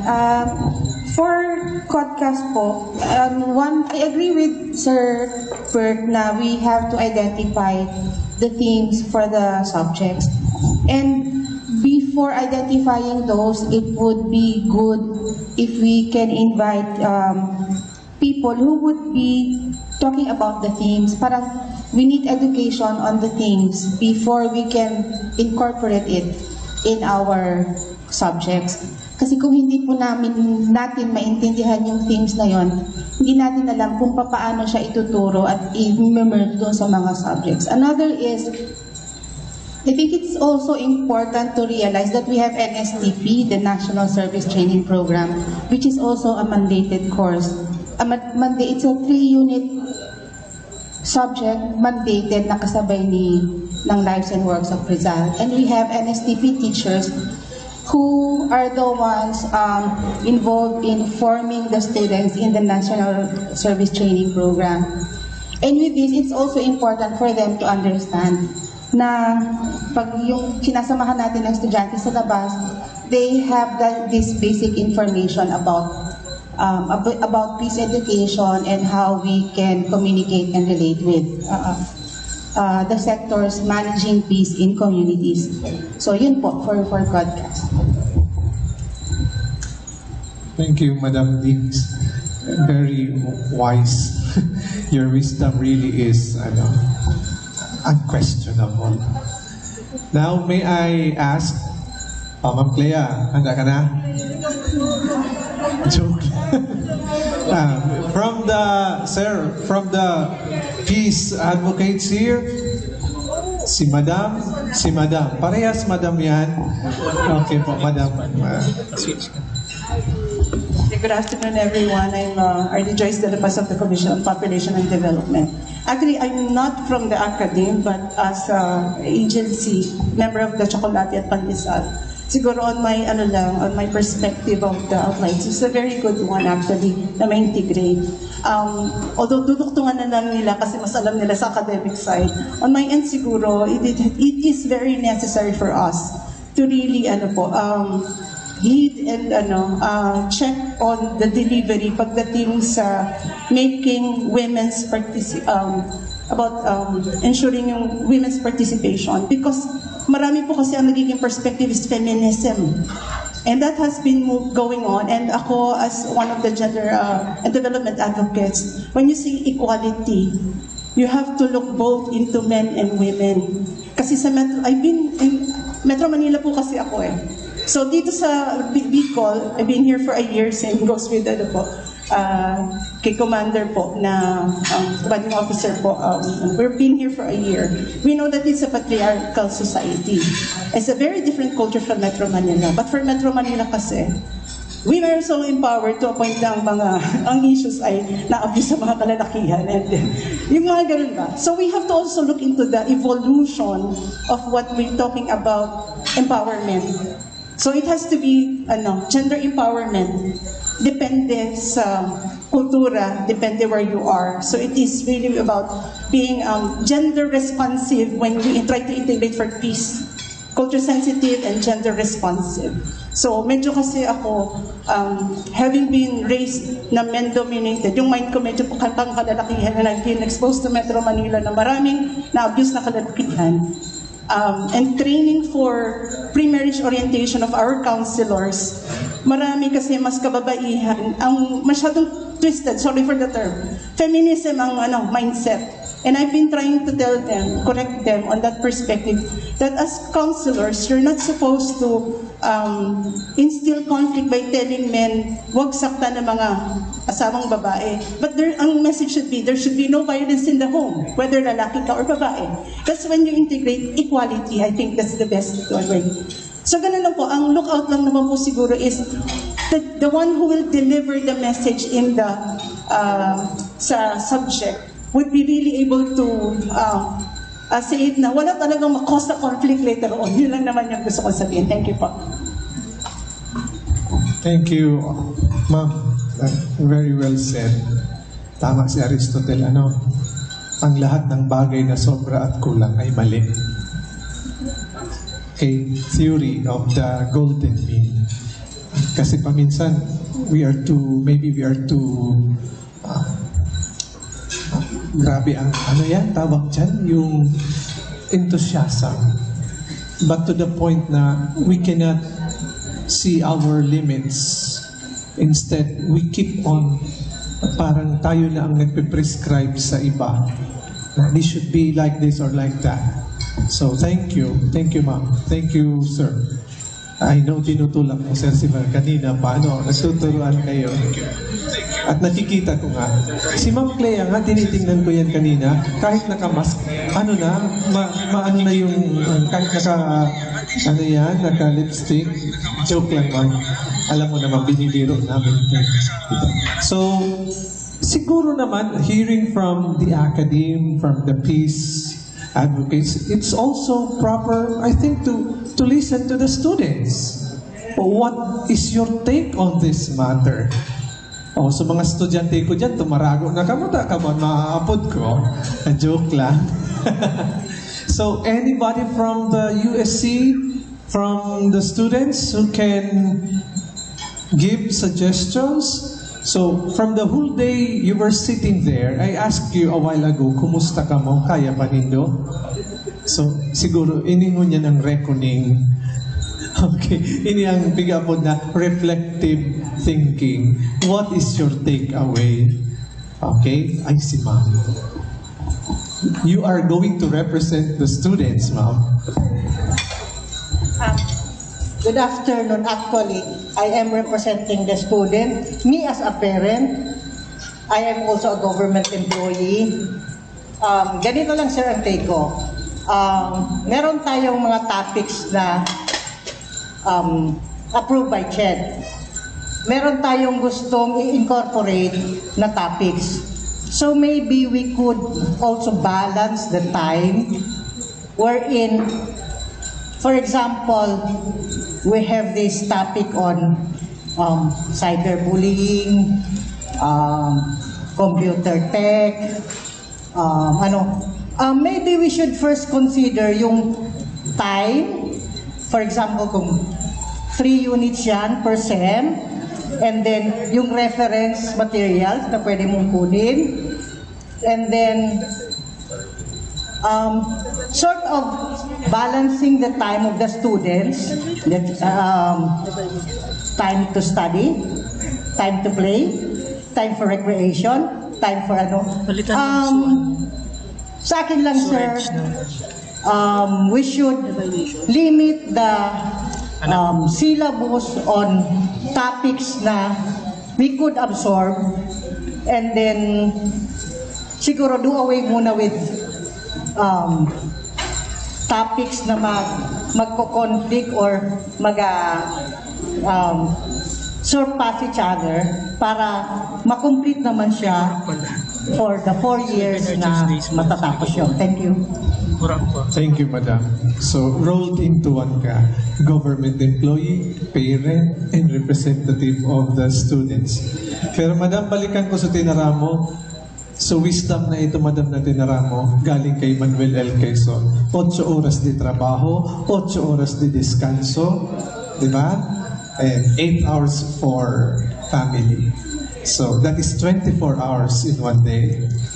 So, but it's true. Sabi nga naman nila kanina, hindi naman i-overwhelm natin yung lahat ng contents sa subject, lahat na lang piece.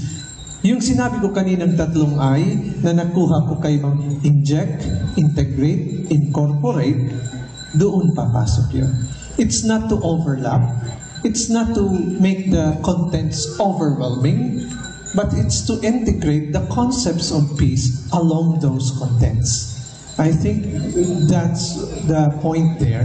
And to balance time, life, so that we can live normally. Okay. So, may I call dito naman, kasi baka the ship is sinking.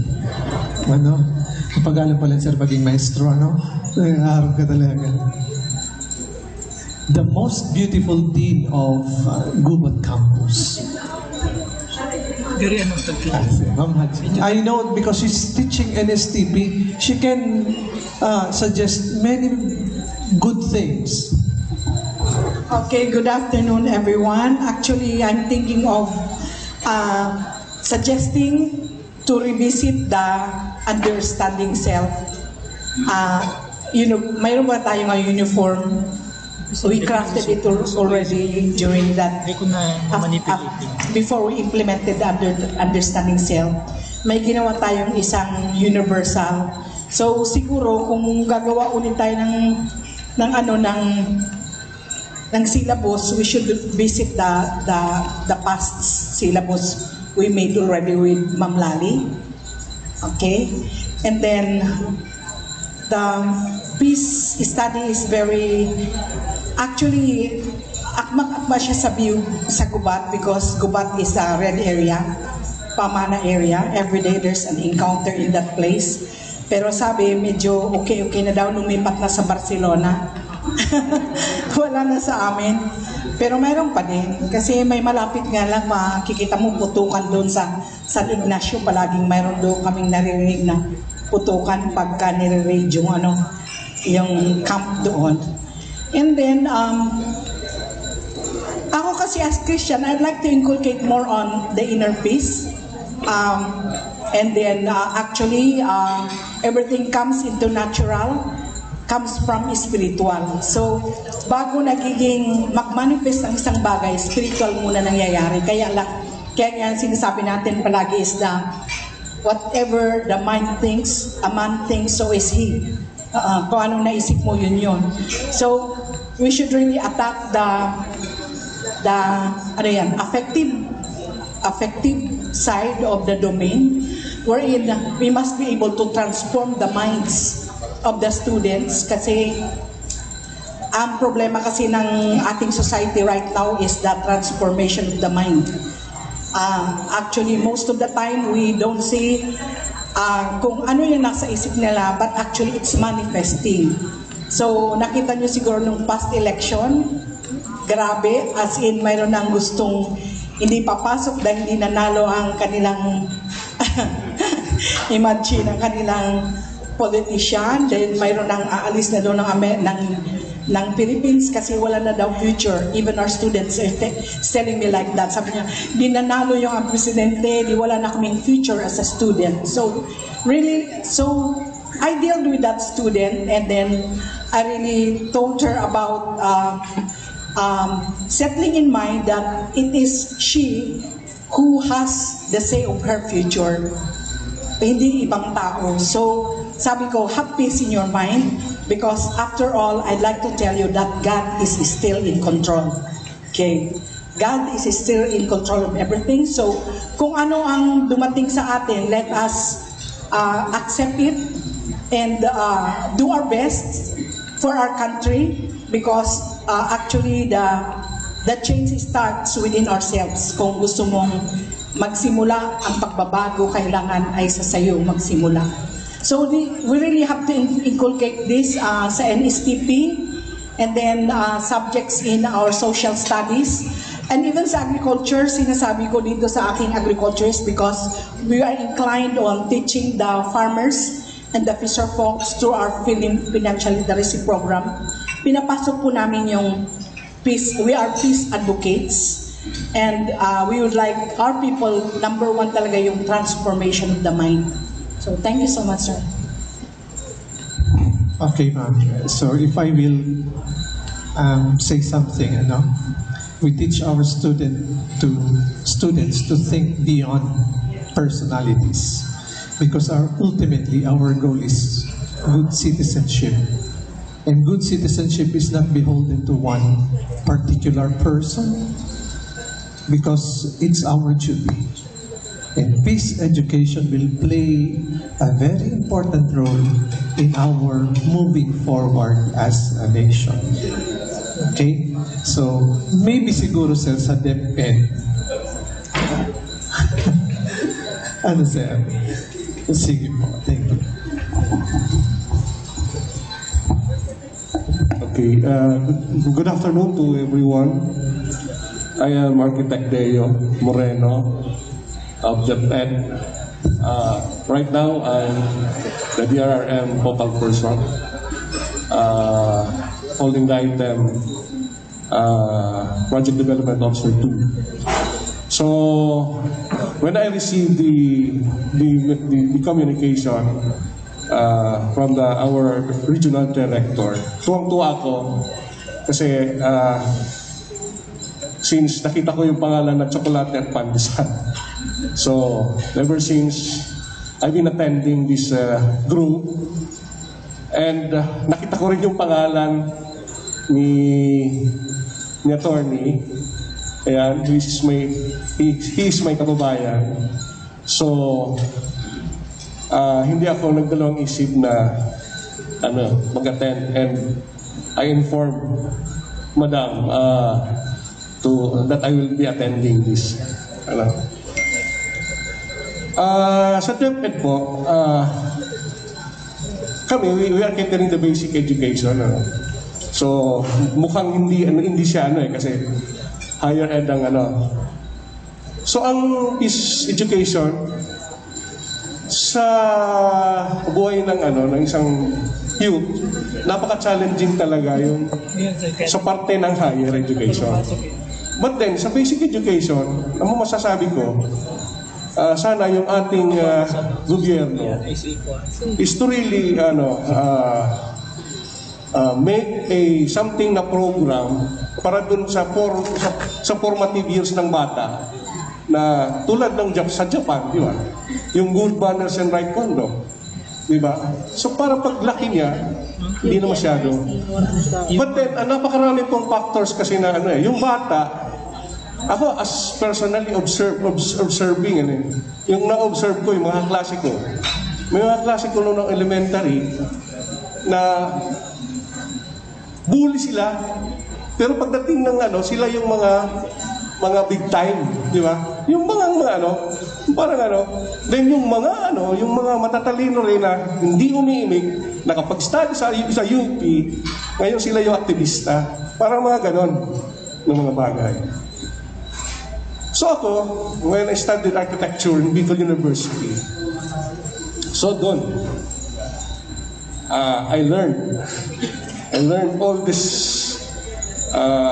mga subject na Sa architecture po kasi, ever since po, ang peace education is already incorporated. At bakit masasabi ko yun? Hindi lang kasi, na-realize ko lang.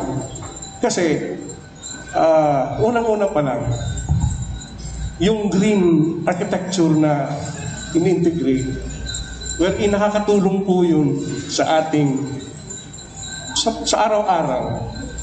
Di ba, ang simbolo ng peace is yung dove na may green na plant, di ba? So sa architecture mo, pinag-aaralan po yun kung paano yung paglalagay ng mga plant sa isang edifice wherein it contribute peace and tranquility. So yun po. Sana po sa BU merong landscape architecture. Kasi nakikita ko sa BU, yung landscaping hindi siya maayos po. Sa totoo lang. Really. Right now po, Architect Leo Del Rosario, the BU Idea Director, hindi ko po alam kung ang sinasabi ko is tugma ba dito sa pinag-uusapan sa GEC, hindi ko na masyadong Right now po, nagtuturo po ako as part-time. Inimbita po ako kasi pandemic. Pade, pwede ka magturo? Sabi ko, hindi akong dalawang isip. Nagtuturo po ako ngayon. Nag-handle po ako ng visual, architectural visual techniques and also design subjects.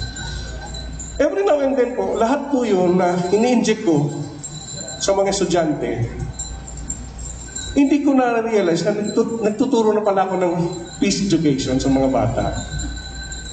So ngayon, ang naiisip ko po, masuggest ako sa BU, magkaroon ng landscape architecture.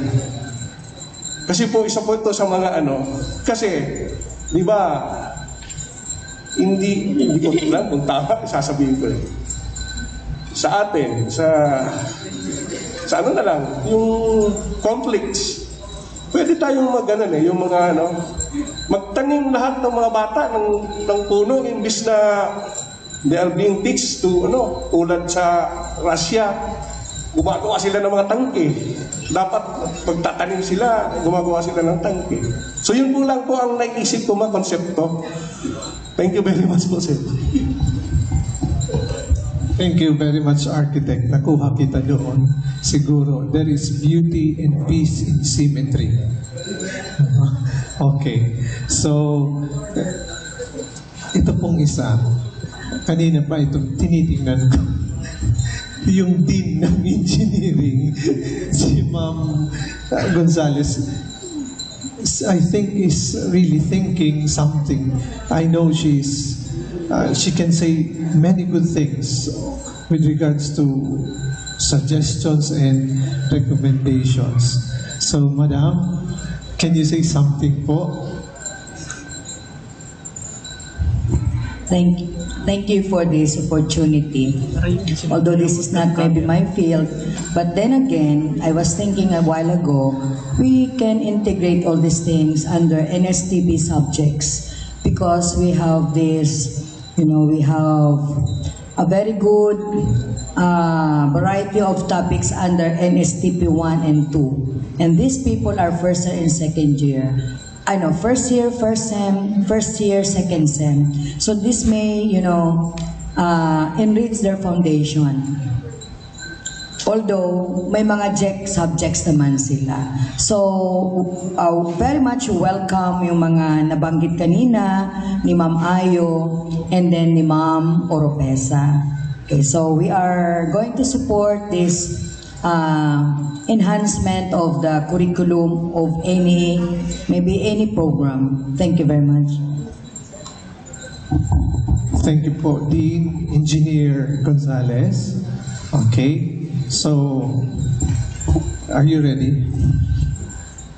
Are you ready? Because I was looking at you since early this morning. You were trying to decipher everything. Yes, but I'll call you later. Okay. Thank you for your suggestions. Because at times, pwedeng sa isip namin, okay na. Pero may mga angles na hindi namin nakikita. Okay? Iyon po ang importante doon. We work together. Okay? From the diversity of our occupations or work or status in life, but we can come together in peace, but not rest in peace. Okay, so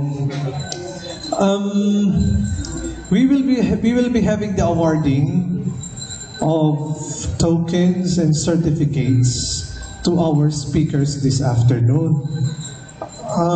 But before that, since si Dean lumabas muna, siguro kukunin na yung mga, Ma'am Zoilo, I will be asking also your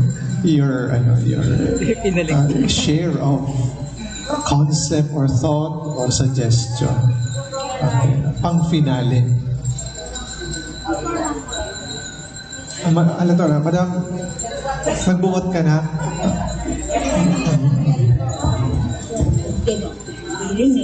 Okay, first of all, I would like to commend the organizers of this event. Really, Ma'am Ayo and Ma'am Moropesa discussed the integration of the peace agenda, peace concepts, in the JEC subjects. And of course, I appreciate so much Dr. Haji for that enlightening lines. I really do appreciate that. I know that those who are here are actually children of God. We should be instrument of peace because according to the Bible, blessed are the peacemakers for they are called children of God, Matthew 5:9. So sinasabi ko kasi working on this initiative, to incorporate, definitely the peace education in this JEC subjects is definitely a challenge especially for the JEC people, and of course appreciated ko talaga si attorney for coming up with this extension effort. And yung discussion ni na Ma'am Ayo, I think talagang na-capture nun yun na yung, nakita ko na doon, nakaka-capture na talaga yung integration of peace, And yung kaninang na-mention ni Ma'am na sabi niya about sa cyberbullying, na-mention din ni Dr. Gonzales na partner rin siya doon sa aming NSTP concepts, like for example cyberbullying. We talk about national security there also. So meron na. Maganda naman yun pa konti-konti kasi at least yung mga estudyante first and second year, mga ilang beses nilang marinig about all these things, definitely it will register. Pero kung minsanan lang kasi, hindi rin maganda, hindi rin yun masyadong may impact. So, appreciated ko talaga yung may mga initiatives na ganito kasi talagang we are looking forward that we will have a very peaceful and developed country in the future. And that will only be realized if each one of us will really work on it. So I would like to say thank you for this wonderful initiative of CSSP.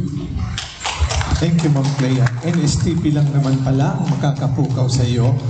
Joke lang. But I know, because you are handling NSTP subjects, when Ma'am Haji mentioned 8 and Ma'am Gonzales mentioned 8, so si Ma'am Clea. Ma'am, madali lang po may follow-up lang po si Ma'am.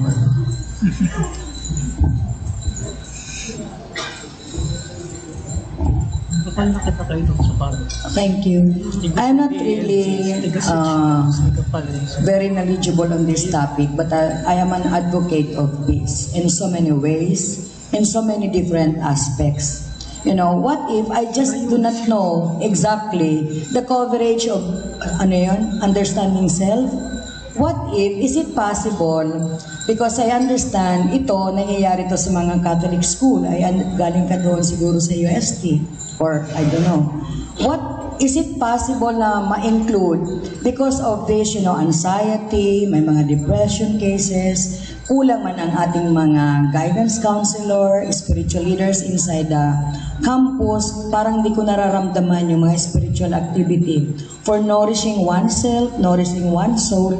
Paano kaya yung sarili ma-integrate dyan na magkaroon ng session or topic, anong tawag dyan, na magkaroon ng serenity within oneself. Kasi ang peace naman hindi lang yung walang labanan. Sa tingin ko, it should start from oneself. Buo yung sarili mo para meron kang tranquility. That's why in all you do, when you speak, when you act, it's always with, a touch of caring kasi may peace ka within. So sana malagayan dyan. I understand si Miss Ayo galing sa St. Agnes. So paano kaya pwede ma-integrate dito na hindi siya magmumukhang sa ibang religion na corny o kaya masyadong religious ang dating. So yun ang ibig kong sabihin. Sana magkaroon tayo dahil sa amin napaka-stressful, mga deadlines, etc. So paano ka magkaroon ng maturuan ng isang tao na ano mo yung sarili mo, i-handle mo yung sarili mo. Yeah, thank you very much. Ma'am, I will answer that. In one topic in understanding the self, we have the topic, the self and spirituality. That will also address that. And Sir Prony may even further explain your query. Good afternoon. Ma'am, this is in line with your concern. Quotation man mo na kita ma-start. Sabi ni Aristotle, the ultimate purpose of human existence is to experience happiness. Okay, ang happiness is only an implication of different factors. One of this is peace, which is the inner peace. Sabi nga ni, kung wala ka ngayang peace of mind, di mo man ngayon may enjoy ang buhay mo. Along that line, my recommendation in line with Ma'am Gonzalez concern is also to incorporate the peace in a context of personality, particularly on behavioral science subjects or courses across the university, specifically in the College of Social Science and Philosophy. This can also covers professional courses sa psychology, sa social work, and also sociology. In addition to this, this is also in line with Dean Gonzalez. We can also recommend through the Committee on Leadership Legacy to the Guidance and Counseling or Student Services to capture the need for psychological well-being, since inner peace and peace of mind are associated to well-being and psychological health or mental health. Thank you very much. Thank you, Sir Prony. And to give us the finale. Okay? May matanong po sa inyo. The chairperson. Ano nangyari? I volunteer you? Wala mo na i-volunteer you. Ano? Alright, good afternoon everyone. Siguro, to have a lighter take on everything since we've been hearing a lot of technical, words. Siguro from the perspective of the students, and me as an engineering student myself, this topic is really not in my field. So I would want to suggest to everyone that even though we have different specializations in fields of focus in our colleges, let us inculcate the peace education kahit anong course pa yan. So we have engineering students, we have chemistry students, biology students. So not only that I would want to focus sa social sciences. So let us inculcate peace education in the own way para magkaroon tayo ng specifications sa isang course. And of course, as the representative of the students, let us also be siguro po sensitive doon sa magkaroon tayo ng additional workload sa mga students, especially now that we are still even until now, we are still adjusting in the pandemic and now transitioning to the limited face-to-face classes. So as the representative of the students, I would want to have siguro another course na medyo it will have a lighter workload, if magkakaroon tayo ng additional workload, it will have a lighter effect. But still, I really do appreciate po all the efforts and the initiatives, especially of the College of Social Sciences and Philosophy for this program for today. So thank you so much. We have learned a lot sitting here today, but the whole day. So thank you so much for the initiative, and congratulations and good luck po. Okay, in a way, I will answer you. Bakit nasa JEC? Kasi nga, nasa JEC, kasi inclusive lahat. Lahat kayo nagtitake ng JEC, anuman ang iyong major. Diba? Dumadaan kayo ng readings in Philippine history. Dumadaan kayo kay Rizal. Dumadaan kayo sa contemporary world. Dumadaan kayo sa ethics. Lahat yun, dadaanan nyo. So, irrespective of your program or course, dadaan yun. And kaya nga sinabi ko kanina, integrate, inject, incorporate, because we don't want to add another burden. Compassion, and that is humanism.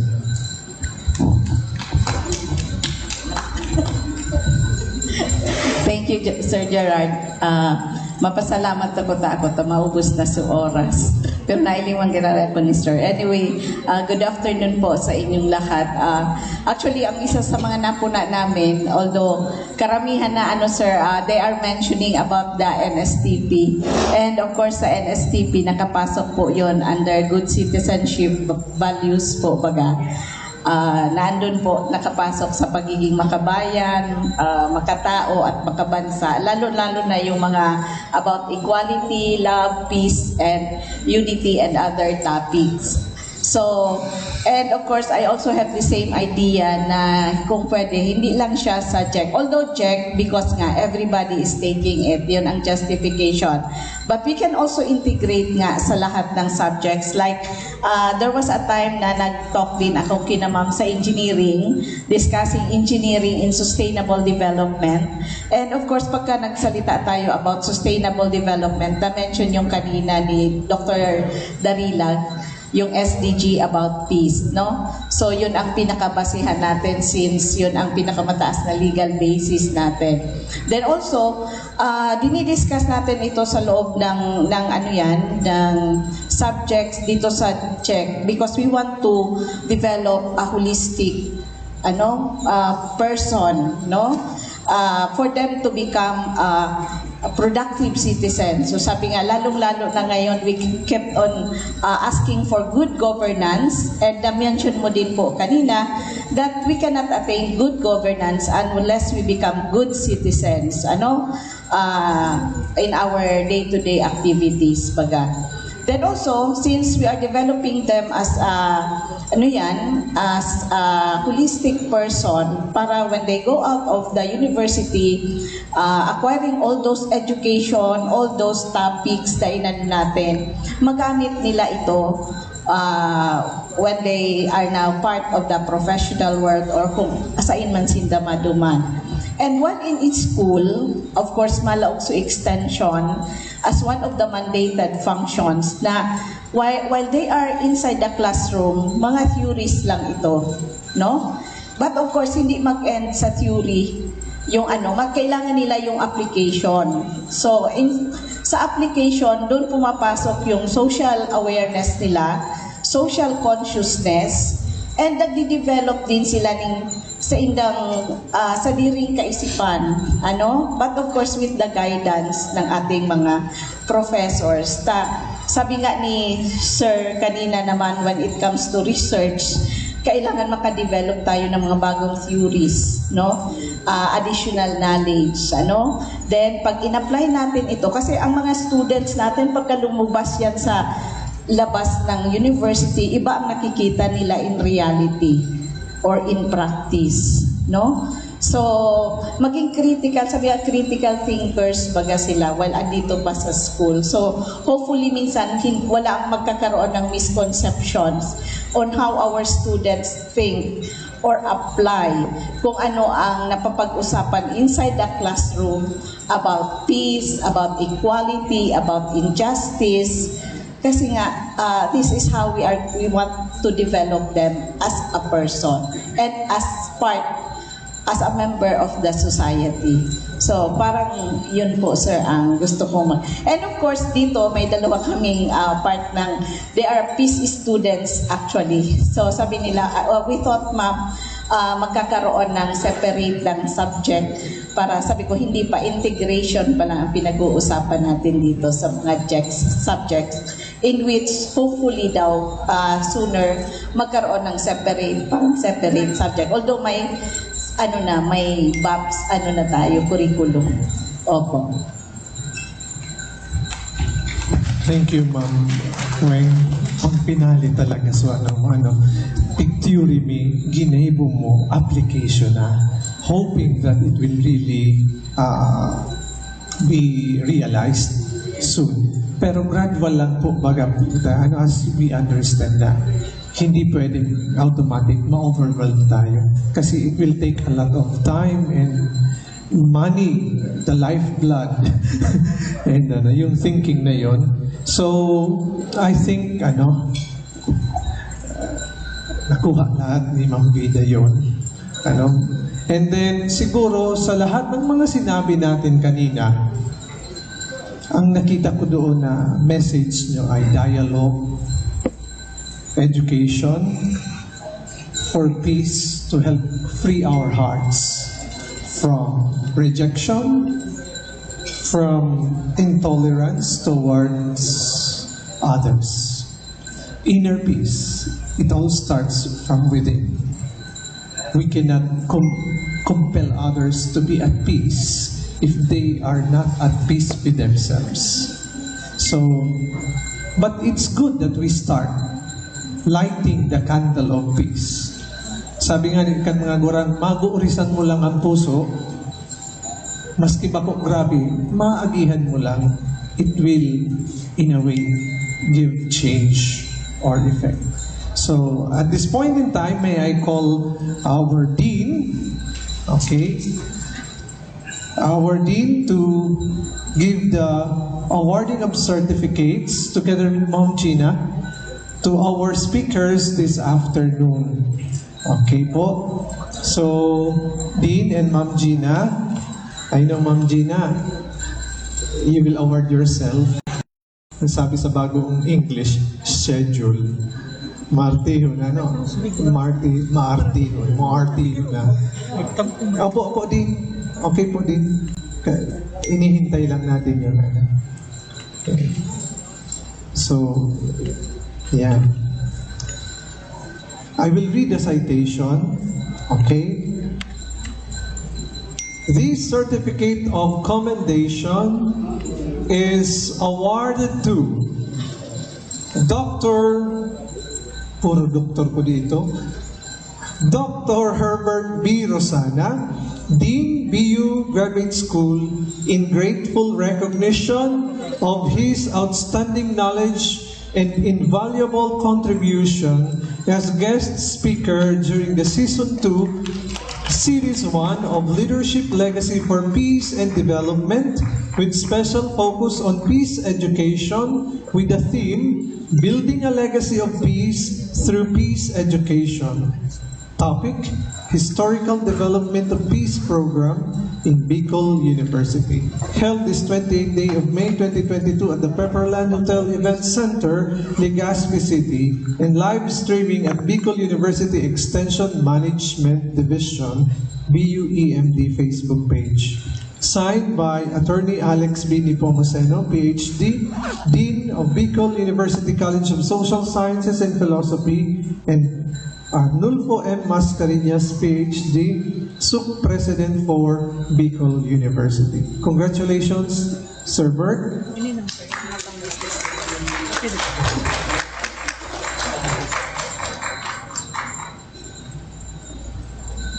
Same certificate is given to or awarded to Dr. Ruby N. El Ayo. Her topic is Proposed Integration Entry Points of Peace Education Studies in the New Jack Social Sciences.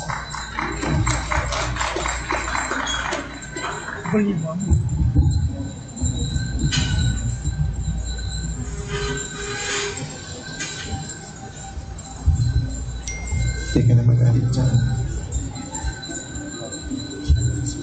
Dua pati.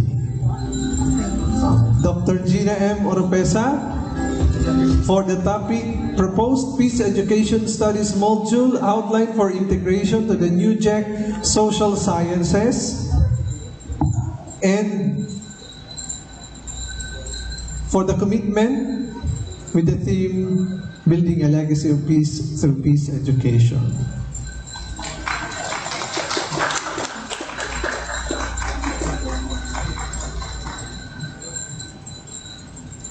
To Lieutenant Colonel Jerome B. Cabigon, Philippine Army, Commanding Officer 9th CMO Battalion, 9th Infantry Division, Philippine Army Camp, Brigadier General Simeon A. Ola, President, Chocolate at Pandesal.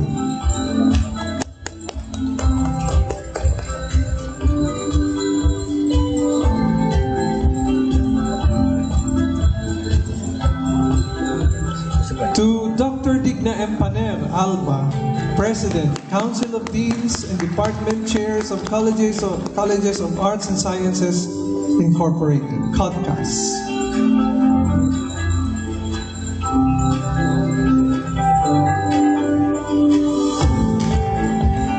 Okay, to Attorney Norly P. Reyes, to Miss Mary Jane A. Vicuña, to Engineer Fernandi de Matera, okay, to Miss Asher Jane T. Azul,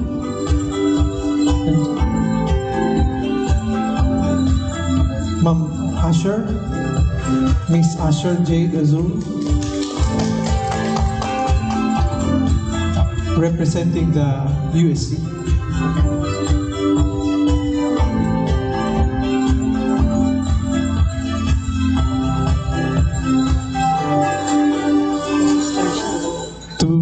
Dr. Edgar S. Barameda,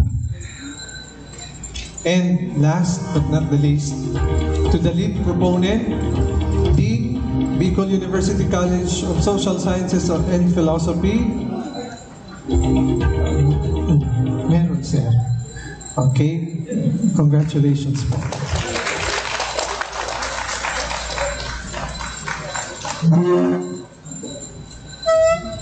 And before we call this a day, and I hope you enjoyed a lot, okay? May I call the chairperson of the Social Work Department, and this department helps us to become fully functioning individual as students of peace and advocates of peace. We need first to become fully functioning individual to spread peace. Let us all welcome Dr. Maria Vida Teresa O. Sales.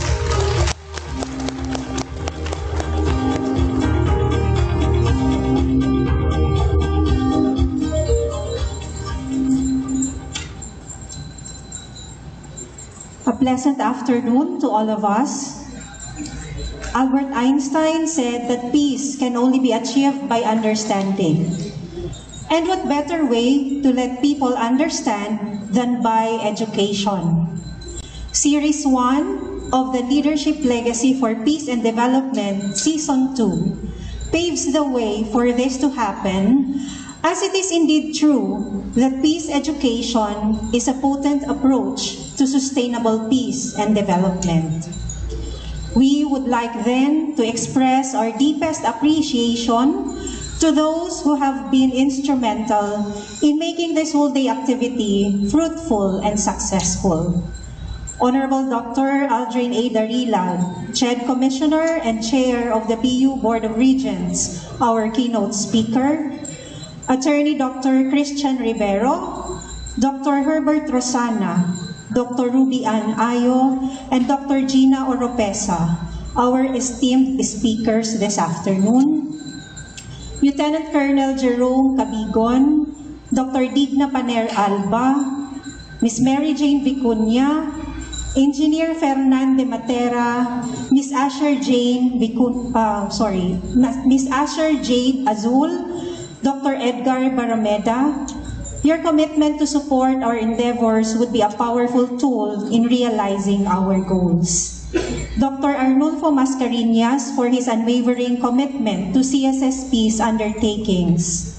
Attorney Norly Reyes, Professor Karina Sales, Dr. Cynthia Mendoza, the BU Magayon Dance Troupe, the BU Extension Management Division headed by Professor Weng Zoilo, the organizers and facilitators through the able leadership and innovative ideas of Attorney Alex Nepomuceno, whose dynamism and initiative has brought us to this moment.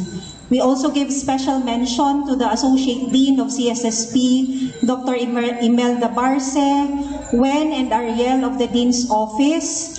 And also, I'd like to give special mention to the medical team who earlier were there outside, Ma'am Doying and Sir Mark. I hope those who availed of the checking of their BPs, I hope it led to your peace and not led to distress, whatever the result of your BP was.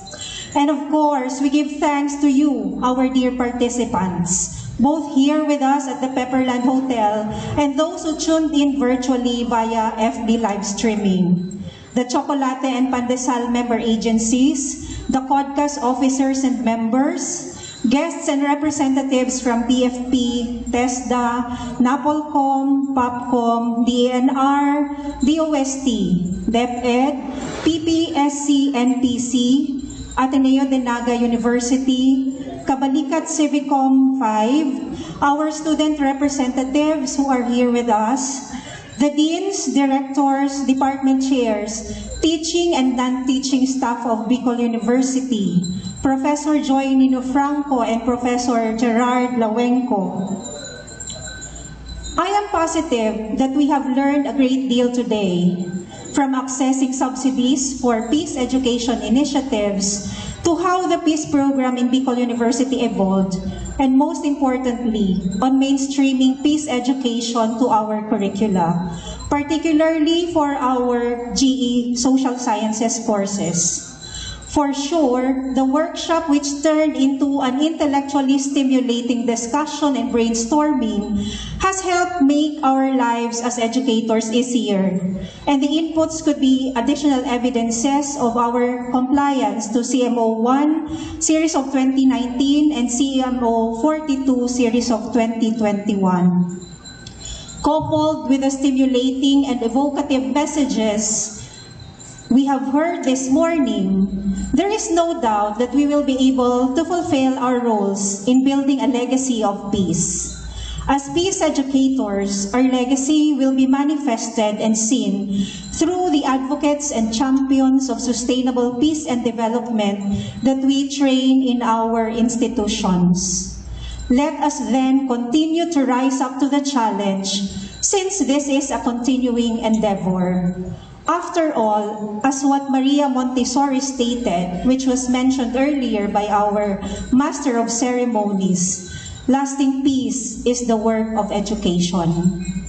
May we carry on with sustaining our fervor to achieving peace and development, so that perhaps one day the lines in the song of John Lennon, imagining all people living life in peace, will not just be an imagination, but a reality. Marhay na hapon po sa Gabos, Diyos mabalos and ingat sa pag-uwi sa inyong mga tahanan.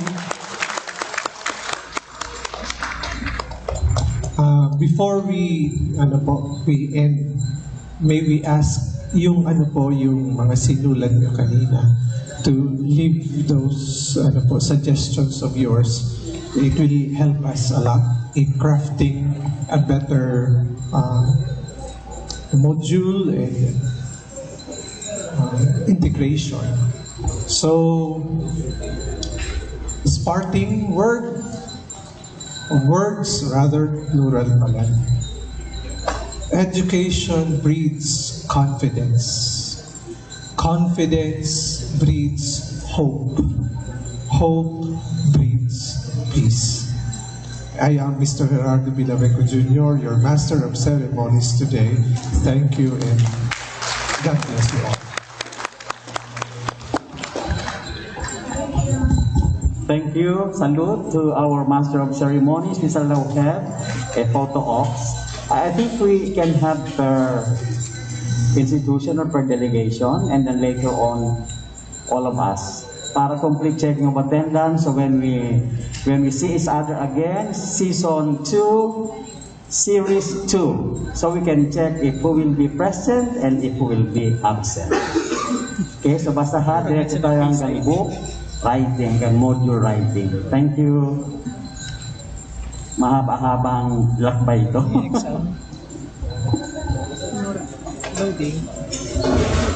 So I think we will start with the sectors, CODCAS, to be followed by the Chocolate at Pandesal. Then the students, the BUEFD, the teaching and non-teaching members of the Bicol University community. Okay, so CODCAS and the department chairs